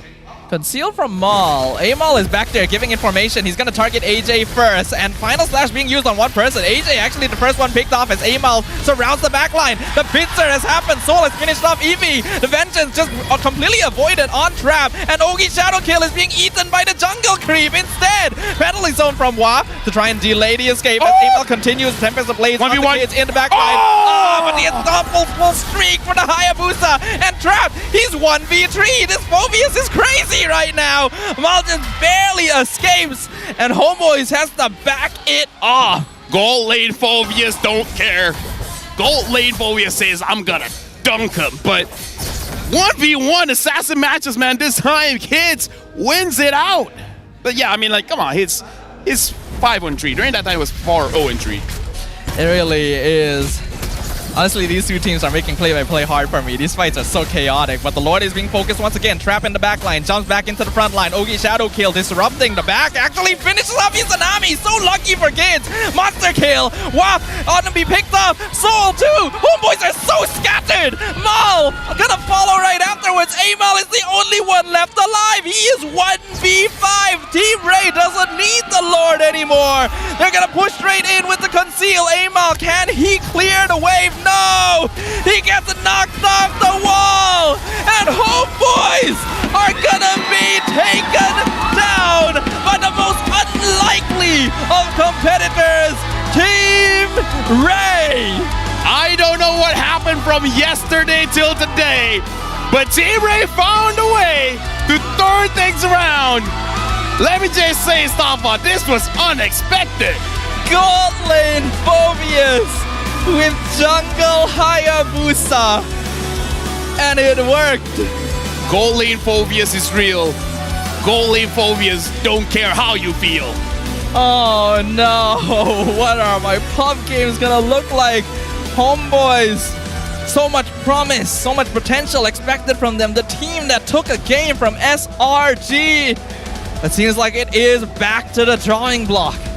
Yeah, but again, what a different team, Ray. I gotta pass it over to Rose. It's your turn. Kemenangan pertama untuk pasukan Ray 2-1. A very unorthodox draft, and yet they managed to pull it off. First of all, boys, congratulations. AJ, how are you? I'm good. Okay, you're good. So, AJ, maybe you boleh terangkan sikit audience pasal picks Team Ray. Daripada semalam, kita boleh nampak segi draft pick, you guys like to pick unorthodox heroes. Heroes yang tak sepatutnya dimain di lane tu, di role tu, tiba-tiba dimainkan. Maybe you boleh share sikit dengan audience apa yang Team Ray tengah buat actually. Assalamualaikum. Actually, kita orang tengah buat eksperimen memperluaskan hero pool masing-masing lah. I see. Kita pick hero lain pada lain. Okay. Now, kita boleh nampak that Valentina di-pick 10 kali di MPL MY musim ini. Dan termasuk awak gunakan untuk perlawanan pertama. Tapi hanya 3 kemenangan lagi. Only 3 wins this season atas Valentina. In your opinion, adakah ini pilot issue ataupun draft mereka tak sesuai dengan hero ni? Kalau ikut draft tadi, Valen dia hidup je sebenarnya. Cuma mungkin ada mistake dari dorang atau apa macam tu lah. So lebih kurang pilot issue lah kan? Yeah. Tak nak cakap tapi tak apa, I cakap untuk you. Okay guys, ini adalah perlawanan yang sengit, seru. Tapi player mana yang stand out untuk korang? Ooh, I'm hearing names. Okay, mari kita tengok MVP perlawanan ini. In 3, 2, 1. MVP perlawanan ini jatuh kepada Trap. No marksman, no problem. Trap. Kenapa Phobius di gold lane? Tak tahu, tiba-tiba keluar idea tadi. Oh tadi? Tiba-tiba baru je? tadi. Okay, sebab season lepas tak silap I, Trap pernah guna Leo mod di gold lane kan? So season ni it's Phobius. Adakah kita akan nampak hero lain ataupun hero pelik-pelik lagi keluar di gold lane bila di atas tangan Trap? Banyak lagi hero yang tengah cuba. Tapi tunggu lah next match insyaAllah. Phobius ni dimainkan di screen ke memang tiba-tiba je atas pentas nak main? Tadi baru terfikir. Wow. Amazing. Okay, we love that. Okay, can we please pass the mic to Kids? Alright, Kids. Kita boleh nampak Kids punya assassin very good. Very, very good. Tapi, apa jadi masa you main Cho semalam? Coach ku yang ngepikin. Okay, coach yang fikir. Tapi, how was it like playing Cho? Apa yang you rasa masa kalah macam tu? Itu apa? Enggak ini aja sih, enggak sesuai draft di scrim lawan Cho. Aku main Cho tapi lawannya bukan sesuai draft. I see. So tapi udah latihan. Udah latihan Cho. Okay, so mungkin next time kita boleh nampak Cho jungle lagi. Boleh. Boleh, alright. Ditunggu aja. Okay, maybe we could pass the mic to Evie. Evie. Alright, Evie, apa yang Evie nak cakap kepada fans Ray dan juga pada fans Homeboys yang hadir ke stadium untuk sokong game korang hari ini? Hello, Assalamualaikum. Saya Evie. Terima kasih kepada fan Ray. Dan juga fan Homeboys, terima kasih datang memeriahkan venue apa? MPL MY. Okay. Terima kasih banyak. Alright, terima kasih. And once again guys, a round of applause for Team Ray. Congratulations. You guys may now go celebrate your victory. Kemenangan pertama untuk pasukan Ray 2-1 atas Homeboys. Picks yang unorthodox and yet they managed to pull it off. And this is it for week 2 of MPL MY. Tapi sebelum we wrap up our day, mari kita dengar mic check daripada pasukan Ray. Dah Jack di mid. Nice bro. Mati bro. Nice bro. Tar. Ya, gua ada. Bisa dapat atas. Kita cari Nolan. Go bawah. Gua masuk dulu. Bisa aja. Lejal, dapat Jal. Aman lagi. Gua tahan lagi. Itu dong paling satu. Bawah. Aman enggak? Aman. Nice. Bisa guys, Mid atas. Oke, boleh. Ayo guys. Dia gak ada tombak juga. Ikut deh. Kejar, bisa kejar ya. Satu lane. Boleh. Azaz gak ada ulti. Bisa. Nice guys. Tor lock. Nice guys. Ngapain woi? Santai woi. Nih gua angkat. Gua enggak ada flicker guys. Li guys. Nice Guys. Dapat hati-hati. Gua dapat tuh 2. Tar. Let's go gua flicker ini. 2. Kasih tahu guys. Nice guys. Flicker ya. Nice Backup gua. guys. Satu. Ada. Targeting guys. Atas. Lebih santai. Gote. Mati tuh. Flicker ya Izanami. Telingnya dapat. Abang mati dia. Nice Jal. Alhamdulillah guys. Lagi guys. Aman bro. Gua atasnya. Target. Gua mati. Nice. Alangin trap. Aman bro. Gua curang. Aman bro. Gas. Lagi guys. Go. Teris. Aman. Mid. Go. Udah Ayo masuk. Let go juga. Gua teris. Let go juga. Gas lagi. Tolong guys, teris. Mati. Aman. Nice, lagi guys. Orang guys. Nice. Tadi. Gua balik. Sini ya. Satu balik. Gua balik. Flicker gua 5 detik nih, gua flickerin. Bisa. Alhamdulillah ya Allah. This is certainly a day for me. Yeah. RG loss. Izanami loss. Last night, my sleep was interrupted by my cat. I woke up quite a few times last night, so I didn't have good sleep. Well, hopefully you'll be able to sleep tonight. With Phobia's gold? Really? You think I'll be able to sleep? Playing rank after this, seeing Phobia's gold? You are. You know what? At this point, I'll be the one using Phobia's gold. We are actually going to see Phobia's gold in our dreams tonight. That is not a good sign, but you gotta give props to Team Ray. They are willing to be very, very creative with their drafting. Phobia's gold, Cho jungle. What else are we going to see from them? Diggy. Oh, I can still deal with Phobia somewhat, but not the Diggy, man. Yeah, but again, it's like Trap is kind of known for the fighters in the gold lane, so that's why I wasn't too surprised when he picked up the Phobias. It's just that I thought he was going for the Phobias pick because of a lot of what you call it, dashes. But it looks like instead just like, nah, we just like what if. I just want to brawl, you know? Team Ray likes the brawl. They like the team fight. Double fighter, very good at team fighting. I have the motto for Team Ray. Okay. Why not? Yo, sounds pretty good. You can know? I have a Cho in the jungle? Why not? Can I have a Phobias in the gold lane? Sure. Why not? That's the moniker for Team Ray. It's actually a pretty good tagline, right? You just imagine the ads like Team Ray. Why not? Pretty good, actually. Trap going to be our MVP of the match. Performed very admirably in all 3 games. Harif is already known to be quite a comfort pick for him, but the Phobias is out of left field, and it really messed with the homeboys. Oh yeah, like, to be fair, who could have seen this Phobias coming? To be fair, he even has a War Axe just to add more damage to his line. He is the gold lane. You know what? My bad. He is the gold lane, maybe the last item. Just take away the HP item and just build a BOD. Or Malefic Roar. Makes more sense. But yeah, unfortunately in this game, Soul didn't have a good game at the time. Like, every single time he got picked off, but this is not a beefy lineup. Like, Mala and the Cho is not all that tanky, so if they were planning for the Natan, maybe, I don't know. It's always like a mess. Yeah, like, that's the best way to describe it. It's a bit of a mess, and I know people are talking about Islamic because he's the new guy, but I was actually hoping more from Mao. Like, personally for me, maybe because I'm a Romer, so a little bit more biased, but I want to see him improve. His Arlet roam was very solid, and when they prioritized Cho roam, known to be one of his comfort picks, yeah, we would expect more from him.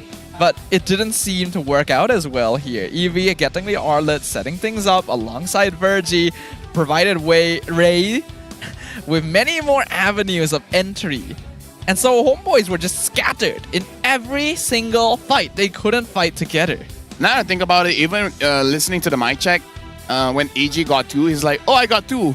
It's almost like the entire team is also like, why not? Everyone just goes in. I'm going to flicker in. And he's like, oh, you got 2? Flicker. We'll make it work. We'll make it work. Pretty much, right? I don't really mind that all too much either. Like, they're having a good time. We know that these players have been friends for a while. Kids and Virgie are the new entrants. Oh, look at Trap's damage. They match pretty good. This time it's not Izanami. Look at Trap's damage. Excuse me, but this is what a Phobia's goal can do. Trash Nami. Look at Trap's damage. He's the goal laner. This is what it looks like when Phobius is going to get nerfed next patch, basically. You have a Hayabusa. You have a Ling. You have a Natan. Trap's damage is almost 3 times more than Natan. How did Terizla deal more damage than Natan and Ling and Valentina? Like that's the part that seems kind of weird to me. Like, these numbers are skewed in such strange directions. And he's also the most damage taken as well, if you don't count the actually, wait! The players who took the most damage on each team are the players who did the most damage on each team. You know, Stafa, my teacher asked me, okay, Ayman, why are you bad at math? And in my head it's like, in the future you'll see, teacher. You'll see in the future where numbers just don't make sense. And that's me on a daily basis. Numbers just don't make sense. Especially right now. The key players are going to be interesting to see. Yeah, we have... Numbers a bit weird. It was 90, but whatever. Like, another one, Stafa. Now, even words are weird. Skibbity. Slay. I mean, you've been using them the whole week, though. I think it's a little bit late to call them weird. Dude, like, this is the end of the week. I can say whatever I want. That's true. That you know what? That is kind of pronouns are weird. There's so many things that's weird in this world. So, by contrast, Phobia's gold sounds solid. Sounds sound.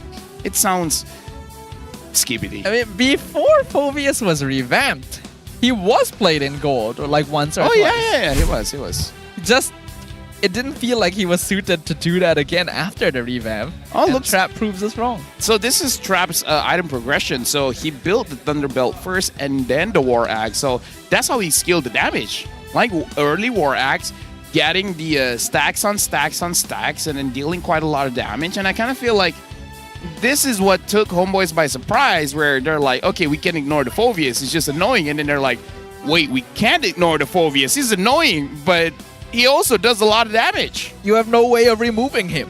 When Homeboys succeeded with a late game draft in game 2, they decided to go a similar direction with Ling and Natan.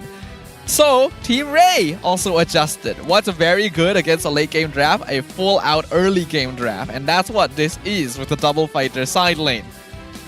At some point, Homeboys realized, uh-oh, we are locked in a corner here. We don't have any answers to this. And it just went downhill. Ooh, RSGMY number 10, Homeboys number 9, and Team Ray got up all the way to number 8. So, not super safe, but looking much better. And why does everyone I love gets hurt, Stafa? Maybe it's a you problem. Maybe it is a me problem. My mom is, meeting the doctors and everything, so oof. I can't tell if you're being serious. I'm serious. Oh no, really? Yeah, she's getting checkups and stuff. Is she alright though? Not really. Oh man. Yeah. This has taken a turn. Oh yeah. How are we supposed to continue on like this now? Condolences. She's not dead yet. Yeah, I know, but I don't actually know how to respond in this situation. I'm gonna be honest. Well, that's an L for you. But let's look at next week's schedule. Team Ray with going up against RSG. Oh, that's going to be very interesting. SRG going up against Red Esports. And then on Saturday, Toda with going up against Team Hawk. JB Niners going up against Homeboys. Team Ray going up against MV. And then we're closing it out on Sunday. Red Esports going up against JP Niners. Vamos against Todak. Oh, that might be interesting. Team Hawk going up against Homeboys. So Homeboys will be playing twice next week. And same as Team Ray, same as Todak. Yeah. Okay, so these are 3 teams that are gonna be appearing twice next week. Oh wait, Red Esports as well, actually. Oh yeah. They're gonna have a tough time. SRG has been doing very good. JP Niners getting quite strong. You know what? What if Red pulls off something crazy like a 4 years goal? Not saying 4 years goal, but something as crazy, and then take a game off SRG. You know what? Take a series off of SRG. The team that takes a series off of SRG is going to be a sight to behold because it's looking like a mess. Not just this series, but the season is looking a little bit messy. Teams are still figuring things out. I think positions are not too fixed just yet. We're only a third of the way through the season, so things can still change. But I do not know how to feel right now. Isn't that the Malaysian way though? It is. Right? Like, our team fight is chaotic. Everything is messy. Like, this is just how Malaysia rolls. So hope you guys enjoy the ride, enjoy the show, because Stafa, yeah, I trust you, man. Good luck. Yeah, I can't even blame you. Goodbye, LaFell. Goodbye, everyone. Thanks for joining us. Tune in for MPL MY next week. We'll see you guys next time. Bye-bye.